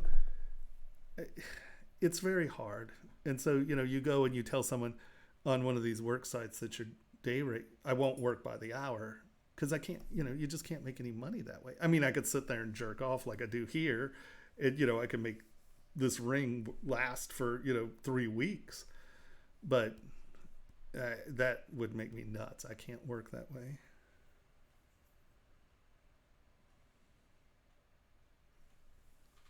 All right, hold on. Are you still working in Dynamesh? No, I'm not working in Dynamesh. When you do move to a polymesh, and what level of subdivision do you get before you print? Okay, so as you'll notice, well, okay, here, let's go over this real quick. Because this is, people ask, when do I change my meshes, right? So, come on. There we go. So, if you remember this was a quad mesh, right? But then I Booleaned it.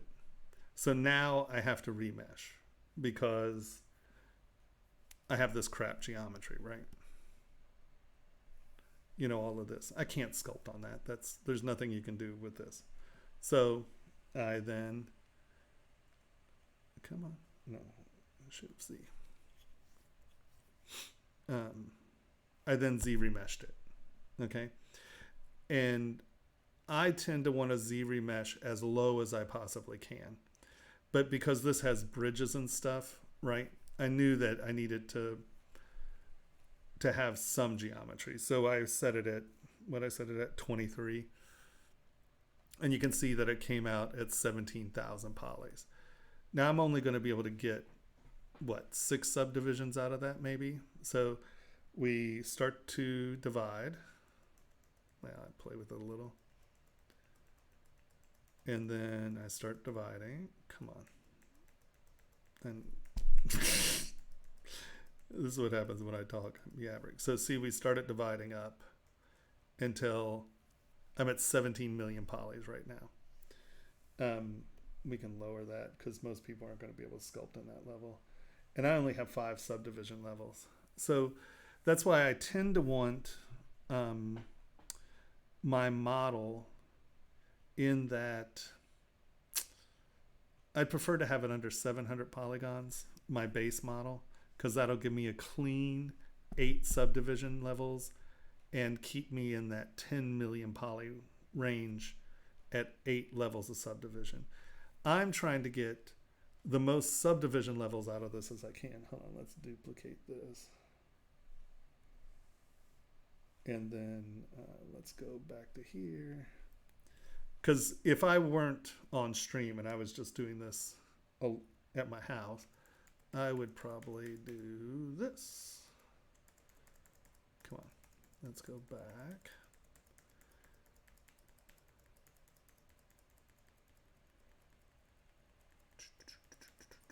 There we go. So from here, let's hide this. I'd normally drop this all the way down. And because it's Z-remesher and because this is symmetrical, I'm going to put X and Z symmetry on, and then I'm going to Z-remesh. Now, this is probably going to be horrible because these bridges, trying to get, 1,000 polygons to work, for it to think about it like this in 1,000 polygons, it often has a hard time doing it. And we'll see if the video lags because of it thinking. So I very rarely use Dynamesh. I use Dynamesh like when I need to do things, right? Let's say these was up here and then this was stretched out and I need to do bridges, right? Well, I'll Dynamesh it.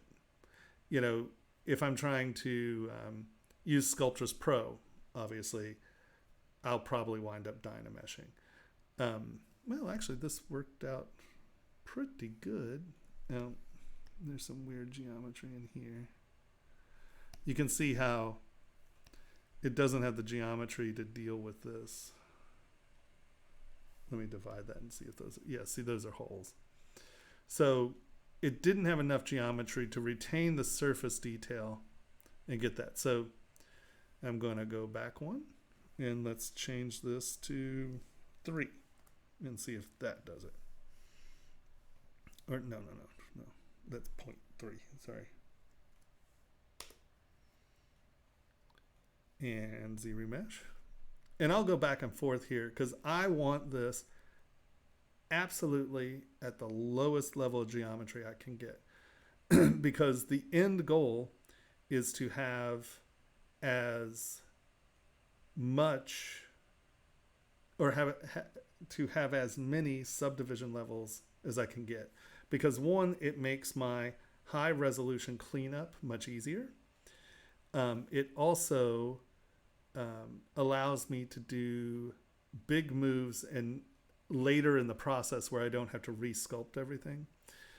It just gives you much more control over your model. Okay. All right.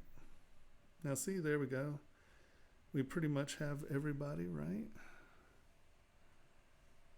And it's symmetrical. I have my holes. All right. And look, we came out with 3,000 polys. So that's going to allow us to probably have 7 subdivision levels, right? Divide, divide, divide, divide, divide, divide. So that sticks us at 13 million polys and 7 subdivision levels. So 7 subdivision levels is workable without a doubt.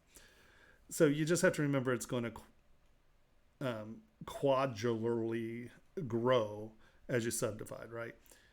That's why I find that you can have 700 polys is one of the sort of magic numbers. If your base model has 700 polys or less, you're going to be able to get 8 subdivision levels and be in that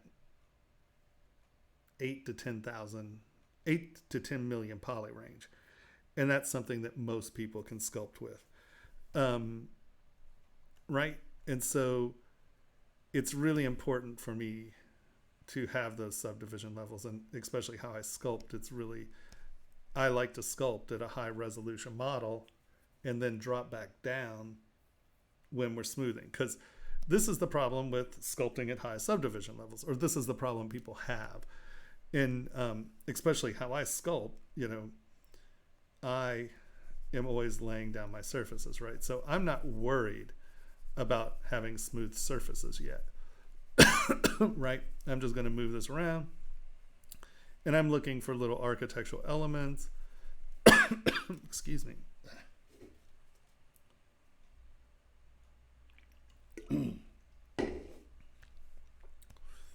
Right? And I'm trying to find these little moments while I'm sculpting. And you can see that I'm not stressed about my surfaces, because most people, I don't know why most people wind up going into Dynamesh and wind up sculpting Dynameshes. Because first of all, it's really hard to get 1,000 poly Dynamesh. Dynamesh doesn't like that low. Well, if you're trying to retain any kind of detail.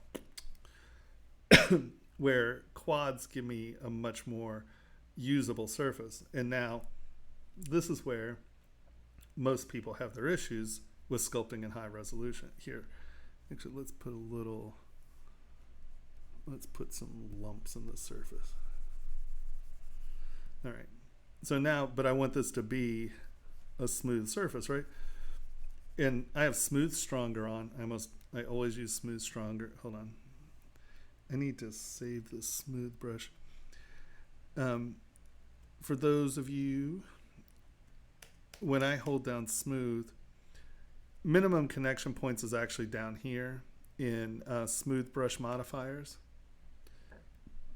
And you can see minimum connected points. I always change this to 1. So I'm sure all of us have had this where you're sculpting and you just have that one point that's sitting way up here and you sit there and try to smooth it. It never comes down and it always looks like these little pock holes in your sculpture. That's because when you're smoothing, it wants 3 or more points connected. So if you change that minimum connection point to 1 point, it'll smooth all those weird suckers down. Kind of an aside. So I have minimum connection 1, and I have smooth stronger. So at least I am smoothing. But you'll notice I'm never going to get that to be a smooth surface. And people who don't retain their subdivision levels get here and they're like, well, Tomas, how do you clean up your surfaces? All I do is I drop down 2, 3 subdivision levels, shift, and I just tap these around. And I just relax the mesh back. And I tend to tap it at each level coming up because each level retains a little memory. And now we come back up. And now I'm back at my 13 million polys. And now I have a smooth surface, right? So I like to do my base sculpting in a high subdivision level, especially because of how I sculpt. I'm kind of always just moving around and I'm looking for moments, right? It's like, okay, well, like when you sketch, often you'll lay down like 8 lines and then you'll find the one line out of all of it that's right? And this stroking allows me, I'm using it like a rake tool. I'm getting my linear lines and it allows me to see what's going on with the surface with the lines. And I don't know if, so the rake tool, it doesn't really work for me like a rake tool. So I don't know if you know how rake tools work or why people use rake tools. So when you're sculpting, your first passes, you're almost always doing it with a rake. And what you do is you put lines on the surface, and what that allows you to do is, because each line is casting a shadow, it allows you to see the finesse of your curves and what's happening on your surface easier than if it's a smooth surface. So almost every sculptor you ever see is going to use a rake tool, right? And so you lay down your lines and then you lay down your lines, and it allows you to see what's happening on your surface. But for some reason, the rake tools don't work for me as a rake tool digitally. It's a little too busy. And I know you can change the size and blah, blah, blah, blah, blah. But it also is aggressive. It becomes a very diggy tool. The nice thing about clay tubes is it's a layer tool. It only takes off 1 layer at a time, right? I can sit here and scrub on this point all night and it's not going to dig, right? It's not like clay buildup, where you grab clay buildup and the more you stroke on it, the more it comes out, right? So clay tubes functions as a layer tool. So I can come in and I know I'm only taking off whatever my intensity is, right? And so now this allows me to come in here and kind of lay in my rake, right? And just from that, I can see what's happening. Right? Do you see how right here there's like a little lump? Does that make sense? Do you see that? Right? There's like a little hump there. There's a hump here. And when you have the lines in, it becomes easier to see. And so I like to start up here. I like to be able to, fill in, take off. And like how I use my brush is really defining how my surfaces go, right? You often see me do crisscrossing, right? I'll go one direction, then the other direction. If you're slow, you can really make nice scoops, right? And then come back in. This is actually a little strong. Oh, this 13, it's very strong. I tend to work down in the 3 to 5 range when I first start. And it allows me to really come up and finesse out my surfaces and really discover them, play with them, get them to where I want to be, in very small steps. I like to creep up on my surfaces. And at the higher resolutions, the lower pressures work very well, right? And so you can see I don't care if this is a smooth surface yet, because I'm trying to define, okay, I want this to be concave or convex, and then I want to transition into a concave, right? And this really allows me to tune my surfaces without making huge dramatic moves. The other thing this allows me to do is at a higher resolution, I can take smooth and I can smooth my surface out without losing my surface. So, a lot of people work down here in a few 100,000 polys, even here at 800,000 polys, right? Let's say I just want to smooth that edge. Well, look, that edge is gone, right? So I actually like being up here where my smooth brush is less effective. It allows me to have a lot of control over my surfaces. And I get these really lovely edges where I'm starting to work on stuff. It just gives me a lot of control over my surfaces. Now, the key that you need to really be careful about when you're up here, though, is you have to remember to be loose and keep going. Because as you can see, I've made no design decisions on this ring. And you can get in here and you can start working on this one little edge and you're like, okay, I really need this to go nice, and I'm going to sit here and I'm going to fill that in so it's clean, and then I really want that to kind of come in. So here, let's fix with this. And here, I want that to have a little bit more weight on that lip right now. And you're like, yeah, I really got to. And what you've done is you've worked on this area for 3 hours. At this point, you don't want to do that. Hold on, let's see. Sorry.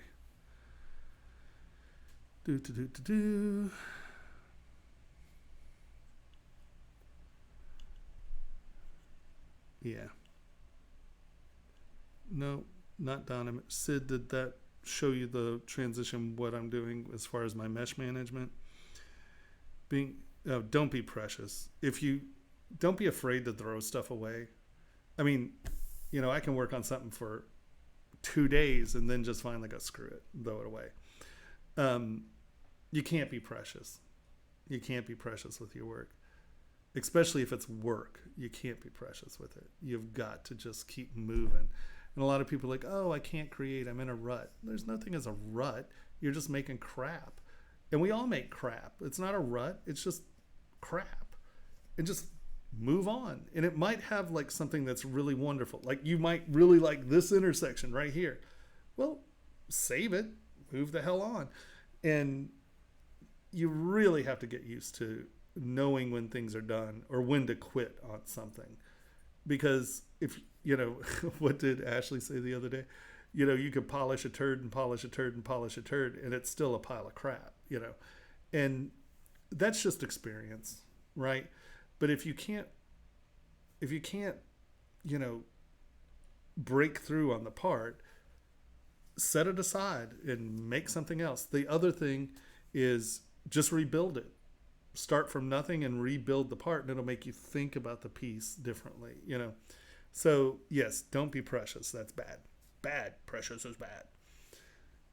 A link to the portfolio with rings. Well, there is like ArtStation has a bunch of my work up. I haven't put a ton of it up here.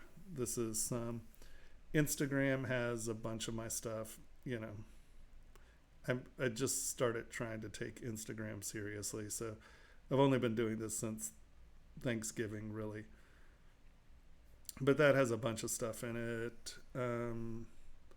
Ink metal. Yeah, there's ink metal. This has a lot of the skull ring stuff and some of the mermaids. And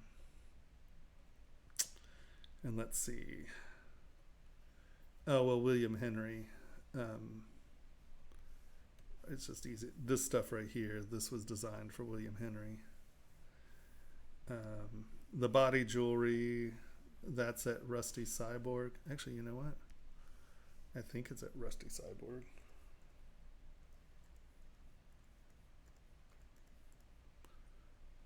Rusty Cyborg Creations. Yeah, so this is the body jewelry.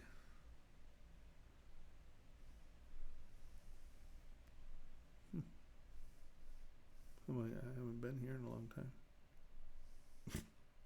Right.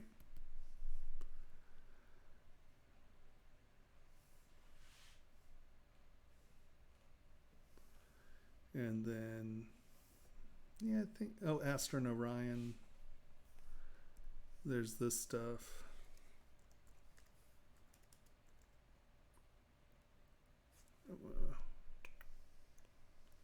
And this is just sort of like schmancy, like women's earrings.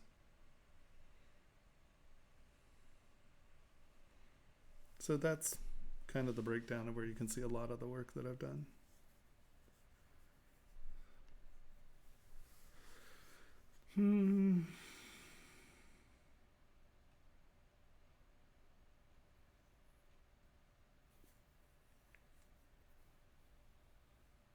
It completely depends on the part.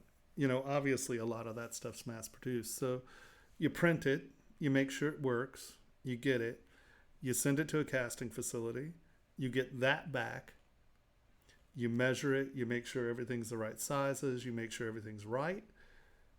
So usually you get the first casting back and then you do a set of editing, right? You're going to make changes, you're going to do this, you're going to clean that up. Oh, that didn't show up. Oh, that did show up. Oh, that's too much. Oh, that's too little. Oh, the hinge is loose, whatever, right?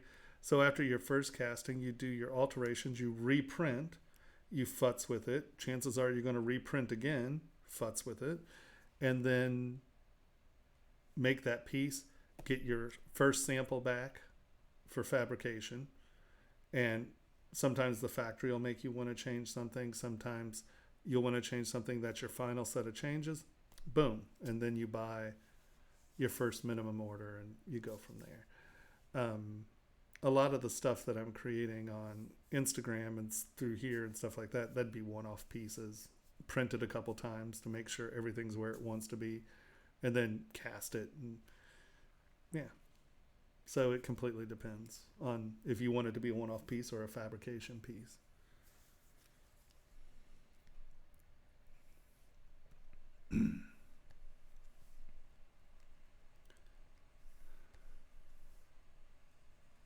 So I see that we have more viewers now.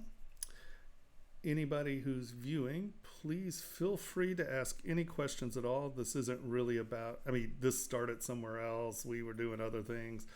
I'll make models to answer the questions. So feel free to ask any question you want.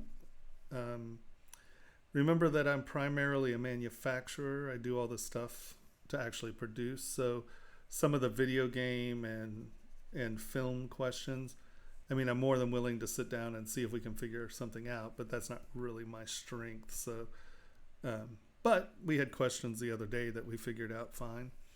The other thing is next Monday is the last Monday of the month, and every last Monday of the month I do a critique session. So you upload your models to my Dropbox, and we open them up, go through them, look at them, talk about them, critique them. And that is there. If anyone, feel free to upload models now, and we'll go over them. And usually we have quite a few participants in that. It's fun.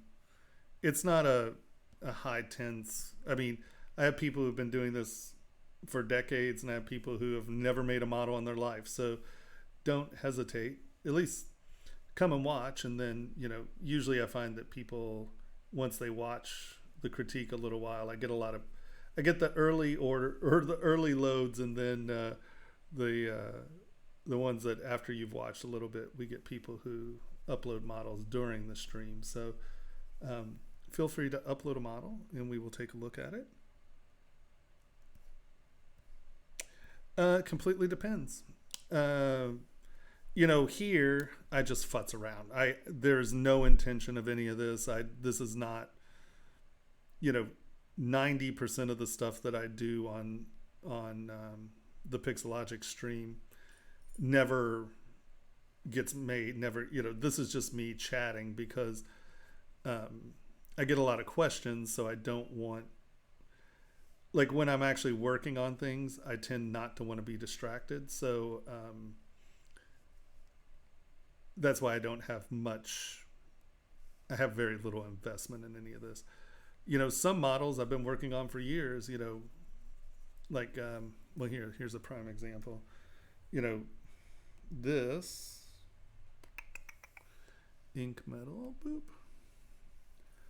Let's go to Sugar Skull, right? So this was made in 2005 or 6, something like that, right? And you can see the detail on the forehead and stuff. And, at this point it was great. It was fine. It looked good. And then the program's gotten better and you can use different mesh densities and da-da-da-da.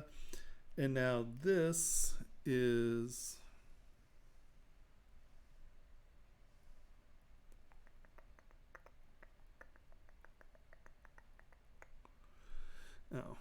well, this one has the eye in the center of it. But, you can see here, just the level of detail done here compared to what I did here is dramatic. So, every once in a while when there's a new technique or something, like this is my best seller, and also it's knocked off. This is the #1 ring that's been knocked off on me. They really just copy the living hijibis out of this ring. So I tend to update the ring to stay ahead of the people who are copying the piece. So, technically I've worked on that piece for 16 years or whatever. And I just told you, for Turner Movie Classics, those charms, I did 11 charms in, an afternoon. So it's hard to say, like if I'm actually working on something with deadlines, spending, anywhere between 4 and 6 hours on something is a pretty good amount of time. On William Henry, once again, it depends on what you're doing, because these pieces, right, I spent a lot of time on these pieces because we kept redoing parts, right? So I might have the base done in, 4 hours.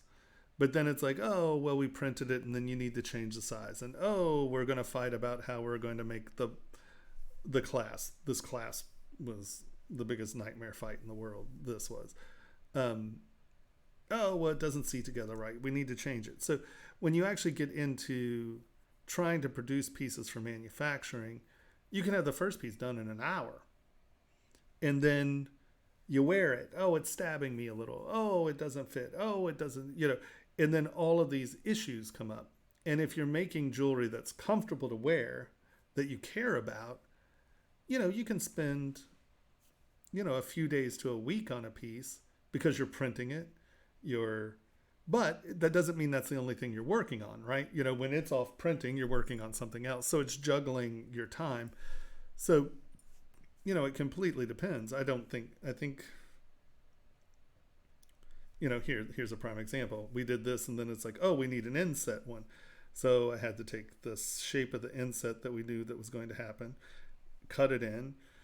And, this was before Booleaning. So I had to dig it in, push it, remesh it.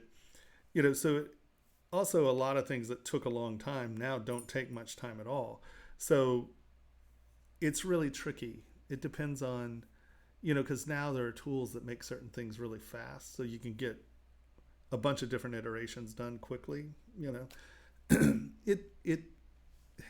I know I don't think I ever give a straight answer, do I? It's always like, well, it depends. And sadly, or wonderfully, that's very true.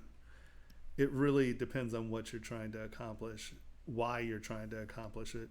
If I were just making pieces and I don't really care how they fit and, I'm just trying to make some cool stuff, I finish a couple rings a day, but worrying about fit's the big deal. I think, like, my skull rings are big, but they are very comfortable to wear. You can wear them all day, every day. They're not a big deal. How they fit, they don't rub, they don't, I spend a lot of time making sure pieces are comfortable to wear. And that's something that a lot of jewelers actually don't spend a lot of time on. And so people who buy my rings like them because they're comfortable, So, wait, what happened? Yeah, I do have a personal Twitch channel. Sadly, I haven't been using my Twitch channel much because we'll have to come here and set up everything. But I think that if we don't get the domicile orders, I'm going to start streaming on my thing once a week at least. And then hopefully the class is coming as well. I make most things for myself, honestly. Let's go back to ArtStation here. Let's see. Well, most of this is this I made for myself. The chairs I made for myself. Crab card holder I made for myself. But on Instagram, most of this, this is all stuff I just made playing around. That's not really for anyone. This I made playing around, not really for anyone. My elephant coat hanger, made that for myself, obviously. My weird tops, made that for my friend's kid. Monkeys and Thomas the Tank, made that for myself. Katy Perry's dad, Katy Perry. Esoteric Lodge. For myself. That was for Nike. That's not for any, just designs that I did for myself. This stuff is ink metal stuff. William Henry. For myself. Glasses. So there's quite a bit of stuff for myself. I make a bunch of weird little figures and toys and crap and glasses for myself. This is all a collaboration with fashion designer Marvo. This was all done for myself. So, it's a mixed bag, really. But I think that my self-employment really is, I try to make work for me that makes me happy. And, even when I'm doing stuff for other people, I want it to be my work. You know, it's like I do custom work, but I do fire clients. I'm like, you know, oh, I want it this way, I want it that way, I want it this way. It's like, look, man, if you want to be a designer, well, then design your own work. You know, I'm not here to fulfill your design dreams. You're here to buy my work. So, you know, I'll take commissions, right? You know, I mean, like, here's a perfect example. Let's go back to this. Where's her ring? So this is the engagement ring for my friend. And so they were at a fish show, and my friend walked out onto the dance floor and asked him to marry her, or asked her to marry him.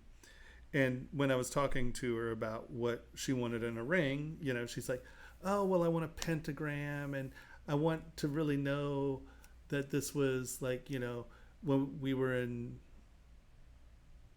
they were in Mexico, I can't remember where, at a fish show, and I want to know, you know, I want to remember that it was Mexico, I want to remember this is a fish show, I want a pentagram in it, blah, blah, blah, blah, blah. Okay, well, those are pretty specific, you know, requirements, right? So here's what I did. So this is the ring. That's the sapphire. But from the side here, if you look,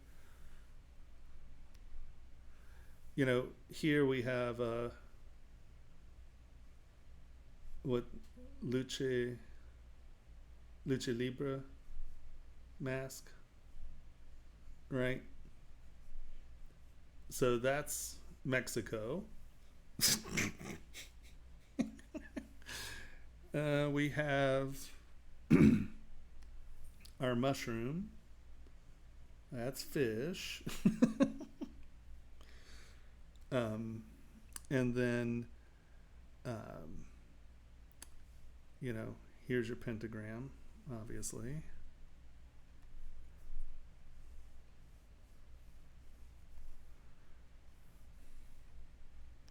And there's also escape. I don't think I have a picture of it, but you can kind of see it here. From the side, when it's a little, well, maybe that. Well, you can kind of see it there. Here, there's sort of a bird skull. Right. And so, you know, that's a lot of things that, you know, you might not necessarily notice if you're just looking at the ring, right? But when you know that's there, that's telling your story. And so, you know, I took into consideration the things that she wanted, and this was made by Schultz. It's Kaylee, yeah. They did a great job making it. So that's where I'll take, and also it has a very high bezel because they go out and dance, and you know, you get high and fall over. You don't want to blow your sapphire out. So this was me designing for someone, but without a question, that's my design. You know, I'm not here to fulfill your design dreams, you know. So I tend to fire clients because they can be annoying. But that's sort of, you know, that was for someone, but I would argue that.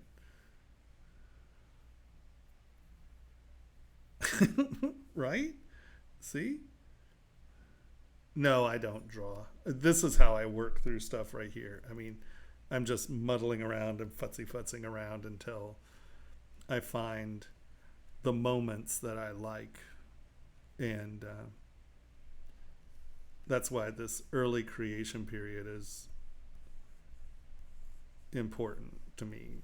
And that's why I'm laying down lines and stuff, because I'm always looking for that edge, that curve. I don't know if any of you sketch. I was always a loose sketcher, right? And you throw down a bunch of lines and then you're like, okay, that is the line I want, right? So it allows me to tune my shapes and forms, you know, in process. So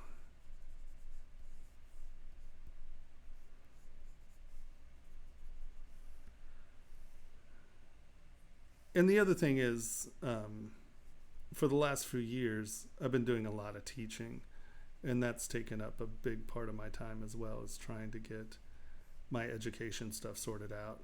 And that's become real important for me. So I haven't been working for anyone because of that as well.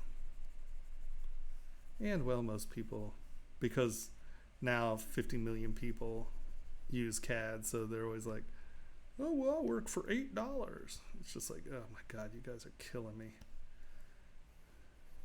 You're bringing us all down, man. Demand real rates.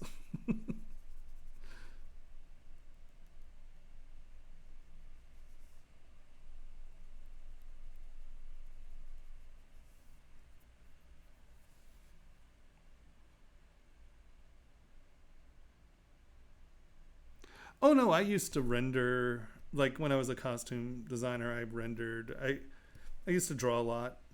I used to be a pretty competent draftsman, but once I started using ZBrush, I stopped sketching, because I just find it easier to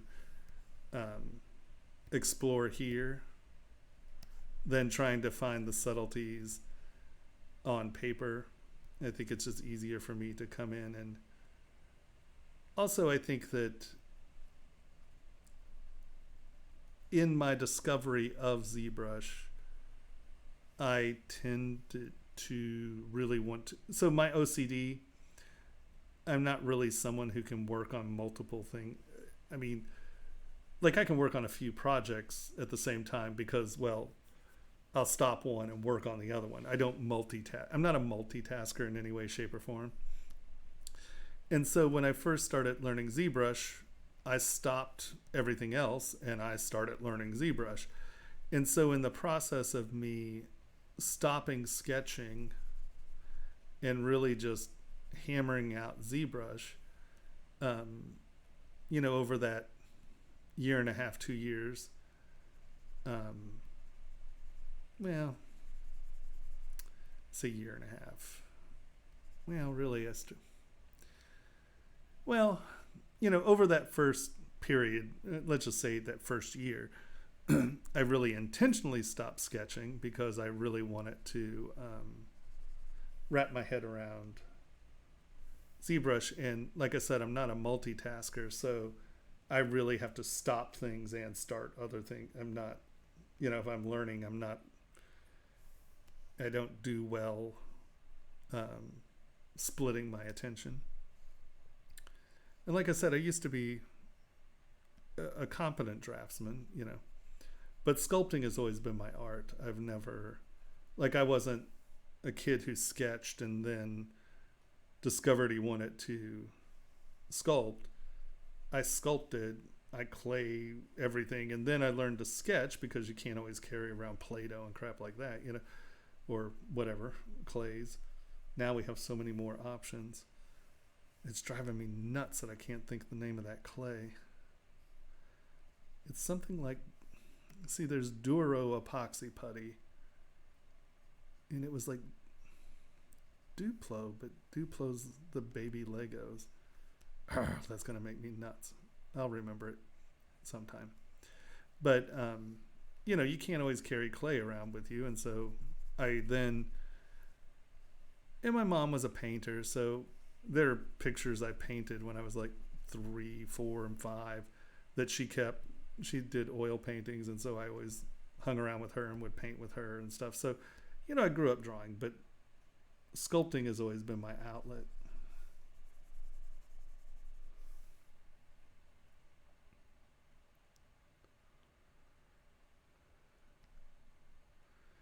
I almost 90% of what I do is done with clay tubes.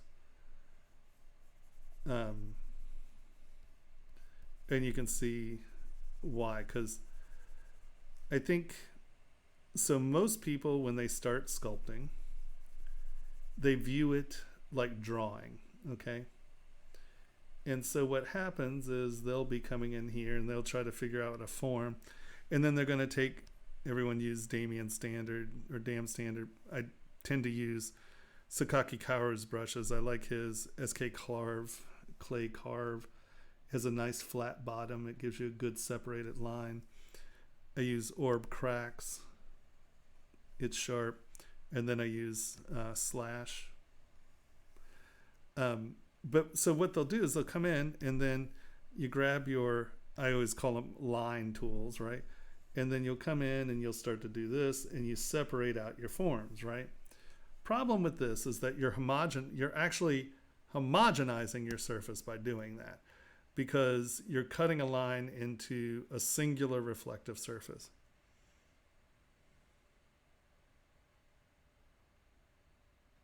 Yeah. Oh, yeah. No, without a doubt, there are people that are much faster sketching, without a question. It's just, I've sort of developed this sort of woggly around and just futzing technique of working. So I'm very rarely in a hurry on a project, you know. So, and now hopefully no one's going to yell at me. I got yelled at a while ago because of this, because I tend to show this quite a bit, but I think it's really important. Come on. So one of the things you want to avoid when sculpting is thinking of it as drawing, okay? And what I mean by that is this. Oh, here, let's make this a plane, actually. Delete, plane. It just gives me a little bit more geometry here. Divide, divide, divide, divide, divide, divide. All right. So, no, we need more than that. And I demo a pocket usually, so you can see here, Q. So if I'm like, okay, well, make a pocket on a shirt, right? Well, most of the time, people come in and they'll take their line tool and they'll quickly kind of draw out a pocket on the shirt, right? And then they'll start sculpting on it. Well, what you've done is you've separated your surfaces. So there is no cohesion in surface. And it's really, really damn important that that happens. So how I would go about making a pocket is I would use clay tubes, right? So clay tubes acts like a layer tool, right? And so I'm going to lay my pocket in and fill it in, right? Then I'm going to come here and I'm going to lay my little overlap on. And then you can put your button on. Now, this is just flat, right? So don't. Now, let's choose a reflective material here. Boom. So now, why drawing on surfaces sucks for sculpture, unless you want your surface separated. So I use lines as a separation tool, not as a cohesion tool, or not as a, right? So what you have is this one reflective surface. It reflects straight. Your lines separate your surfaces. Where if you have this sculpted in here, let me clean up the edge so you can at least see what I'm talking about here.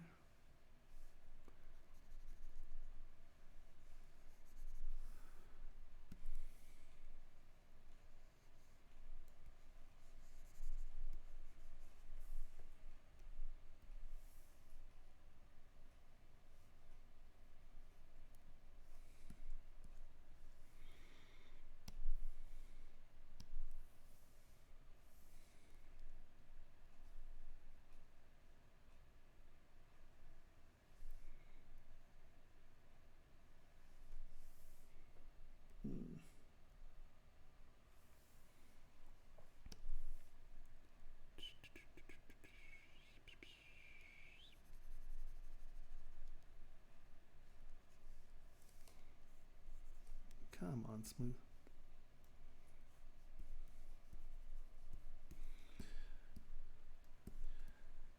So now this is going under that surface, right? Let's take slide and just kind of poke it under there.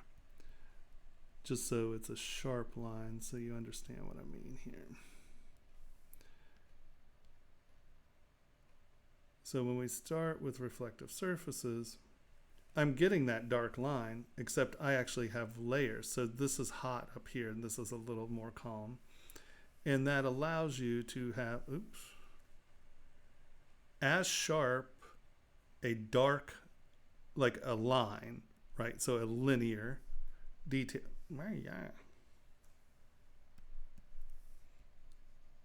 Your linear details are there because it's a shadow. And what it does is it allows for much more dynamic surfaces. Now this is all still flat, so it's still reflecting as one surface, right?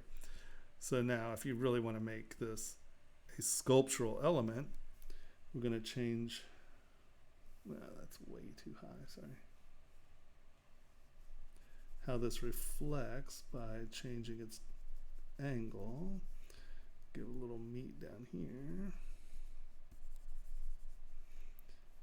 Give this a little higher. And then a little dent. Give a little. And your button.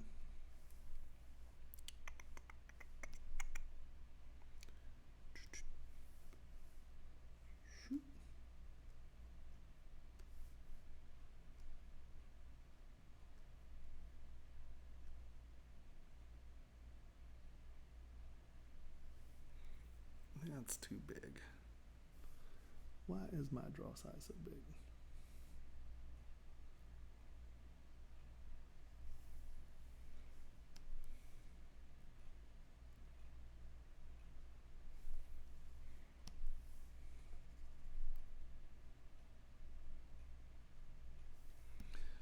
And so by creating things that have dynamic surfaces, you're getting much more dynamic surfaces, where when you're drawing on something, you're not changing the surface. Now, where drawing can come in useful is if you're intentionally trying to separate your surface out, and that's where I use hash marking quite a bit, and now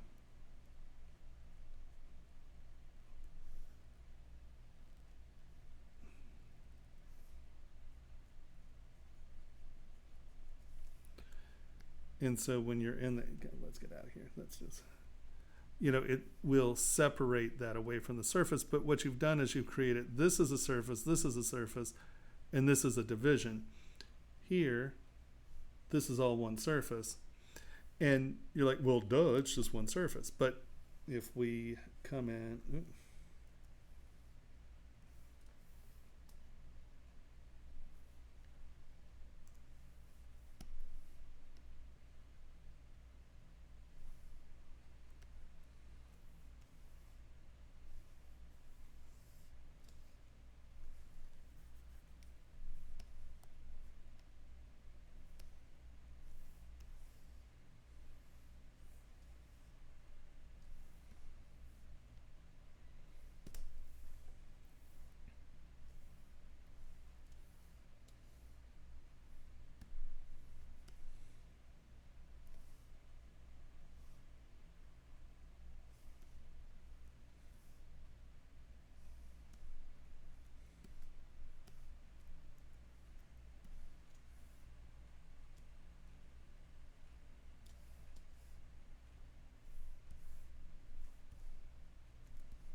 Because you have to understand, we're sculpting in light. At the end of the day, it's all about reflective surfaces, especially if you're coming out, you know, of your model. Now, big flat plane. Now look at how high these are, right? That's big steps. Look at how small these steps are. And we're going to make this really tiny down here. And now watch us move this around. See how much motion you get out of this? And see here, even though those are super tall, they're still reflecting as the same surface, right?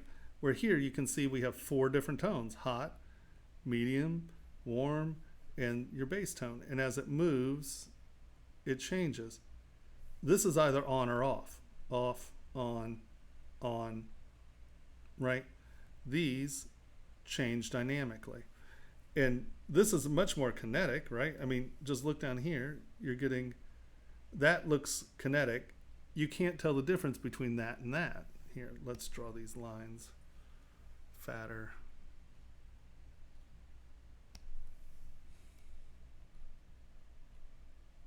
Too much.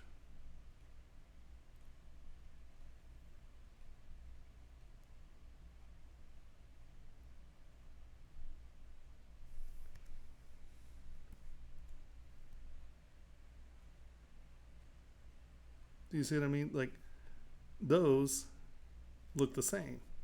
This looks much more dynamic, and the height is minuscule. So when you're trying to create dynamic surfaces, you're dealing with reflective surfaces. And so I want to, when I'm working on my forms, I use clay tubes because it's a layer brush, and it allows me to kind of work up and kind of figure out what I want my surfaces to do.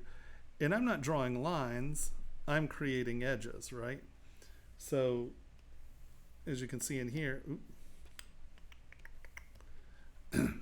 I am almost never, when I'm just working, like when I'm getting my base forms down, you can see I have sharp forms here, I have good edges, but I'm never going to take a line tool in here and draw a line. I'm going to build my edges up with clay tubes because it has a nice square edge, and then that way I know that my edges and my forms are dimensional shapes. They're not linear shapes, right? Because these are nice steps. This is actually going behind that edge. If I take a line tool or a drawing tool and I come in and do this, well, now from here it's hard to tell that this is a lower surface than that. You know, you have a little bit of a shade edge here, but you've lost all of your depth because you've kept this surface from going under that surface, right? You've lost your depth information. And it's really bad in when people are doing, let's say, Celtic knots and stuff like that, because how do you draw a Celtic knot? Well, you put those lines in there.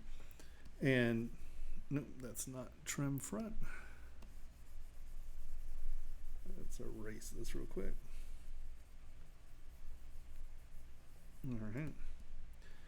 And so let's just do a weave.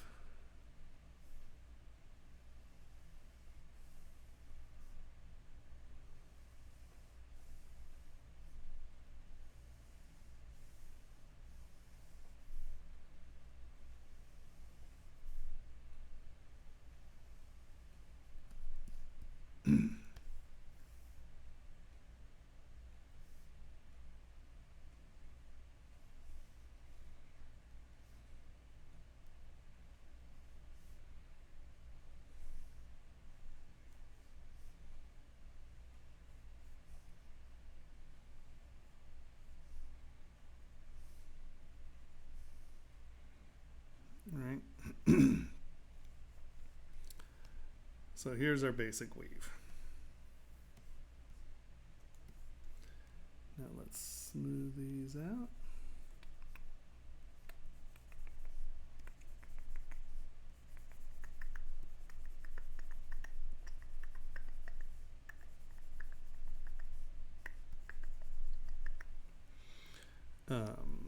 Just do a quick clay fill on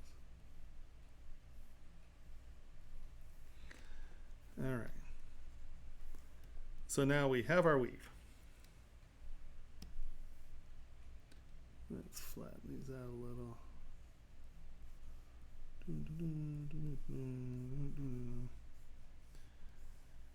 Now what a lot of people are going to do, oh, I want dark lines, right? I want these to really separate. So what happens is people come in and they draw their lines in.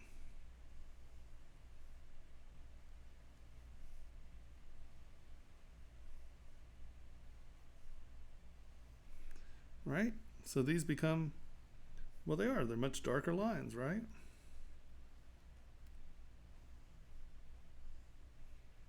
And this is how you draw a weave.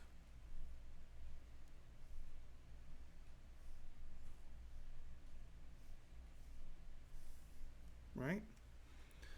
Now,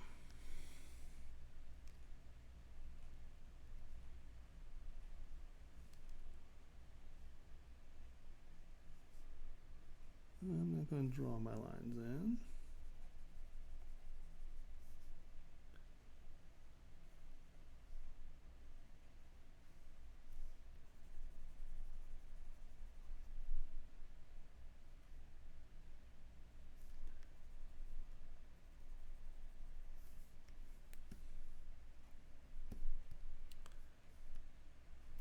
So I'm just going to use my clay tubes, and I'm going to define those outside edges so they're nice and sharp. Fill it in, edge, fill it in.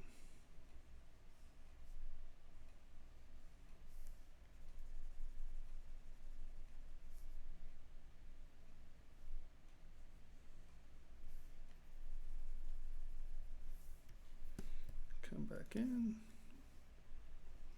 do it going the other direction.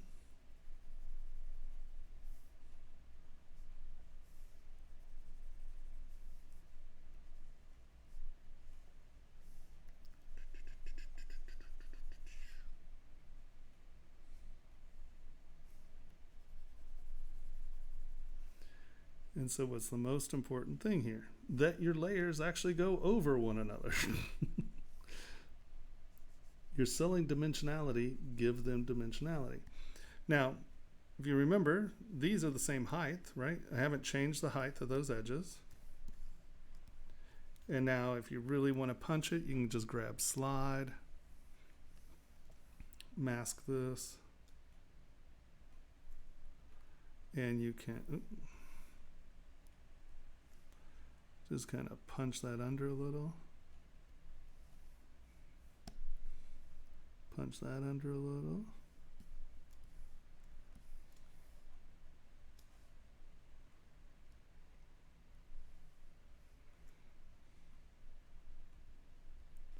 Punch that under. Punch that under. All right, so.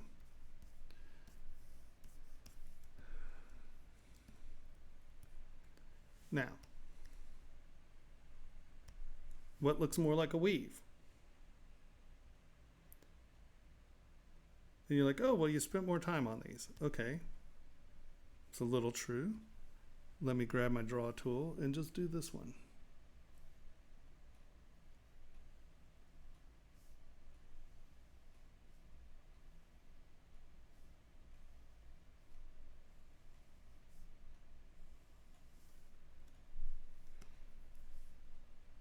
Right? Much less line. But look, what have we done? We've made it where this no longer goes under there, so you do not have the depth reference as you do here. Now I'll even go farther, and I will take these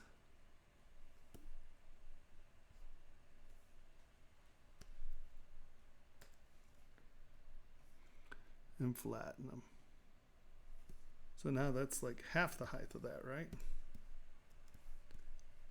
And you still get a clear weave. And it's half the height.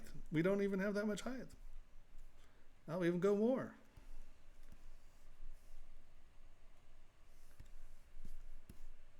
Look, I mean, that's much lower, and it still reads as a weave compared to the drawn lines. That looks like a drawing. You lost your depth information because by drawing that line in there, you remove the reference of this being under that. You've now turned it into that with a surface in it. So these do not go under. Your brain understands physical dimensionality, and you can get away with much finer, much more finesseful detail if you're carving or sculpting to your surface as opposed to drawing your surface on.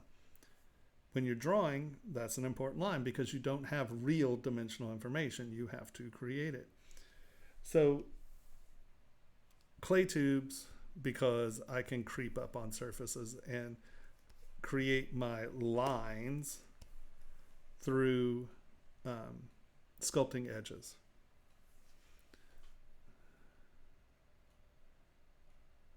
So I don't know, did that actually help at all, Ellen? Hey, Paolo, how's it going?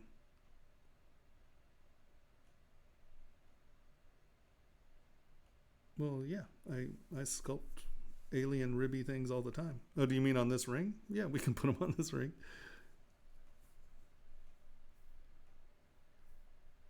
Yeah, without a question. Oh, I mean, don't get me wrong. I think that a lot of people, and like, you know, if I'm sitting in a coffee shop or something like that, I'll do a quickie sketch to give someone an idea of something. But I don't know. I just find that I like to fiddle-fuddle around until I really find the lines and curves that I like.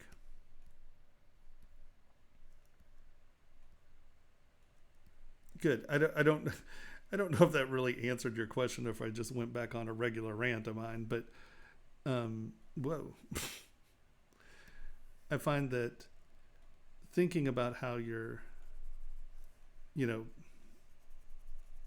laying detail down and on, it's really important.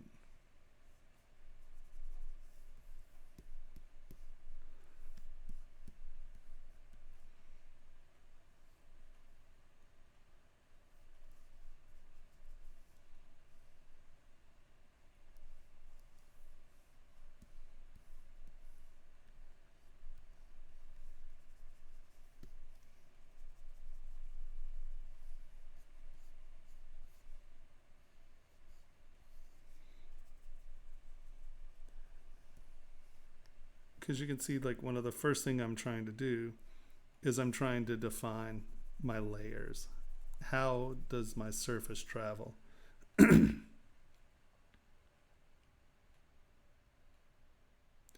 know what? It's very funny you ask that. I have in process a class ring, and I've yet to make it because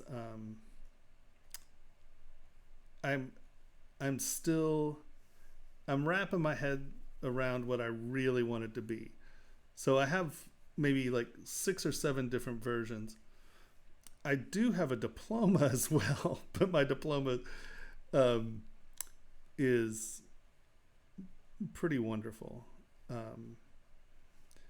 But I need to find, whoa. That's not what I'm trying to do.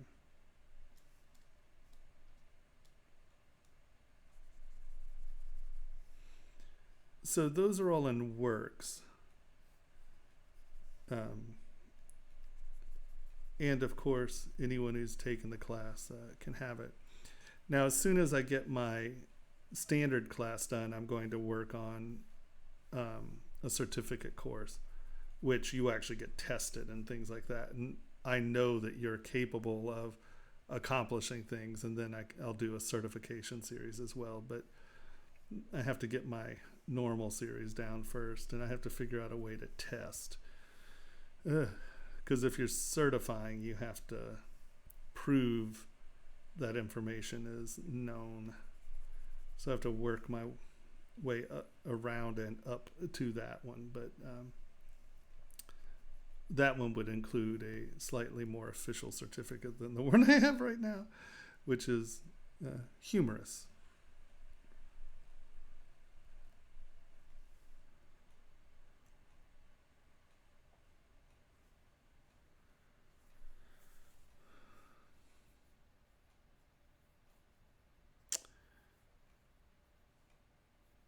Yeah, I'll show up the history brush here in a second.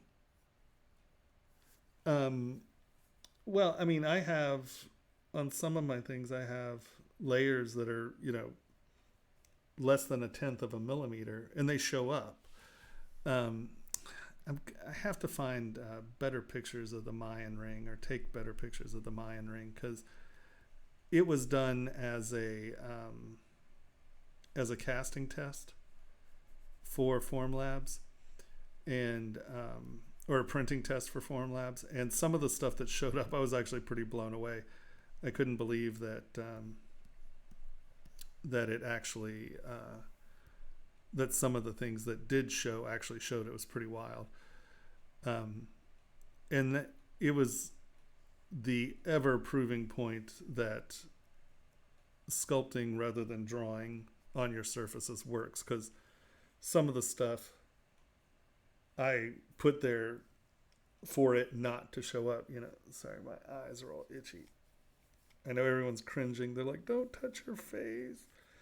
I'm like, I have 99% isopropyl that I spray my hands with all the time because I'm a germaphobe lunatic. So don't feel bad about me touching my face right now.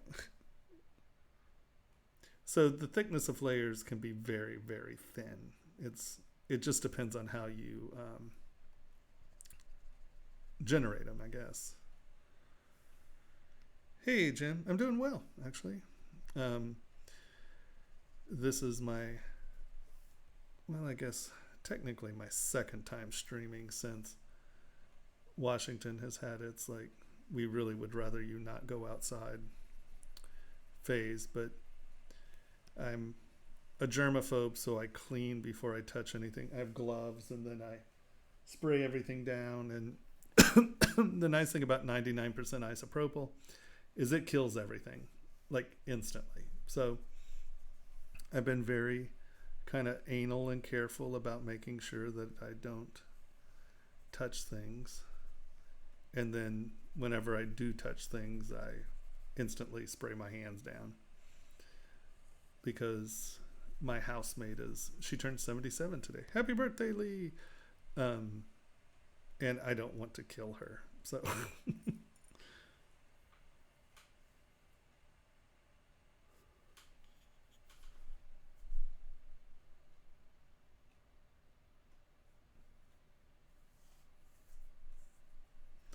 I'm quite fond of it. I think the draft angle tool works really well. That was one of the things in the beta that I really concentrated on, was the draft angle and the history brushes. God damn it. My allergies, I get really itchy eyes. It's really, in this world of don't touch your face, my allergies make it nigh impossible for me. I really need to find good eye drops that will prevent that, but as of right now, I'm spray your hands, isopropyl alcohol. You can rub your face all you want. I did not say that in public. I am not condoning face rubbing. Thomas said it was okay to rub my face. Do not take your medical advice from me.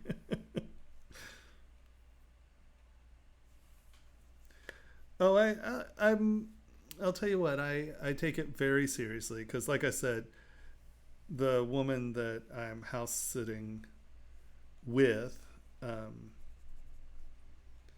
she turned 77 today, and I mean, she's very healthy. It's not, I mean, she's out in the yard working and stuff. I mean, she's very healthy, but I think that it's very important for you to take into consideration the people that you could kill by being sloven with your habits, And I'm kind of a your germaphobe anyway. Like, I could take my sandwich and drop it in the dirt in the woods and I'll eat it. I'm not worried about that. But the germs that you carry actually freak me out. So I'm sort of a your germaphobe, not a full-fledged germaphobe, but for decades now. So I tend to, well, I don't think it's overreact, but, like, I don't touch gas pumps, and, like, in bathrooms and stuff, like I'll grab a paper towel, clean my hands, and like not touch doorknobs, and like I'm weird about that anyway. So I think that I'm genetically predisposed to be weird about touching other people's gooey crap. So I don't know. I think I'm going to be fine unless someone comes and coughs on me, because the disadvantage of living out in the middle of BFE is I don't have internet. Really, I mean, I have enough to check my email and things like that. I can kind of do Skype every once in a while, but I have crap email or crap internet. But I don't leave the house. So, like, we go to the grocery store maybe once every other week, and now that it's getting warm, we don't have to buy pellets for the stove. Well, we still do a little because she still uses them, but I go get pellets every other week and then do a grocery run then. But I touch stuff, and then I get in the car and I spray my hands with 99% isopropyl before I touch anything. So I'm phobic about it before all of this nonsense. So it's crazy. It's going to be incredibly fascinating to see how this changes our planet. I mean, this has the capacity to be one of those,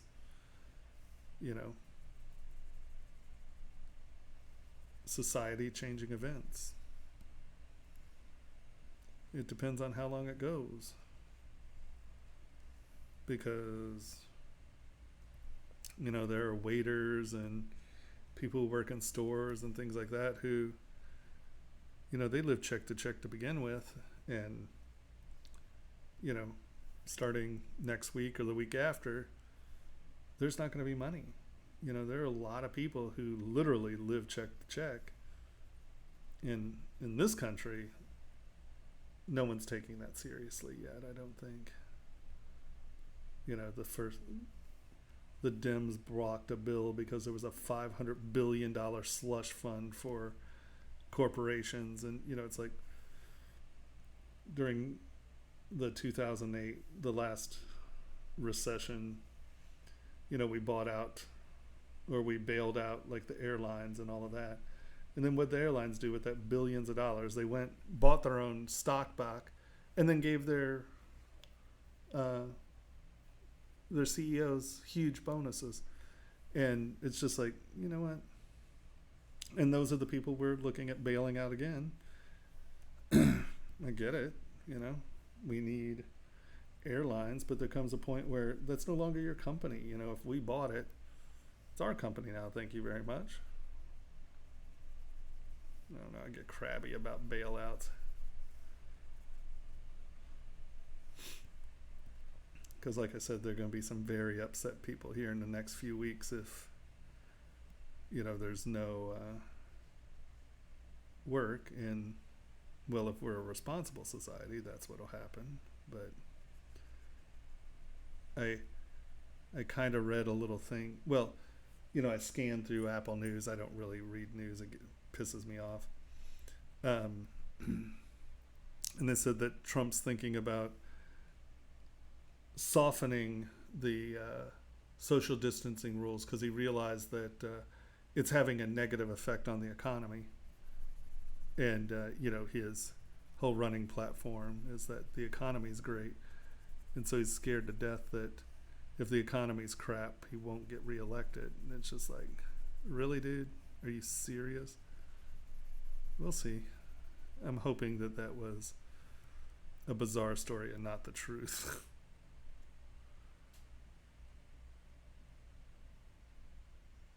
Yeah, that's tragic, actually. I put it in my hands and then rub my eyes after it's evaporated. No, 99% isopropyl in the eyes sucks. I'm not saying that I have sprayed myself in the eyes recently. You're like, oh. Oh my God. I guess you had to be there.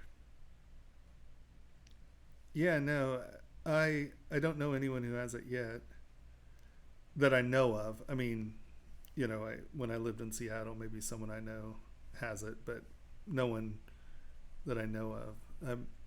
My mom just went through surgeries, and she's supposed to go through another one. And if she got it, I'd be worried because her immune system right now is a little wrecked. But luckily, even as of now, no one in her county has it. I don't know if you guys,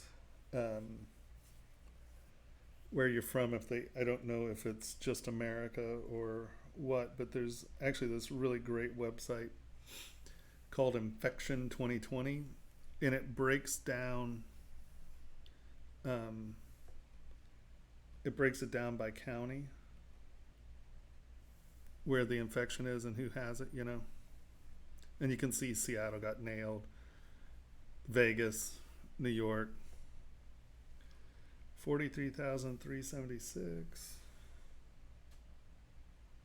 46,445. So from the last time I updated, 3,000 people. But you can see where we are, only 2 people in our county, and this has been for a few days. We had 1 person in the county, but it's nice because it breaks it up by county, by confirmed cases. And so it's a nice way to track, but since the last 24 hours, 11,000 people. So it's going to get bad fast here. I don't think, well, one, because people are dumb. Jesus. So, I mean, look, obviously Seattle has it bad, right?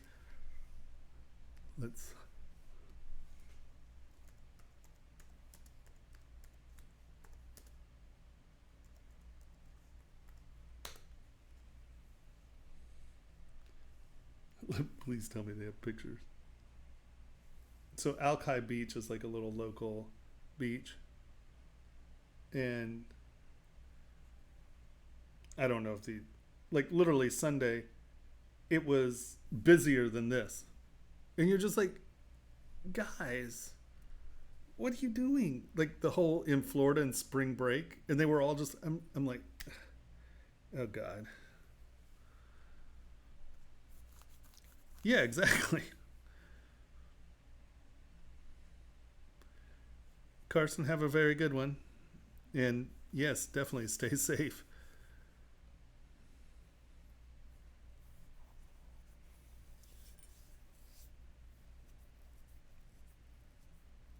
Yeah, that's tough. I'll tell you, well, sadly, I still joke about it because I have an absolutely black sense of humor. Um, but that's just how I deal with crap. I mean, if you can't find humor in everything, then you're going to be really depressed. But no, I mean, it still blows me away that people are like, don't think that this is real.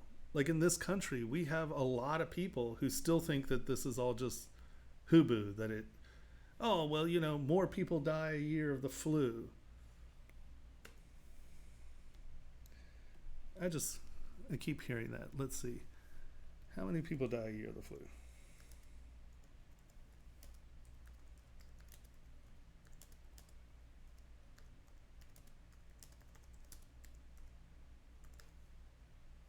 It's just flu, isn't it? So about 61,000 deaths annually. 12,000 and 61,000. What the hell does that mean?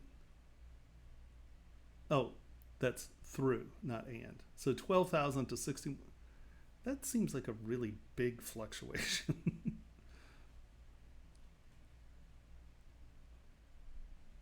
Okay, well, tens of thousands of people. Fine.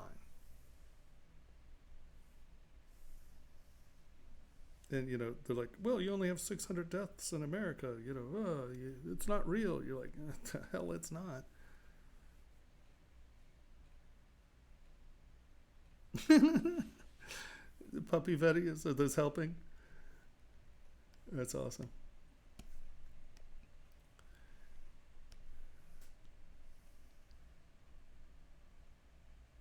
how many of you are, I know that Spain shut down because, like I said, my business partners have a place in Gandia. And Gandia got nailed, sadly, because Gandia is not like a big foreign beach city. It's much more it's like a beach for the locals. And everyone was scared from Madrid, and Madrid's where it just hammered Spain. And all the Madridites, or whatever you want to call them, went to Gandia. They just trashed this little community. It's really sad because there are only 4 roads in and out of the place. You can get there on the freeway, but it's in this little valley. It's hard to get to. It's not and yeah, I guess it got hammered because everyone from Madrid came and wanted to hang out on the beach. So they officially closed the beaches. Yeah.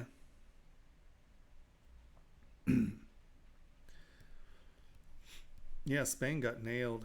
And like they have it now in Gandia, at least, that they don't want 2 people in the car. Like, but I kind of get it. But like they stop you and like they want to know what you're doing, where you're going. And once again, I understand trying to keep control of it.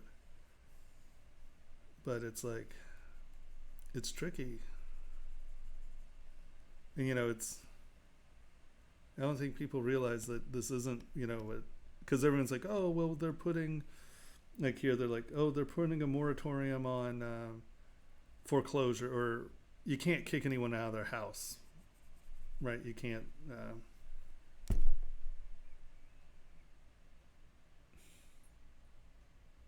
Evict. Good God. I speak English.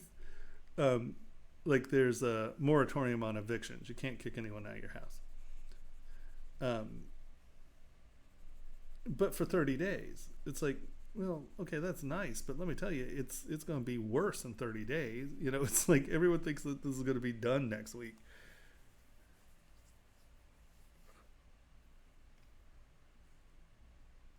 Oh, without a doubt. Yeah. Yeah. It's beautiful there.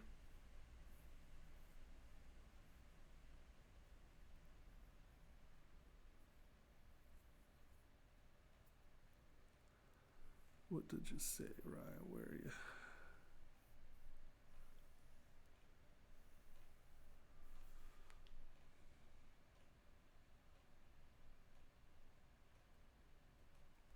Oh, it very well could be. I'm just futzing with shapes at the moment. Yeah, it kind of has like a baggy baboon form. I can see that.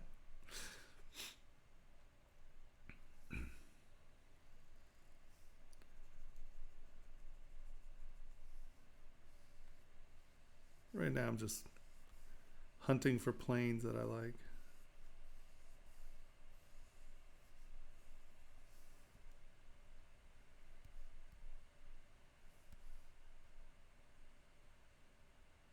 Yeah, no, without a doubt.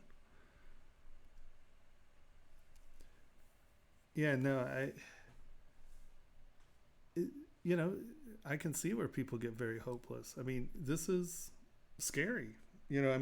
There has never been anything in our lifetimes that have been this sort of social disruption. I was saying that earlier, but the last thing to really disrupt our society and just how we live and function was really, like World War II. Because, like for America, Vietnam and Korea, but, the populace or the population of America was sort of disassociated from that in a lot of ways. Um, People were still at college. People, were having peace protests. You could still live your life.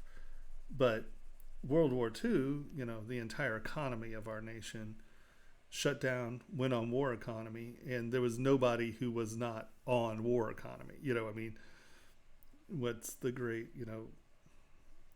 what was the Lucky Strikes, green goes to war, because remember they used to have green packages, but all green dye went to the war effort. that's where you get Rosie the Riveter and all that, because, well, now we're taking women and turning them into the workforce, which, wasn't a thing then. And, it disrupted society to the point that it changed society. But it created different communities, where here, this is a community destroyer, where you can't get together and, do stuff. You can't, and I'm just I am not the biggest social media advocate in the world, I guess you could say. I think that the internet and I'm going to blame Facebook for a lot of it, honestly, how we have monetized social media, I think, is for the negative. I think echo chambers are damaging, not helpful. Because if all you hear is what you believe, then, or people who agree with you, there is no dialogue. There are no communities anymore. Any challenge becomes, a war. And I know that populism is on the rise around the world, and I can only speak for the States and a little bit of England, going back and forth between there during the fights about it. But I don't think that social media as it stands right now is a very healthy thing. And, I think actually Twitch and things like that are a little different because, you're joining people. There's a little bit of a community. But Facebook, I would really argue, is just evil. And, we're not, it's not like, okay, well, now let's get everyone working in the factory and making, the war effort turned America into a manufacturing powerhouse. It became a manufacturing powerhouse. But this is keeping everything like that from happening. So, what is the next step, and how does that parlay into social change? And if it's tied around social media, I have to say that I'm skeptical for anything beneficial. It's kind of funny. My friends the other day had a martini night, and they all got together and made martinis, and everyone stood around drinking martinis together online, or through, it wasn't Skype, it was something like Skype. I can't remember I was like, oh, so y'all Skyped? And they were like, no, we blah, blah, blah. And I don't remember what it was. And that's cool and that's good, but I'm very worried, I have to admit. And I'm just like that old, like the old guy, I guess. I'm like, it's going to destroy our planet because people are watching the interwebs.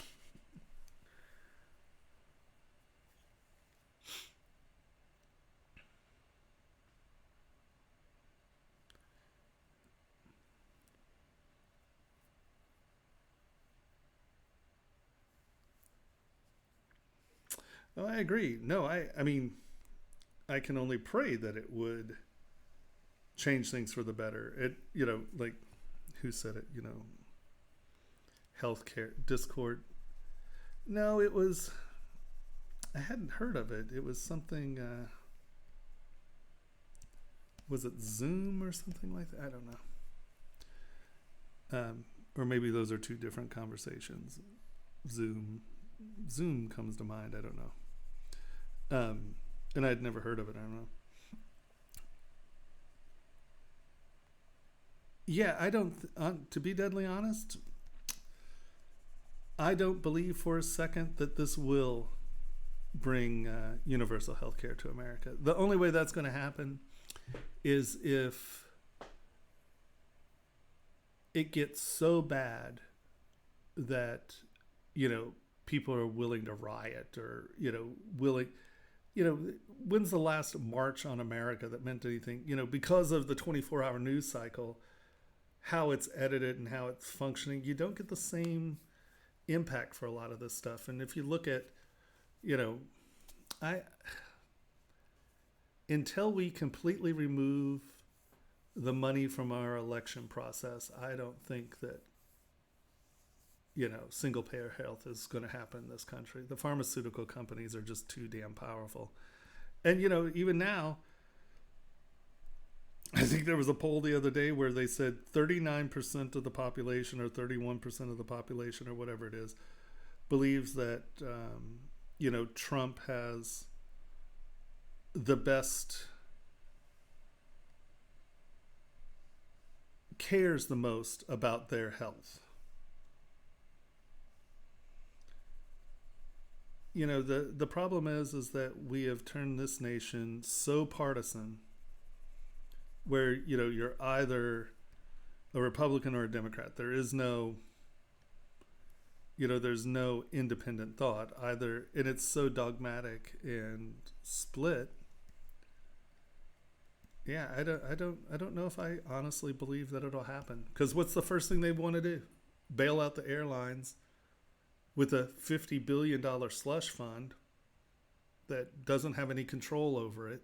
No, it's just another massive money grab, I think. And I'm really that cynical about it, sadly.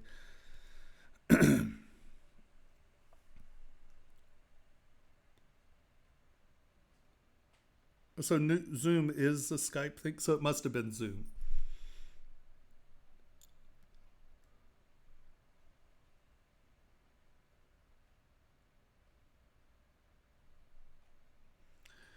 Oh yeah, no, I mean, I don't know, man.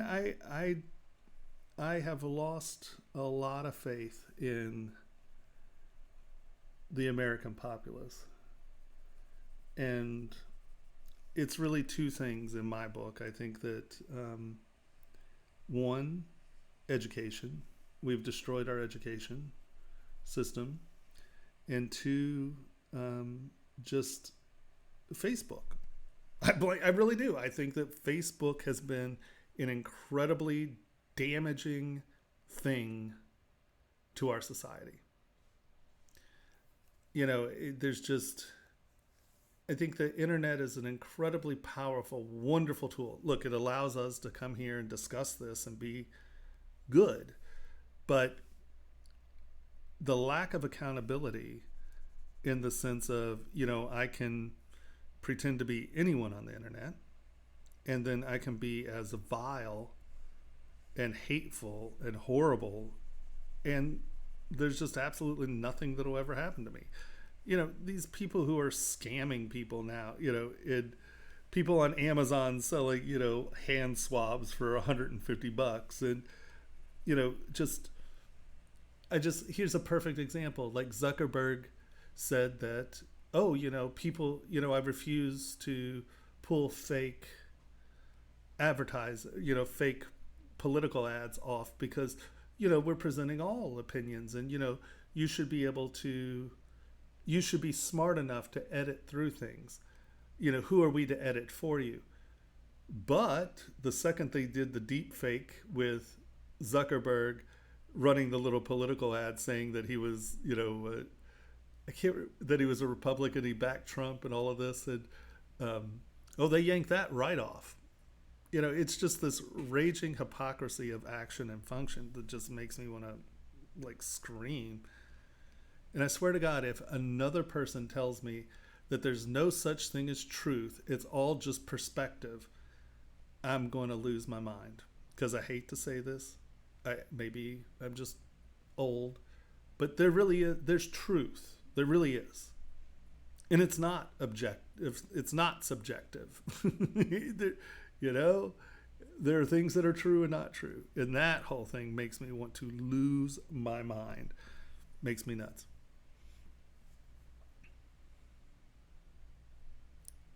But that's not here. That's not here. They don't care. That's not going on here.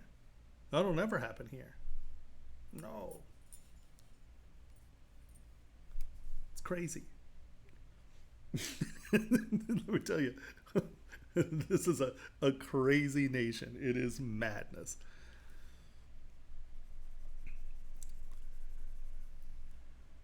Yeah, I don't know. Like I said,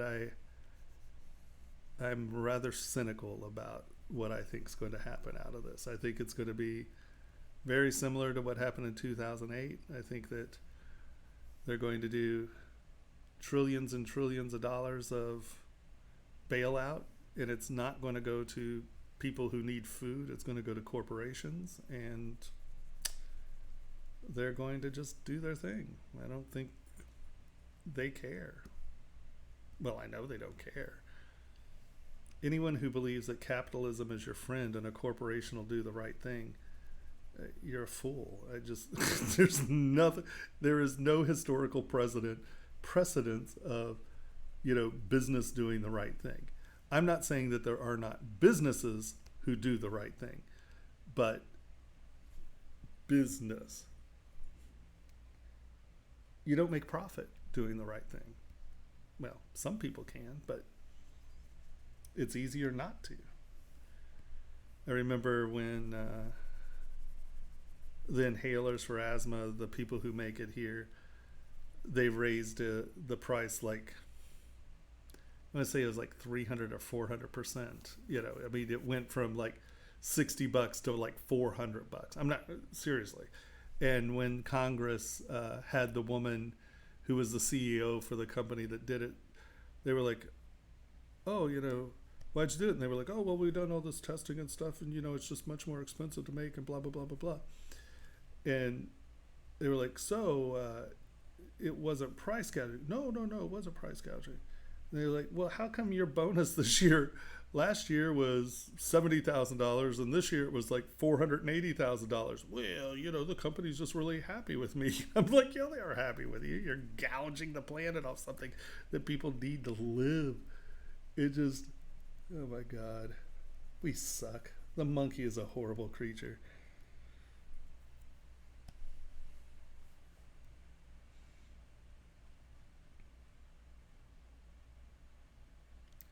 See you, Sid. I'll see you next week. Bring a model. We will look at, so for people watching, next week is the last Monday of the month, which means it's critique night. So, boop, boop, boop, boop. There you go. Upload a model, a drawing, whatever you want to talk about, and we have crit week next week. Yay, team.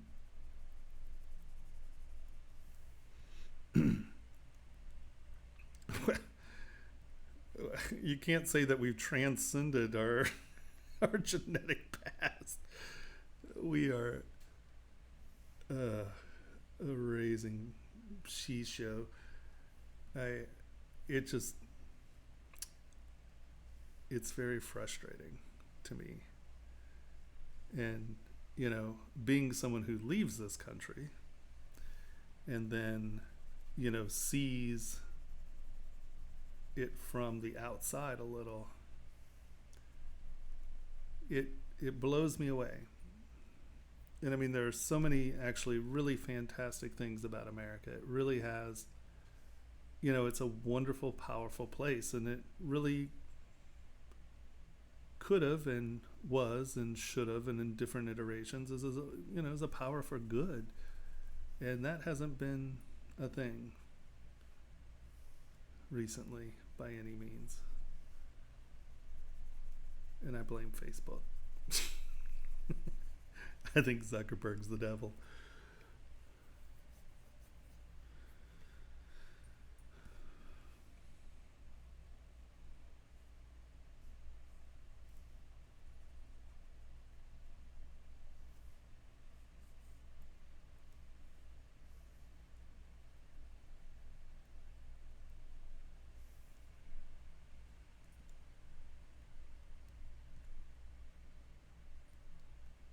Like Wacom?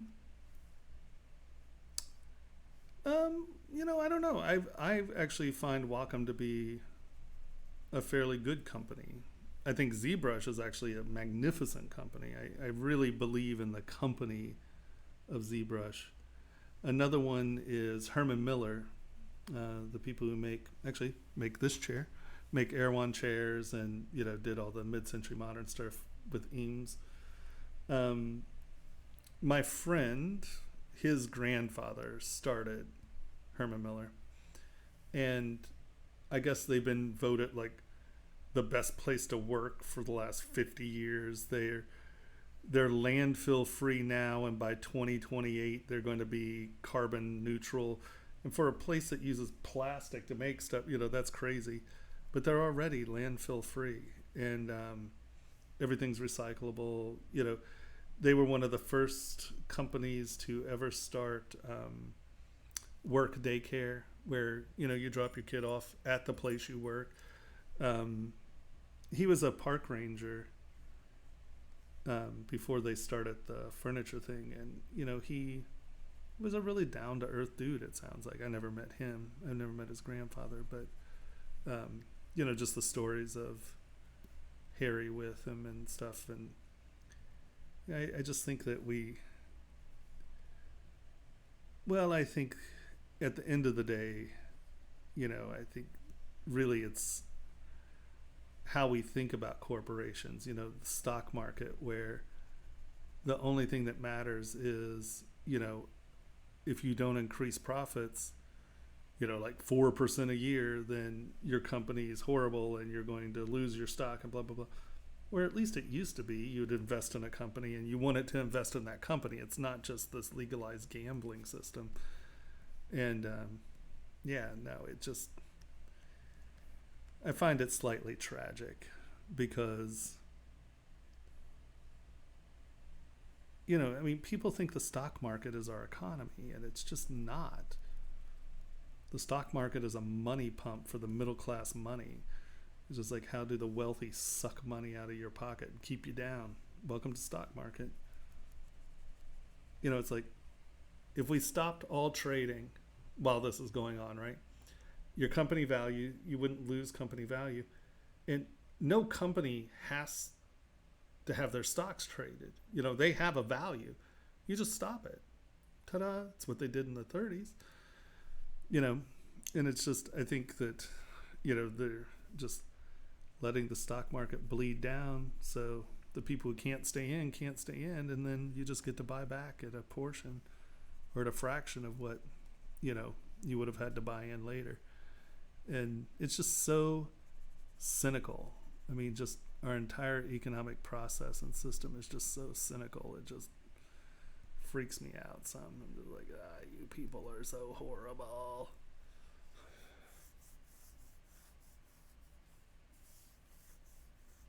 Well, you don't even have to be out there as a superhero. Just, how to tell what is the pay discrepancy between the CEO and the average employee. And the pay discrepancies now are outrageous. I wish I could remember the numbers. I'd quote numbers, but I can't. I read it the other day and I just wanted to throw up, honestly. I was just like, oh my God.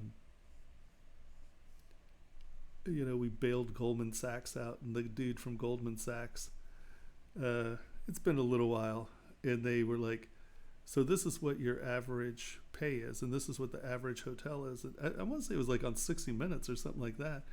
And they just proved that his secretary can't afford to live, or, the person working in his office can't afford to live. But, he's making hundreds of millions of dollars, and it's just like, and he just looks at he's like, oh, well, I should look into that. He goes, oh, you don't need to look into it. Those are the numbers. What are you going to do about it? Oh, well, we'll have to look into it. You disgusting, rancid people.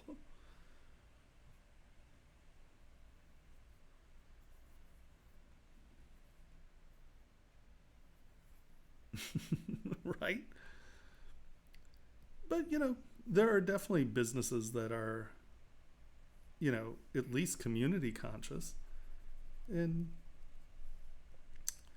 it just never, everyone's like, oh, well, the market will tell, these businesses, they have to be good. They have to think about you. Otherwise, their stocks would fail. It's like, you're idiots. That's not how it works. I think we've proven repeatedly that corporations don't care, because you've got to improve your bottom line every year. Otherwise, you're not going to get your bonus. And when your bonus is more than most people make in a damn year, well, when entire families make in a year, it's just like, and I'm not some raging communist. I don't believe that communism is any better answer, because there's no one. I mean, Marx said it when they approached him to start the communist movement. He was like, this is political theory, man. He's like, no. This is political theory. There's no one honest enough to run communism. But I think definitely, a socialistic republic in some ways. I think, America's all wiggy out there, like, the fact that Sanders said he was a socialist, just,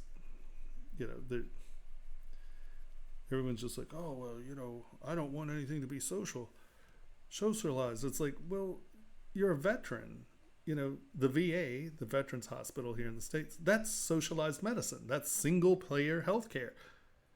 You are totally happy with your VA, then why the hell don't you think that it's okay for everyone to be like that? It's like, nowhere else in the world do people lose their houses because of medical bills. It's so offensive.